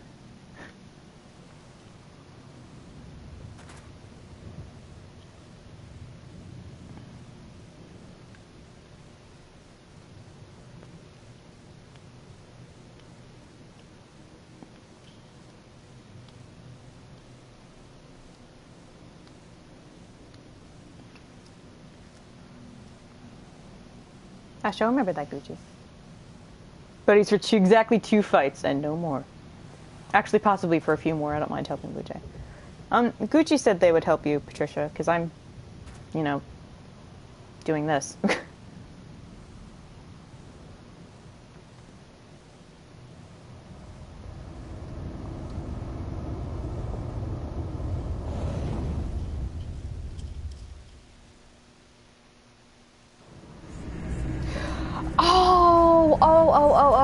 I totally see what you mean. Yes, yes, yes, yes, yes.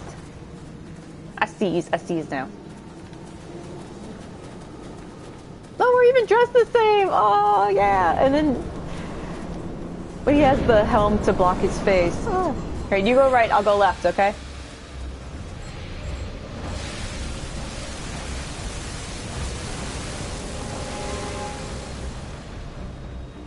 Oh, this is the music I played when I fought Shido.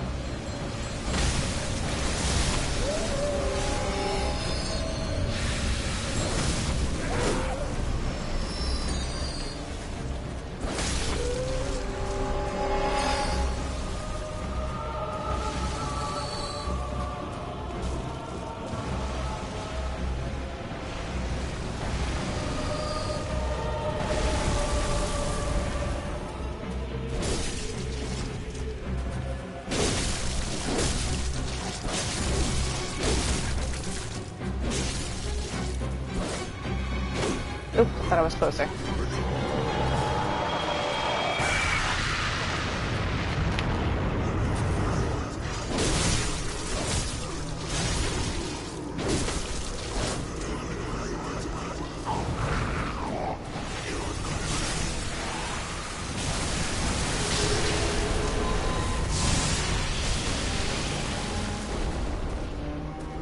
Oh no! Don't worry about it, it's fine. When he does the stompy, it's very disorienting. Also cognitive, Akechi feels slightly, you know, slightly pleased that he can one-up his cognitive self just a tiny bit. Yeah, Gucci said he'd help Patricia, he just doesn't know the password. Thinking about how OP P5A Joker was, and he was fighting Shido. Yeah! Ooh.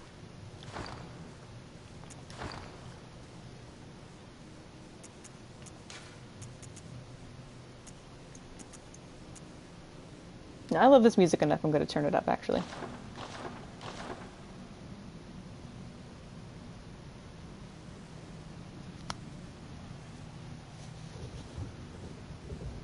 Oh, no, I'm helping Blue Jay. I think Patricia said they still needed help in Mensis, if you wanted to help them there. Oh, you can't. Oh. Oh my god, Manderley. Oh my god, everyone's having a bad night. Oh god, I'm so sorry. Oh no. Alright, well I'm sorry, Patricia. I don't think any of us can help you right now. Because I'm going to help Blue Jay and then I'm going to call it a night because my migraine. Oh. Wait, your screen, you go to Mensis and it just doesn't work? Wow. Oh, Manderley, I'm so sorry. Oh. Like I could, reading that sentence made me just go like, you know, like a gut punch. Just, just give it up for tonight. Like, well, that's gone into the ether.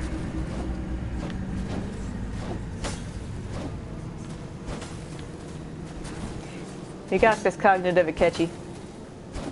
Woo!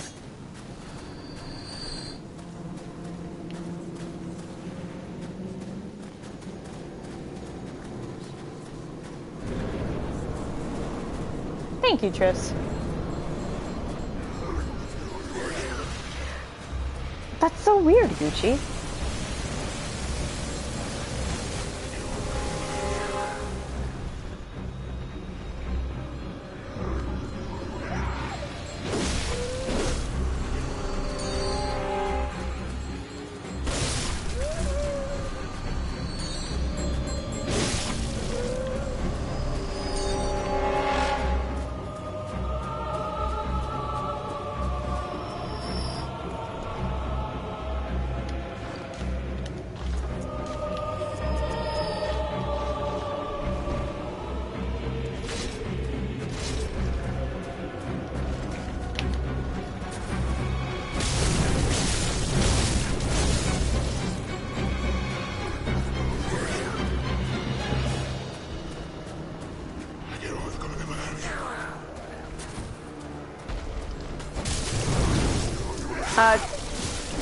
Blue Jay, try to come over where I am. Because that side he's really aggressive. And he also does that blast attack, which sucks.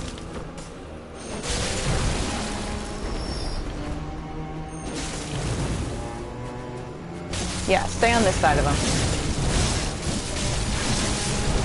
But then be careful, because he can do this weird spit attack. So when he spits, you have to go inside the tower, okay?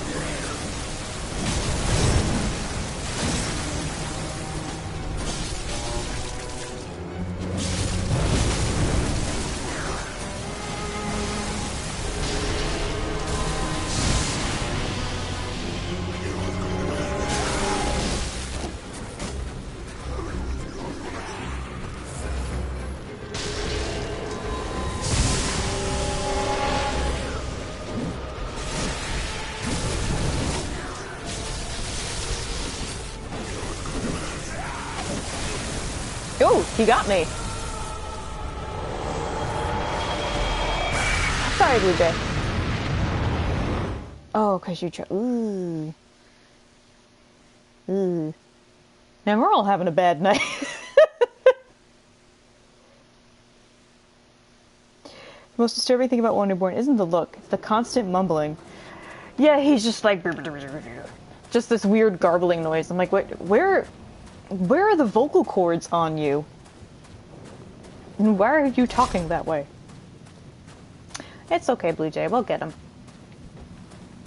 I forget that it'll level me down to match you, so I'm thinking I have, like, the health and stamina I do at my level, but it levels me down to closely to match you. So if you're at, like, 50 or 60, then...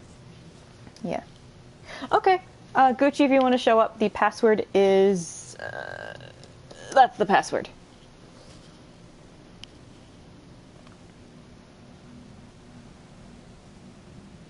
Yeah. I mostly just use that old hunter NPC here just to distract him. He's just cannon fodder, really.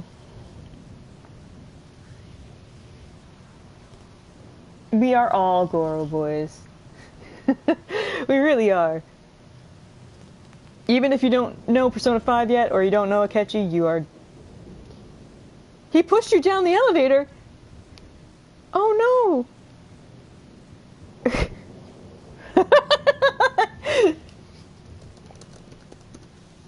Just Monica!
We got this.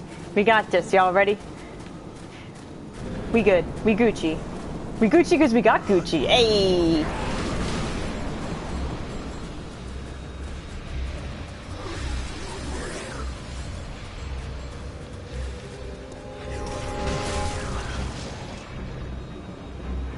Oh man, you have this weapon I love the most, Gucci, and that I never use. I don't know why.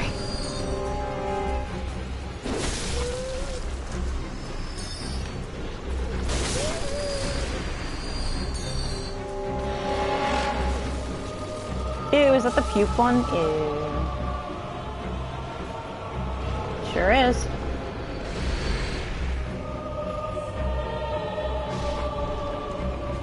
Oh no!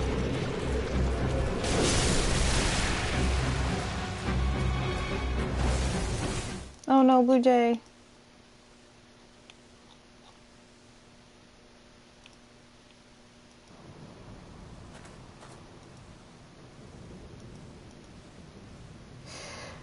Yeah, that part, it sucks. I mentioned that, in passing, like, it sucks. Don't worry, we can get this. Yeah, you... Yeah. Yeah, that's never a sentence you ever want to say.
Aw. Man, none of us are having a good night today. I know I said that before, but no, it's doubly true now. We can do this. We will persevere. We will kill the big goop monster that mumbles incoherently, and then we're all gonna have a good night, god damn it. I speak that into existence. I have planted the seed, and I will see it harvest.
Oh my god. Blue Jay, you have the worst luck. Okay, Lala. Enjoy lunch.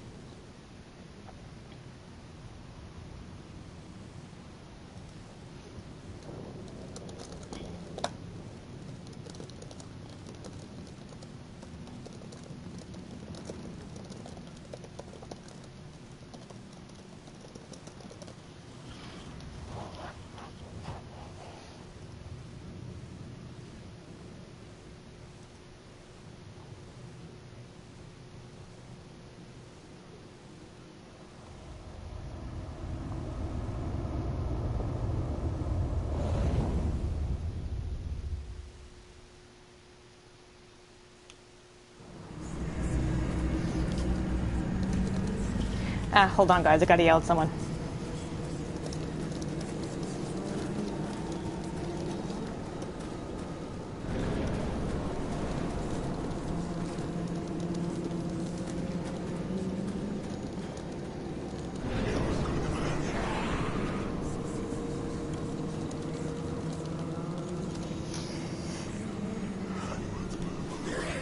Alright, sorry, I had to yell.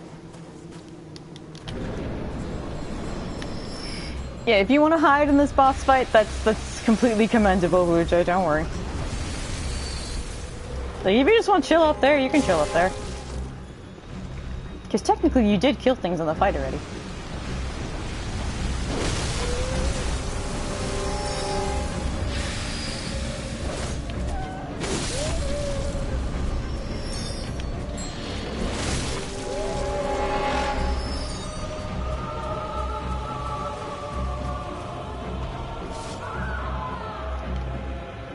The puke again! Oh no! Alright, Gucci. Get away, Blue Jay, get away. When he charges up like that, it's a body blast.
Missed it entirely.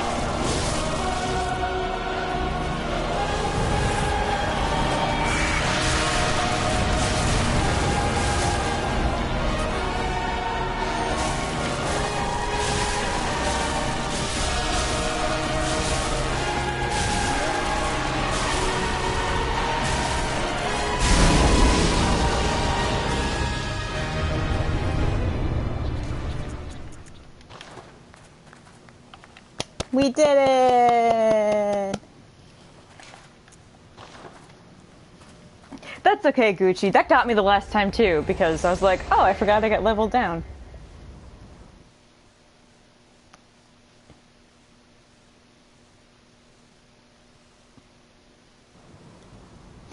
We did it! Yay!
You're very, very, very welcome. Oh, do you want help on Living Failures? Oh, yeah, I could help you. You know what? This feels like a good end. Not an end, but a good continuation of the stream. I couldn't beat shit for myself, but I can beat things with other people. So yeah, I'll help you on Living Failures. Garo is feeling strangely magnanimous on this stream.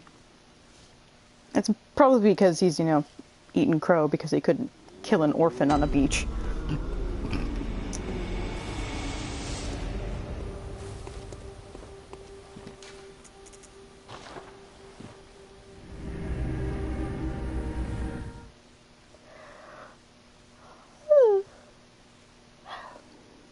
You're a little under-leveled, Blue Jay, I will say that. So, my recommendation would be to stick to Chalice dungeons. Maybe what I find a really good thing to do is after I beat a boss, I will go right outside the gates and then help other people on the boss, since I'm already familiar with it. And you could just rack up echoes really easily that way. And One Reborn is an easy enough boss that you can get echoes quite... I don't want to keep saying easily, but...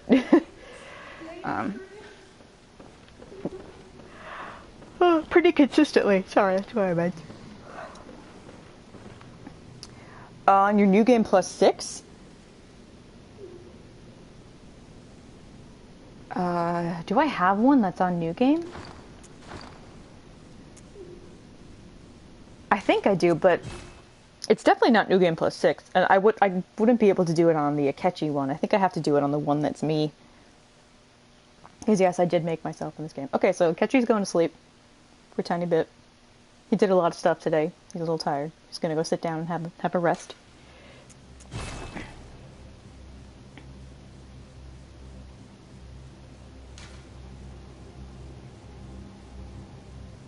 Oh, wait. So it's not your new game plus 6? Oh, you were just telling Blue Jay the levels you have. Okay, sorry. Sorry, you're just telling Blue Jay the levels. I'm sorry. I got a little confused. I'm like, wait, what's happening? I don't think I could do that. Right, so never mind, Gora's back. It's the late night silly stream. Welcome to the fuck up. You're in the right place. Oh, shh. You're fine. And again, password is still Goro Boys.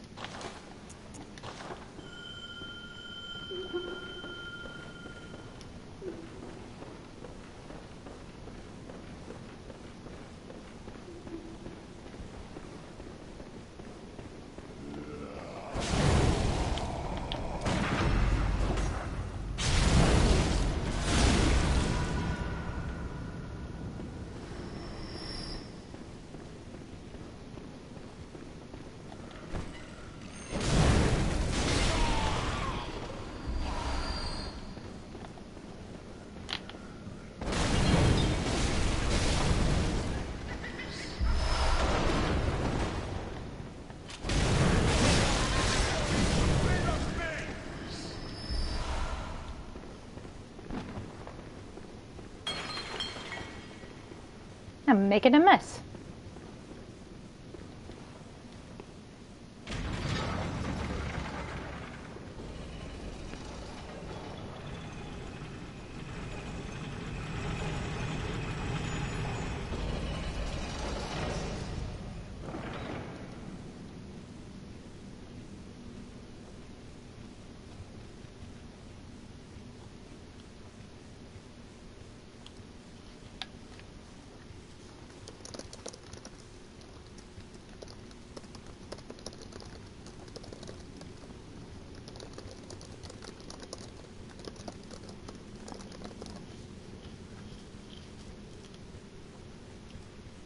Where do you want to meet up, Gucci? Because I could hang out in the room with all the old gun grandpas. I figured that might be the easiest.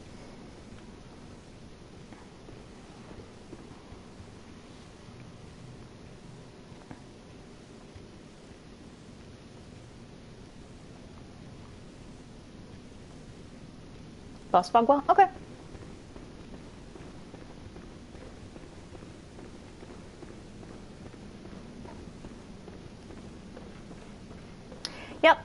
I'm helping Gucci on a boss, and honestly, I may still go. I mean, Chalice Dungeon stuff is fun. I may go back to Dark Souls 3 so I could show you Daenerys Pyro stuff, because I love playing Dark Souls 3. I need half a reason to keep doing that. Of course, Gucci. I don't mind helping people. With Patricia, it was just difficult because I'm like, well, I have some stuff I still wanted to do, and I felt bad, but I'm like, I was gonna do this. Oh, cool! Nifty neato.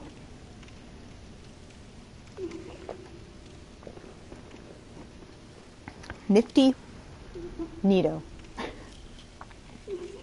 Or if it's Dark Souls 1, that's real fucking neato. Ayy.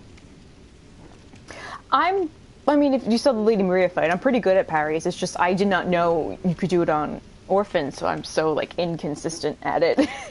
And then I get so frazzled when he does, like, their meh, meh, meh, meh, and just starts swinging the fucking umbilical cord around like a yo-yo. I'm like, okay. Because my natural instinct is to get away from that. But your instinct actually should be to dodge forward, because then he can't actually hit you with it.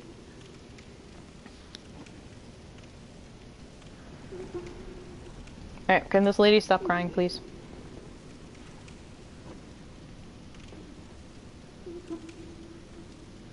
Can you see into her... This is a question I never wanted to ask, but can you see into her neck cavity?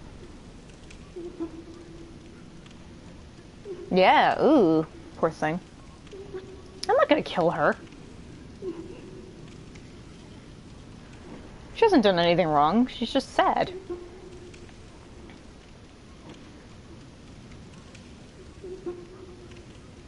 Okay, thank you. I'm like, I don't like killing NPCs and stuff if they're just minding their own business weeping. Like, I'd rather just, you know, they're in a bad enough mood. Yeah. Well, I mean, she came up here and then knelt down and she says, "I failed, Lady Maria." I guess she feels like she's not a good enough patient, but no, you're fine, dude. You haven't done anything wrong. It's okay. It is. Let me try ringing it again.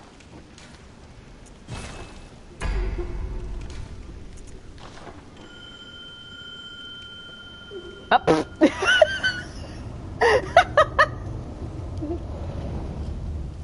Okay. Alright, we in there. Apparently. Hey! Woo! Okay.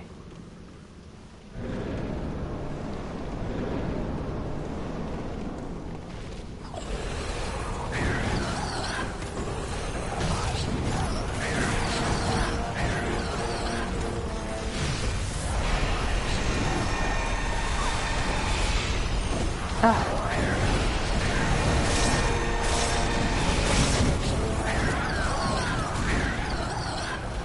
Do they get you?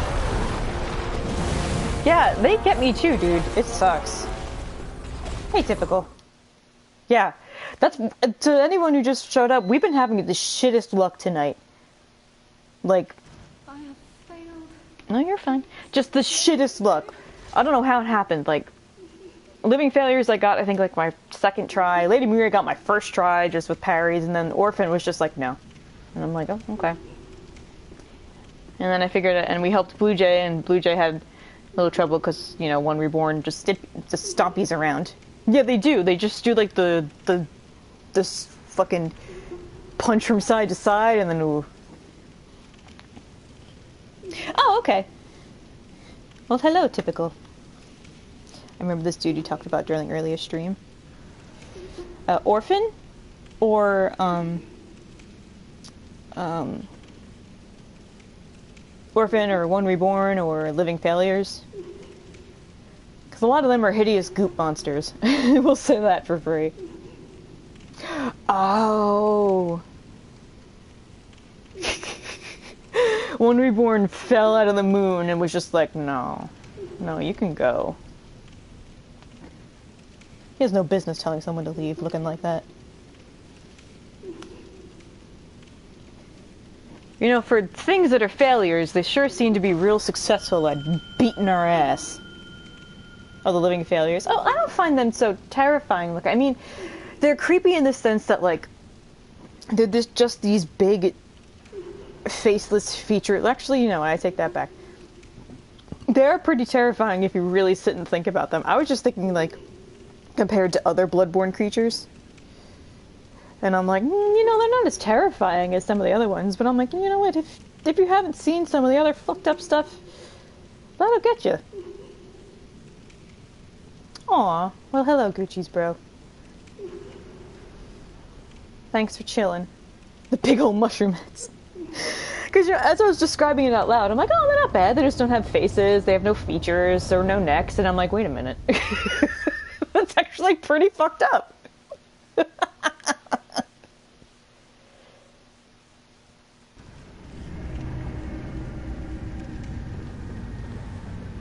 Oh, no, I don't want this one. I think I want this one.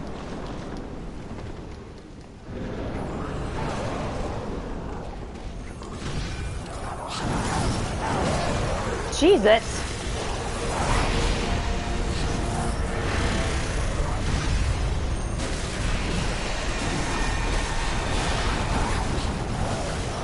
I know you can parry them, but I'm kind of inconsistent with it.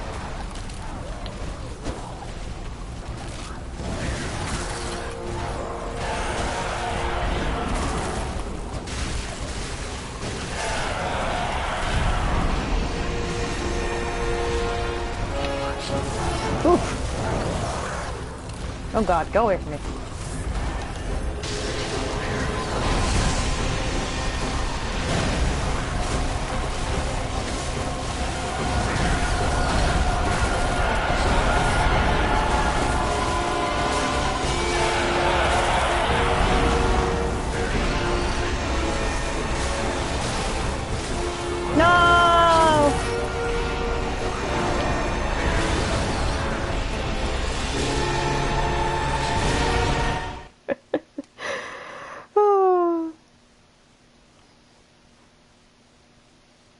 Calm down, big friendo. My blue face. Aw. I know. We can do it. We can do it. You're okay, honey. It's fine. Despicable, malformed thing. Therefore, no mercy for all. That is a very specific, coherent note. The beautiful face. I can't remember what I used when I fought them. I would love to use the Logarius wheel just because it's so cathartic to beat the shit out of things with a giant spinny wheel, but, yeah.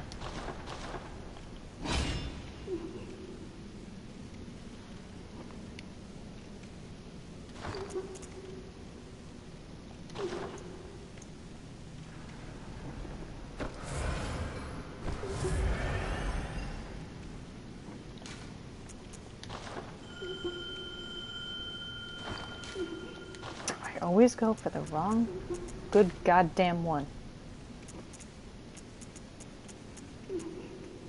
Oh, I forgot I had the lock shield. Huh.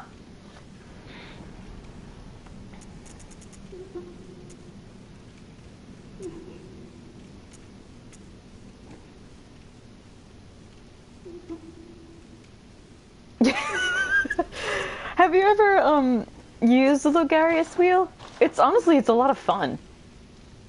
Because it seems so impractical, but then, like, you just...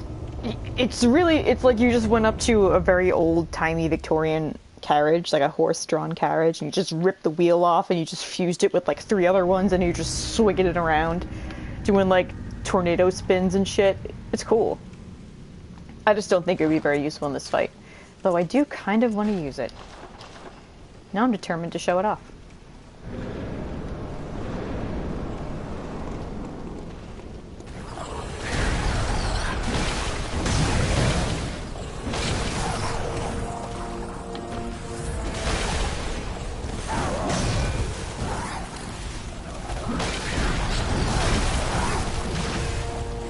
Not worth it.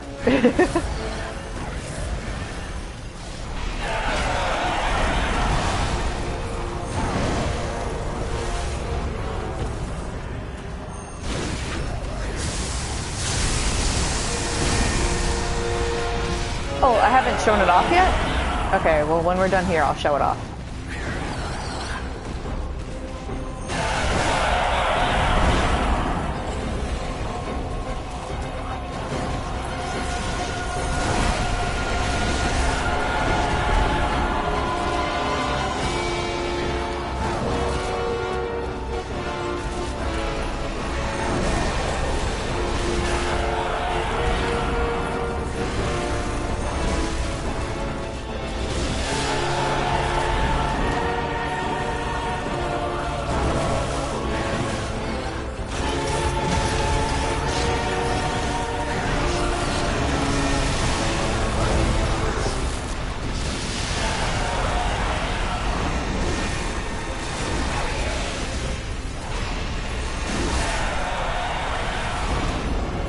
Yeah, you know what? These guys are actually really horrifying looking. Oh god, oh god, oh god, oh god.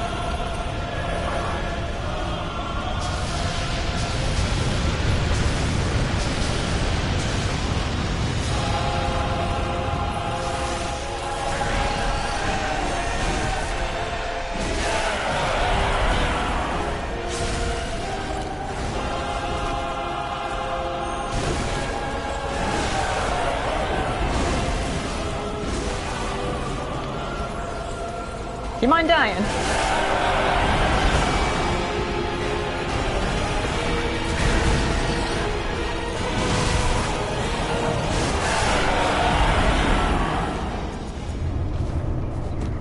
Got him.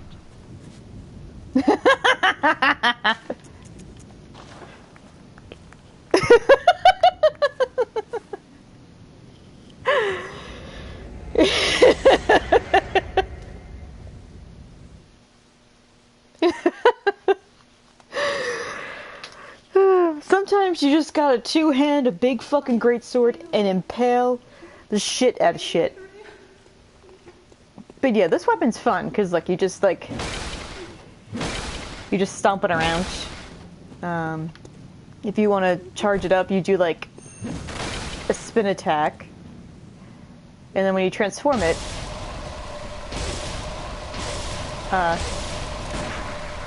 skulls come out of it, and you can like charge it and it does a bunch of arcane damage, but then it'll like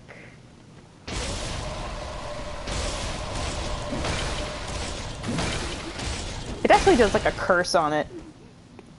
Yay, Blue Jay!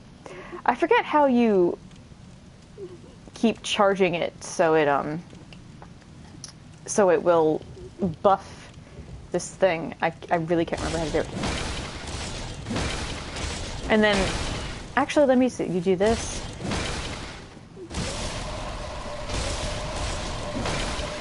I love that when you transform it back into the closed form, you just smash it over your head.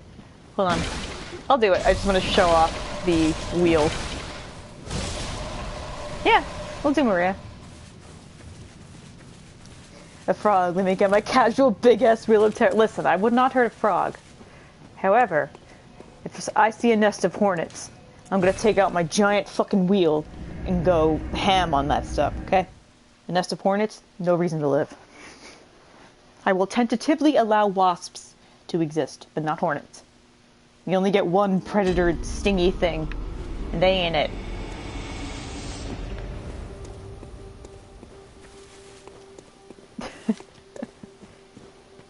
It's coming right for us. Yeah, I'll help you with Maria, sorry. I'll be there in 2 shakes of a lamb's tail.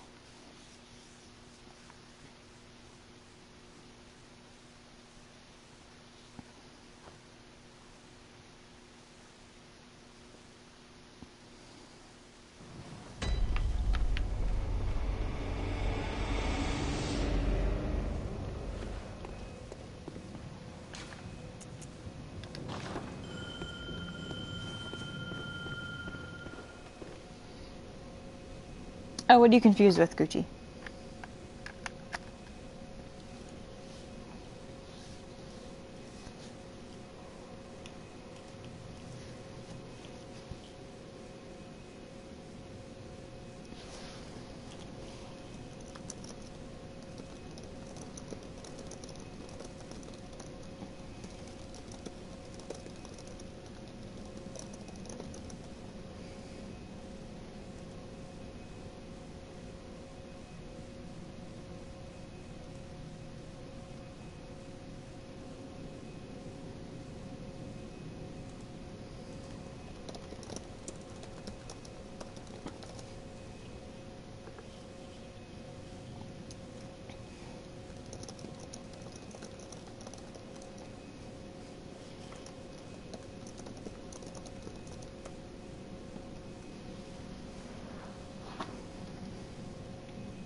Oh. Yeah, sometimes you have to move a little forward out of that bell area. Ichabili was still praying after she died. What do you mean, Blue Jay? Okay, then we'll connect soon.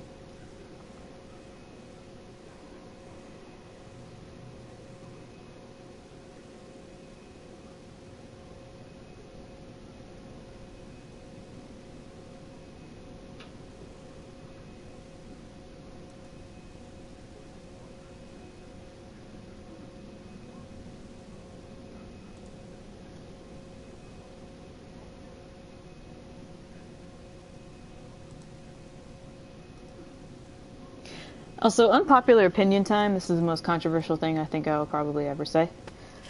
I don't care that Akechi killed Wakaba, because Wakaba sounds like she was a shitty mom. But beyond that, the art book confirms she did human experimentation for her cognitive research. So that alone, you know, she can go fucking die. And on top of that, you can't do science, cognitive science, without, like, which involves the brain and the metaverse, without using humans to figure it out. And it's heavily implied she used to work with Shido, so she knew part of his plan. And she neglected Futaba, so you know what? I don't fucking care. I don't fucking care that she died. So there you go.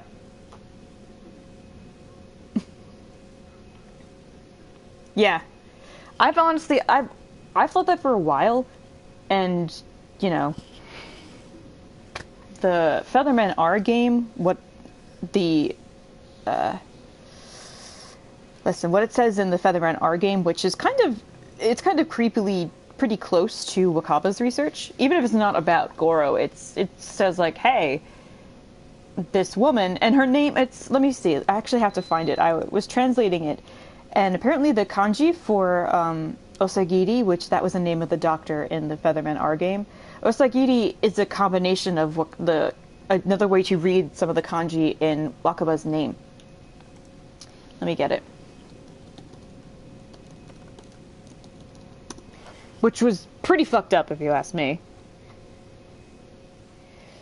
Yeah, Osagiri, she's, the Osagiri, that scientist, she speaks the way Wakaba does. Her name, Osagiri, is a synonym for Wakai, which means young, and the Waka in Wakai is the same first character in Wakaba's name. The Giri in Kiri could be taken from the same word used for Kurijo, which is Polonia, blah, blah, blah, blah, blah. And then the warrior she's experimenting on is called the sixth immortal warrior, called Grey Pigeon. And Goro is the one to wear the Grey Pigeon costume in the DLC. So, yeah. Like, I know that makes me sound like an asshole, but I'm like, well, I don't care that Okamura died. Like, I don't give a shit. He deserved it. And then what we know with Akaba, I'm like, everything that Futaba went through was because of what Shido's people put her through, and what her shitty family put her through. You can't really put that on Goro. And then also her mom sounds like she was into some gross stuff, so I don't care that she's dead either. Oh, you got it. Oh!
Oh no! Well, here's the thing, Blue Jay. Osagiri talks about the patient she was working on. She calls him the sixth immortal warrior. So that's not related to Goro. And the sixth immortal warrior is Grey Pigeon, which in the Featherman lore, in the universe is Grey Pigeon. And so Goro wearing Grey Pigeon's outfit, I think, just means that, okay, if Grey Pigeon was experimented on and betrayed the Featherman, even though he was supposed to really be a part of them, that's what Akechi's being connected with. Is someone who betrayed the team but was still a part of them, was cared for by the leader of the Feathermen, and was very likely experimented on.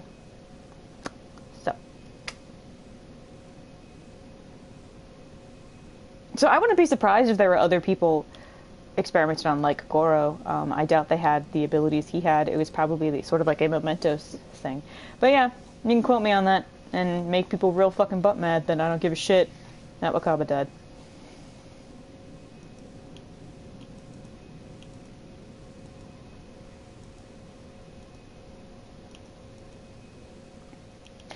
And then there's like, how do I put this? The negative memories Futaba had of her mother were not untrue. The manifestations of her mother as some monster who thought that Futaba shouldn't have been born, that wasn't true.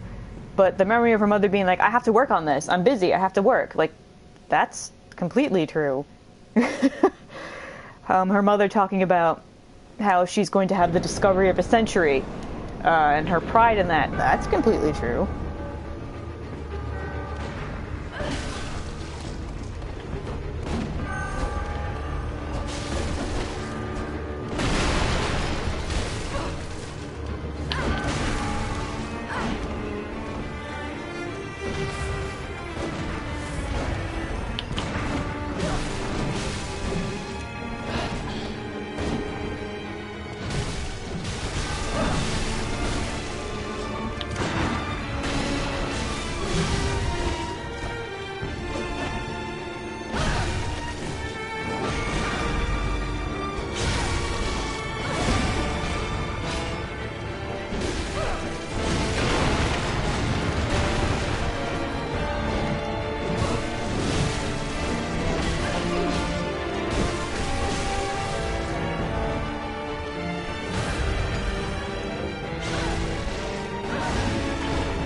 Yeah, you can get it in Akihabara.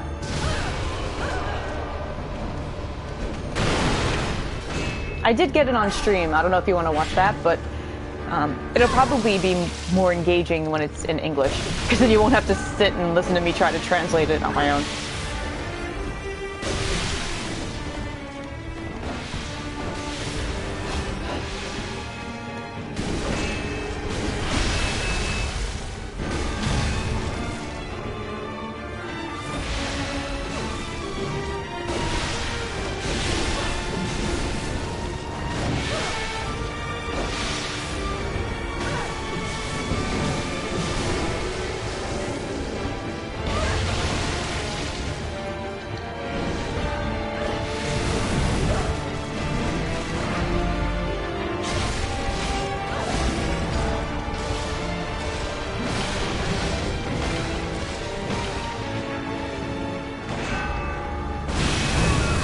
No! Oh no! Oh no. His palace does suck, you're completely right.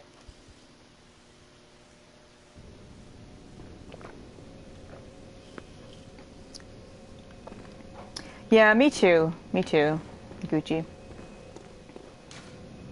We'll get it. I just have to restock. I'll go back. We'll get her. Love you, Lady Maria. Love you. I love you, cold, unfeeling robot arm. How many of you recognize where that's from?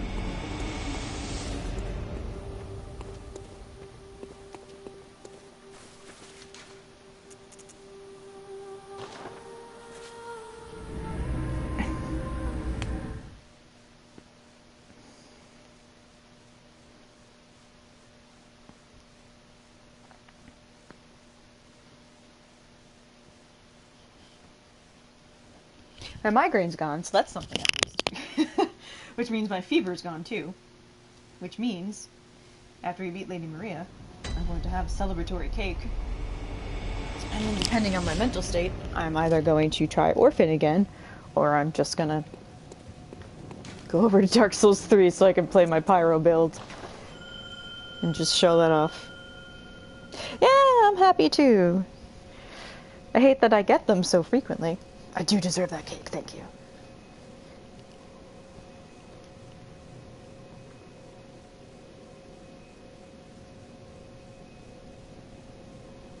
Aww. Well, thank you, Gucci. I can escort you through the fishing hamlet, if you'd like.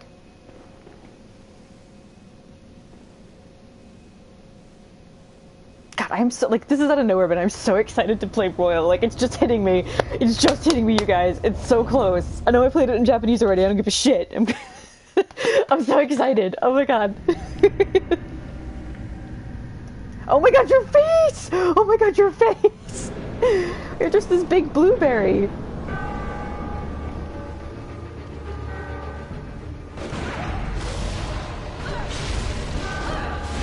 Help with bosses? Okay.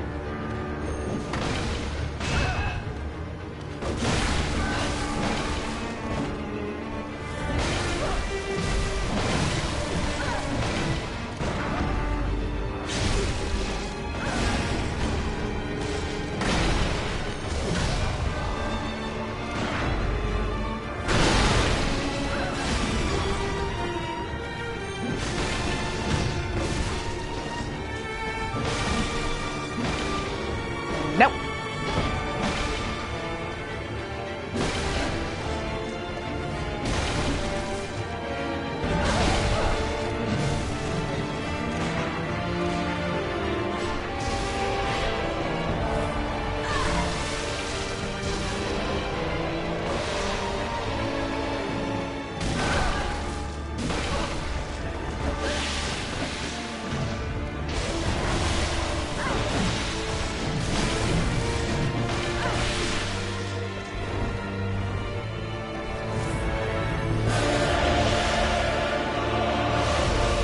Oh, sorry.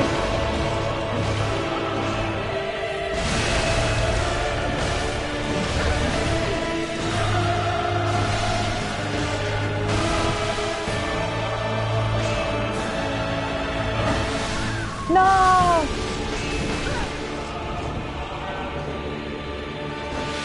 I mean, I don't mind refighting her, because I love her music. Love her music. So pretty.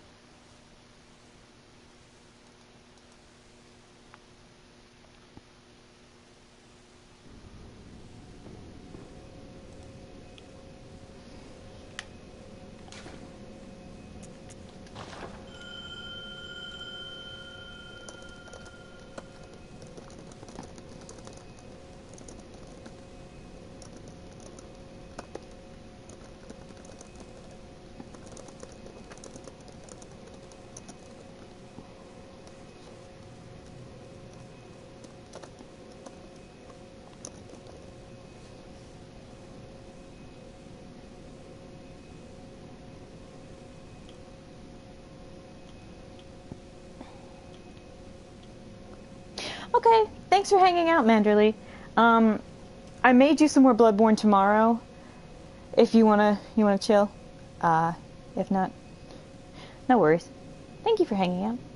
What did you do today? Nothing, Mom. I just smacked a woman in the face with my big wheel. See, you say big wheel, and I think of those like plastic tricycles that boys had when they're like little kids. Probably going to start either 6:30, between 6:30 and 8, probably 8. Because I do kind of want to stay busy. Actually, no, wait, I'm sorry. I'm going to be doing Bloodborne earlier in the day, probably like noon to 6, because then Royal releases at midnight. So I would want to play Royal all night. So during the day it's Bloodborne, and then it's Persona 5 at night.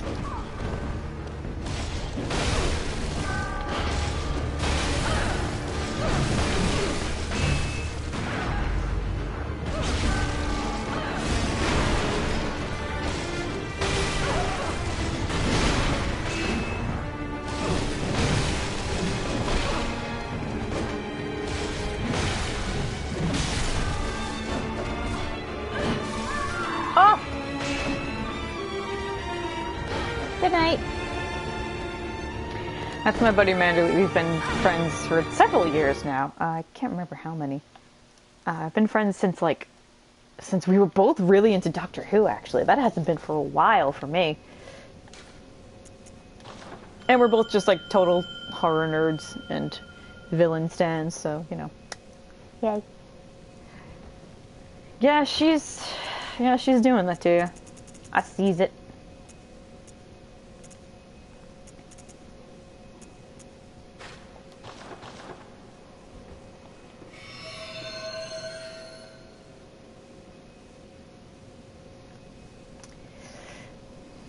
I sees.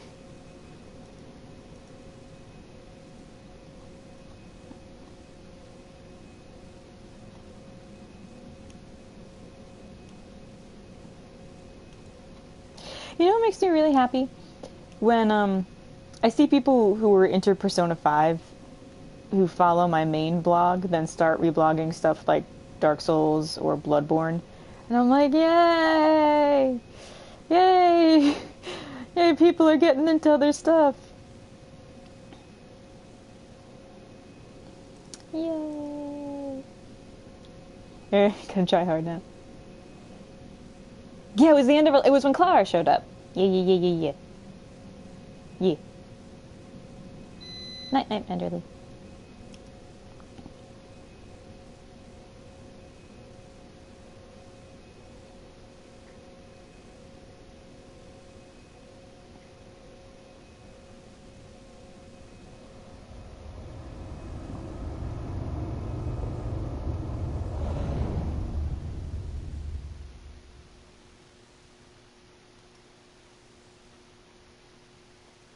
Oh, holy shit. Apparently Nomura might get a chance to make Final Fantasy 13 Versus, which was, if you don't know the concept of 13 Versus, it sounded really fucking good.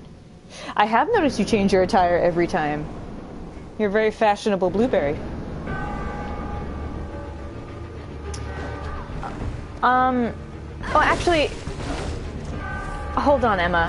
Let me finish this and I'll answer, okay?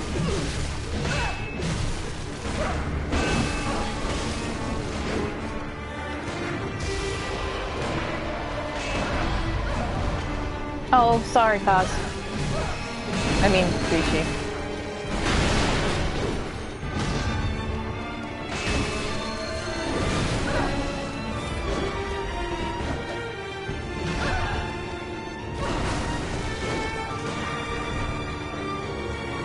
She has a cool slow guy walk.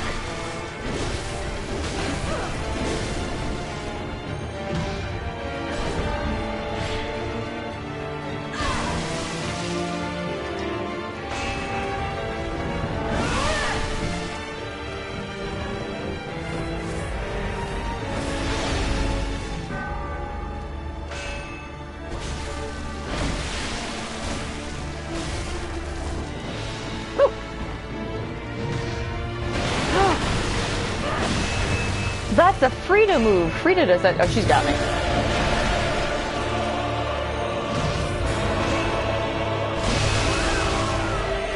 No! I'll get you, Maria. Okay, Emma,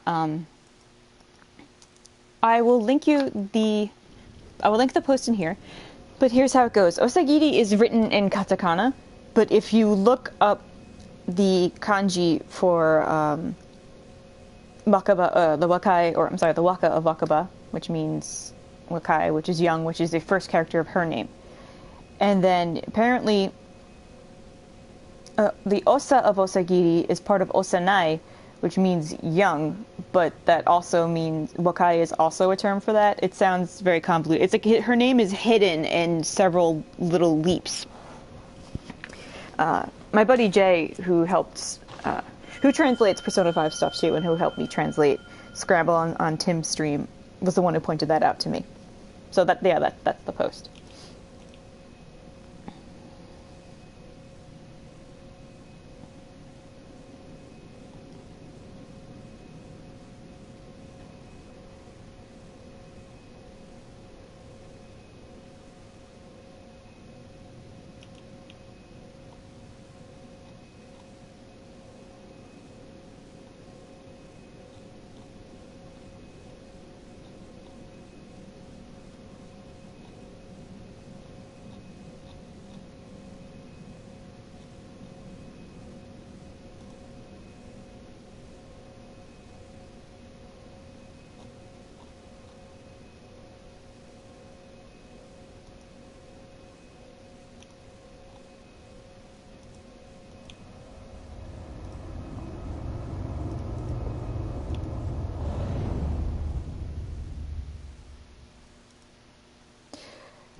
Jay's still around.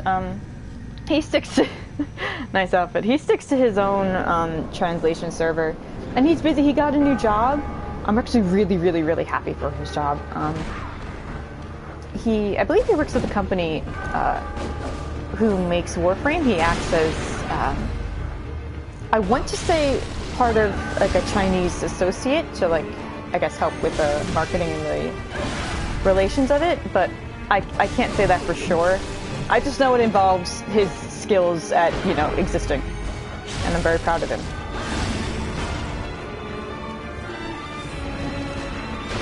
Yeah, the only thing they would have to go on Emma is the fact that she talks about the same character that Akechi is looking like in the DLC. That doesn't make any sense. The only hint people would have is the fact that Akechi's wearing that character's costume. And stuff Wakaba says in her new boss fight in Royal actually hints at it too. Well, they hint heavily that she did human experiments. And you know, the whole art book thing says she did human experimentation. You know, that stuff. Oh! Well, that one does get you every time. Wow.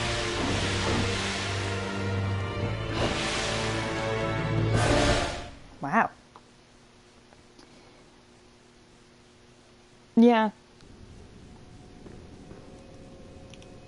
See, this is why you don't listen to the Western fandom when it comes to character analysis.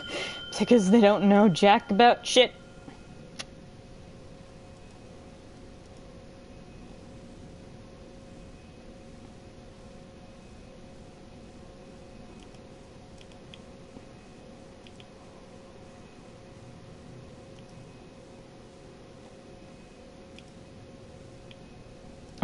She took out a full health bar?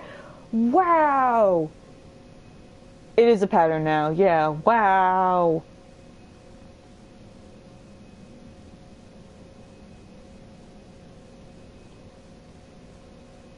What's your, like, defense against her blood damage? Damn it.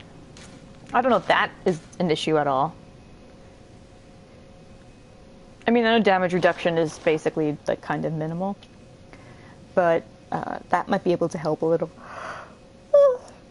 But I think it's also an issue of, like, you could wear whatever you want since the stat change is so minimal. Yeah.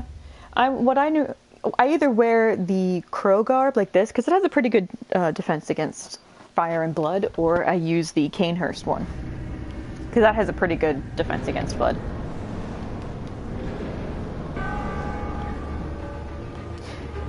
I kind of love if you cycle through all the outfits available in the game, in this fight alone.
Oh, that's me.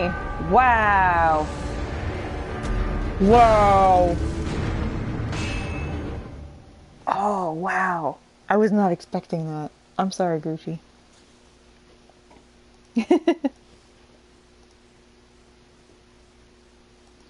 Alright, let's see if I can find something funny to talk about. Yeah, Lady Maria is like me fighting her was a bit of a false representation to you guys of what fighting her is like. She's very tough. If you can time the parries on her, you can get her real fast. But her blood attacks are super strong. If you don't dodge them right, yeah. And they have a wide range of attack. Yeah, Cleric Beast is just like a tutorial manual.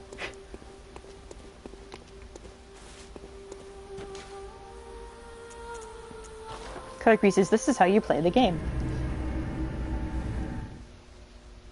It's like, Medivh, yeah.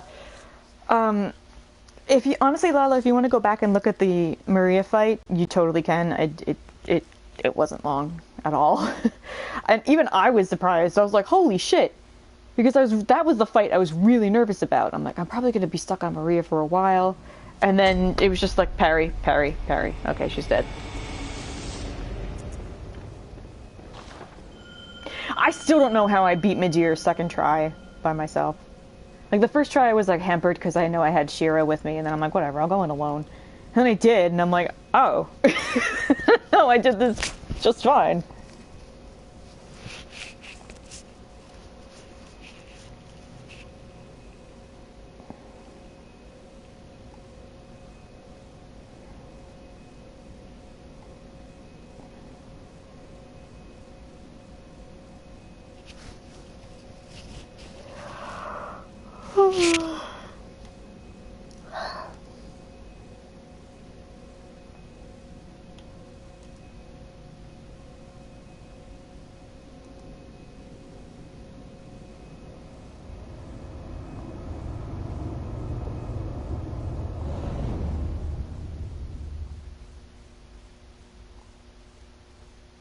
Holy shit. Apparently there is a new phase in the final boss of Persona 5 Royal that will happen if you, like, do it solo or you take too long on it. There's a final phase that no one in the Japanese wiki has ever mentioned. Now I'm determined to see what it is, because one of my stipulations for Royal was I was either going to do it, play that game only, wow! Play that game only with, yeah, this is what Lettuce said. I got fucked so hard by the final boss of P5R while trying to do it solo with Arsene that I discovered the boss has a new phase that isn't listed in any of the Japanese wiki. And they don't want to get into it because of spoilers.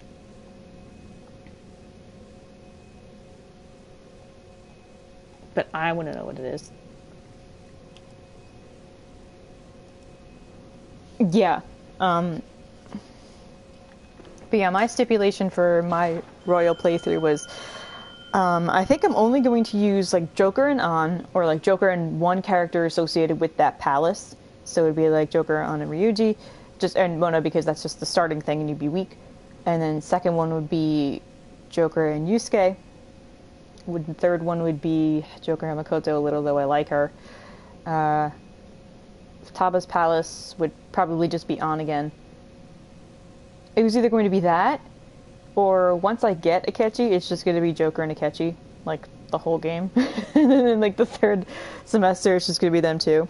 I know for a fact I'm definitely going to do either all Arsene or the Justice Arcana. I think I just might do both of those. But I definitely want to fiddle with the party in some way that'll be fun to use.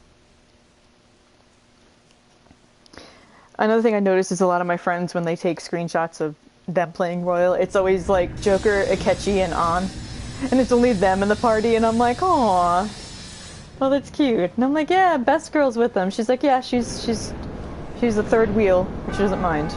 It's like, so cute. So glad more people understand the wonder that is An Takamaki.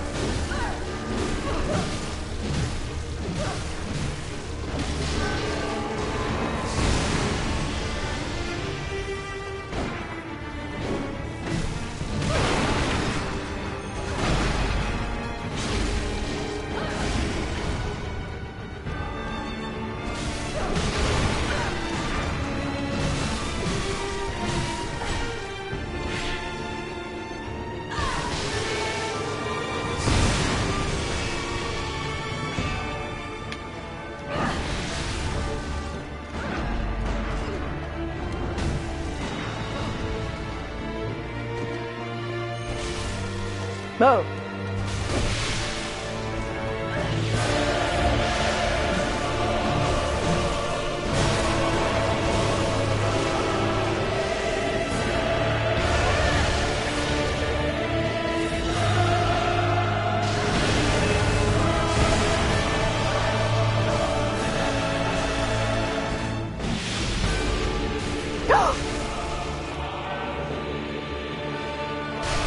Oh my god!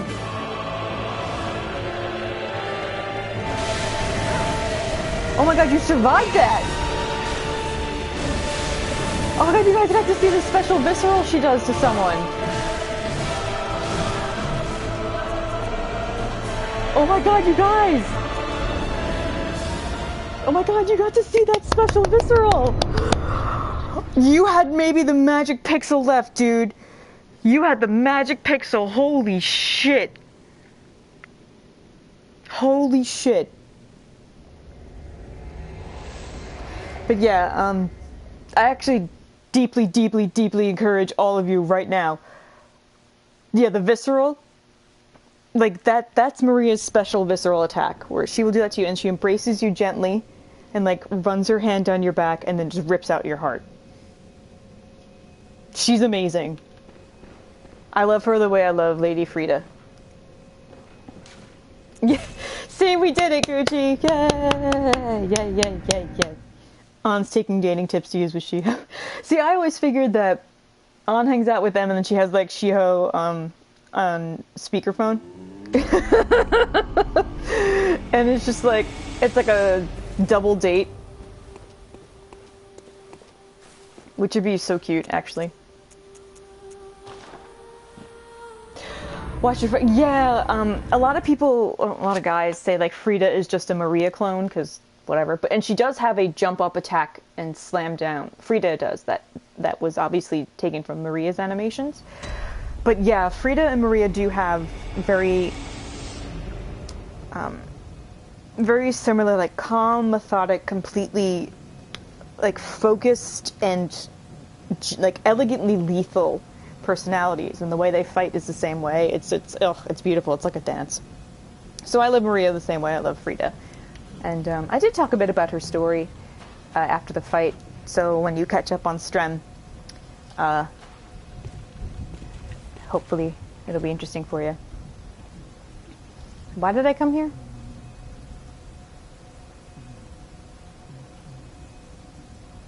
I don't remember. Whatever.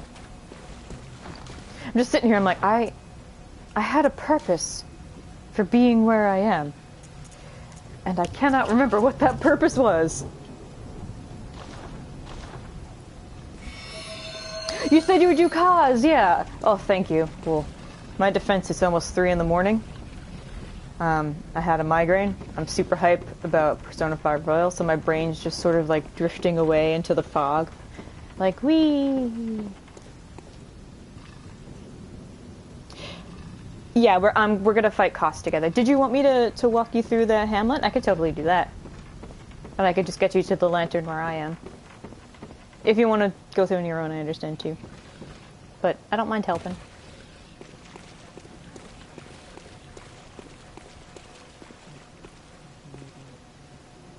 Sure, okay.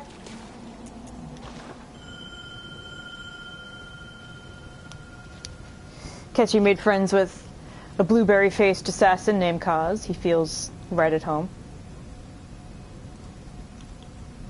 It's like, you're an assassin, I'm an assassin. We can kill shit together, yay! Ketchy's making friends in the Nightmare Realm, you guys. He feels very happy.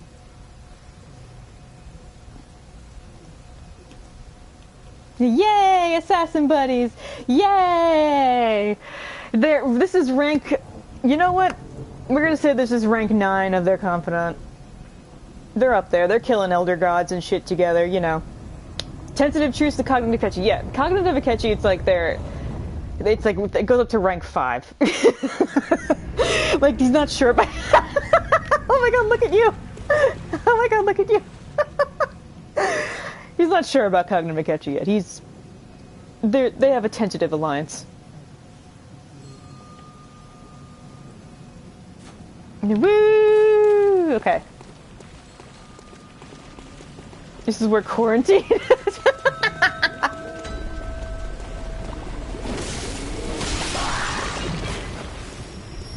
Blah. The Goopman.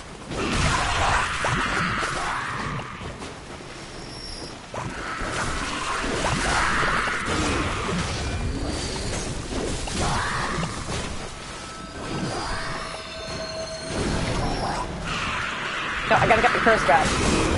No, no, curse guy, no.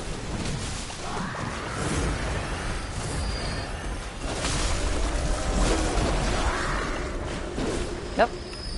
I have really terrible depth perception. Oh boy. Do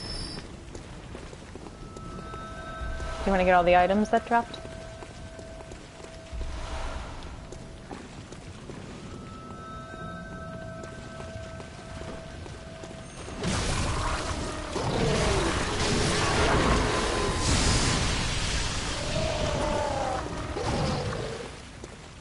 Oof. Magic picks up! Yeah, quarantine does change something within all of us. Yeah, that's the big fishman. Fishman does not like company. That's why I normally run all the way around this lake and then just go up and then just throw Molotovs at him if you want to do that. Or do a plunge attack. Coochie, please.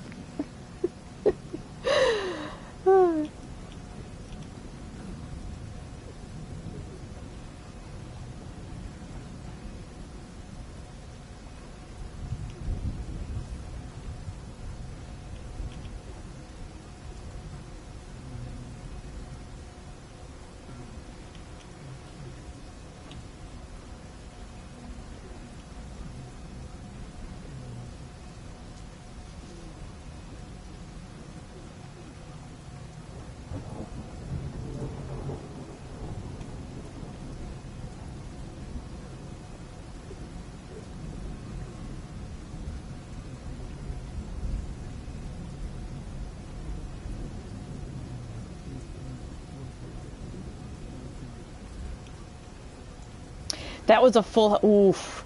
Yeah, these big fishmen suck. This is why I'm scared of them, you guys. Remember how I was trying to cheese one earlier to get Maria's weapon? It's because of shit like that. I don't like them. And they have like 2 rows of teeth, or 2 or 3 rows of teeth, and they're just big, hard-hitting monster truck blobs. I don't like them. And then I found out you could just stab them in the back. And then that, you know, you can visceral them, and I'm like, oh. Oh, okay.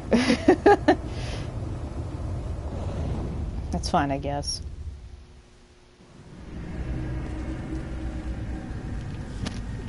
We can do it, Kaz. You know what's funny about you calling yourself Kaz? My brother has friends. Their last name is Kaczynski.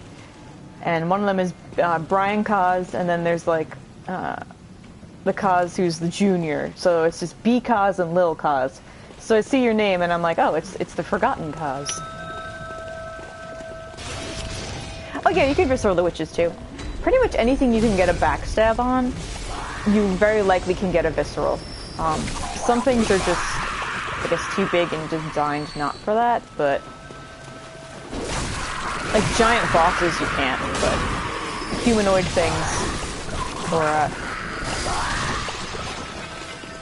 yeah, humanoid things you likely can get a backstab on. That's why I was surprised at the giant fishman. Ooh. Was that another full health bar?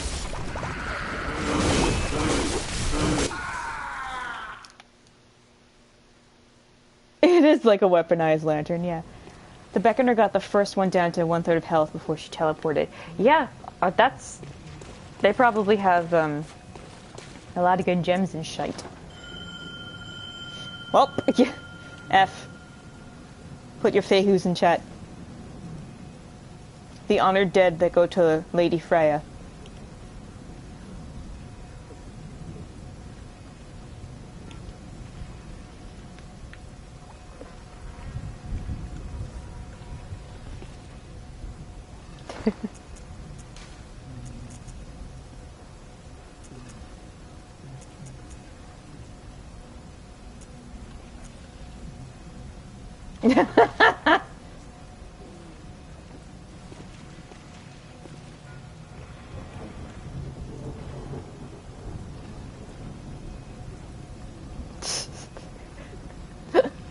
Oh Lord.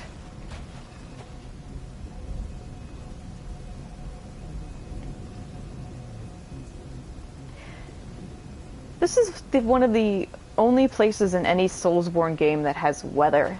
The only other one I can think of off the top of my head is Irithyll in Dark Souls 3, where it's snowing. And I kind of wish that more games had weather patterns. I understand why they don't. It's probably really difficult to program in. But it's pretty, you know?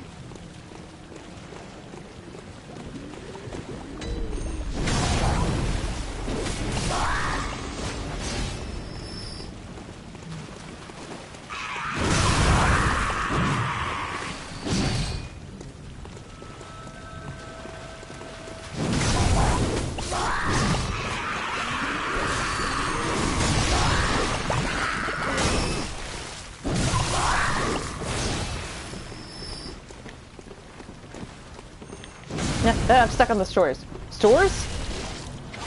I was trying to say, like, steps and stairs, and it came out stores. Oh, that's bad.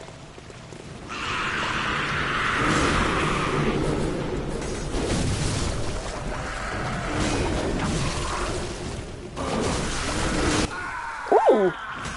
Oh. Keep the bell on. I'll come back in. I'm a-coming.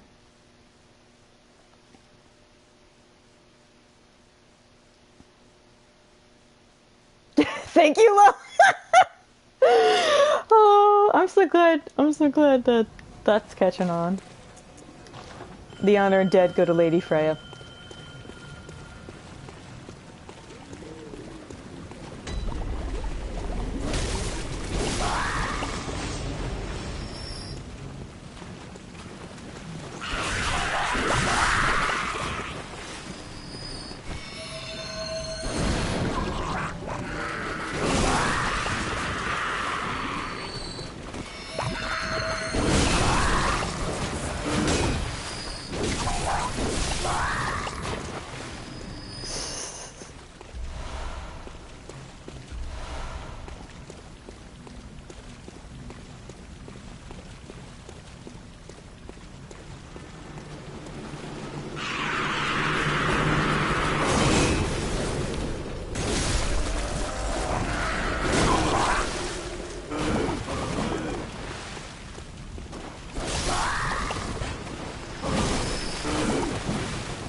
The shark ate you?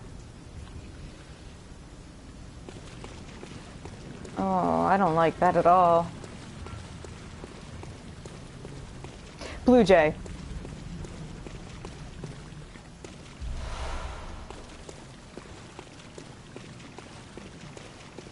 I had no idea a shark could eat you. I believe you. I totally believe you.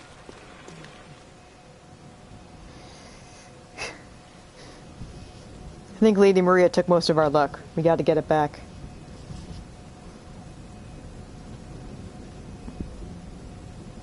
The governments have been stolen, and so has our luck. We will reclaim it.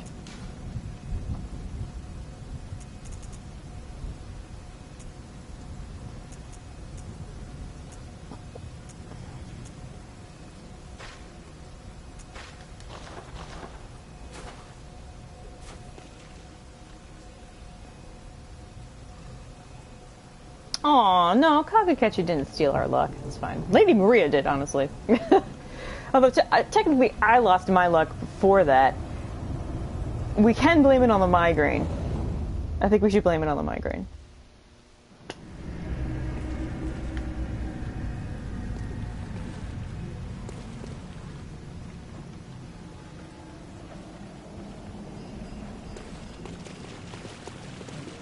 Aw, Blue Jay, you didn't have to do that.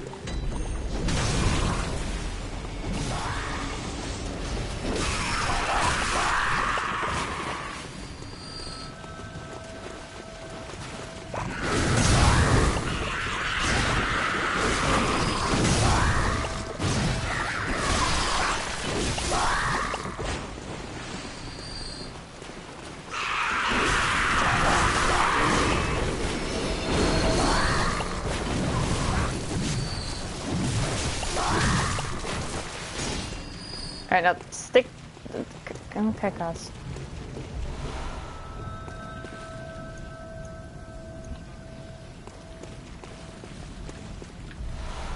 Do you want to get the shortcut at least? Do you want to just run around, like, avoid it to get the shortcut? I think that'd be the better idea. Alright. Oh! R.I.P. Fishman.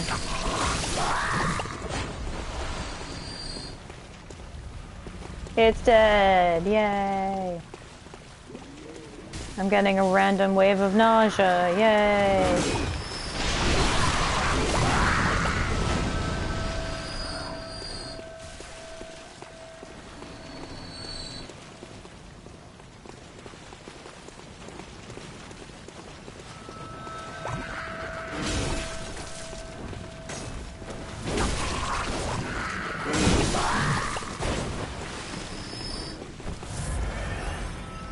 No, there's a shortcut.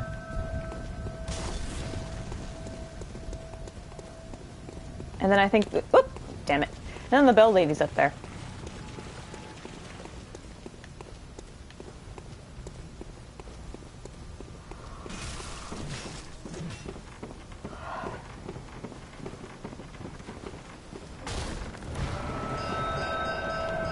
Wait, what?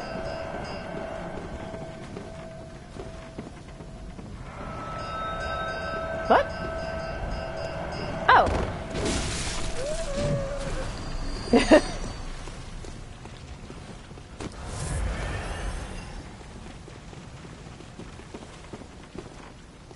There's items in here if you want it. I don't know if you want that.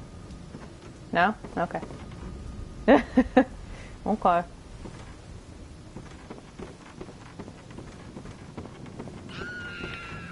Oh geez, oh geez, oh geez.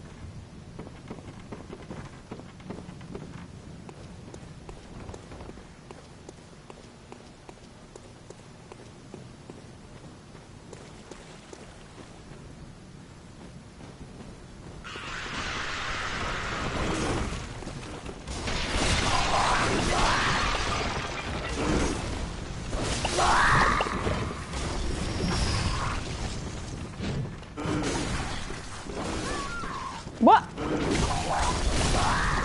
I'm sorry that you had him. Oof. Oof. I just got hit with a really hard wave of nausea. Like, oof. So I think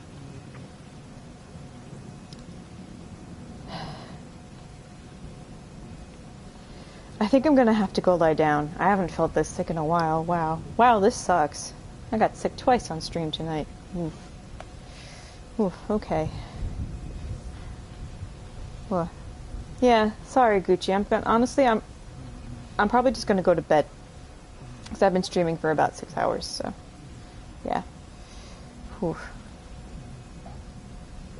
Wow, this sucks. Okay. Alright, it's been fun. Thanks for coming to hang out and the, whatever the fuck this has been. As always, you guys' company is appreciated. I will see you tomorrow at noon, my time, for more Akechi Born.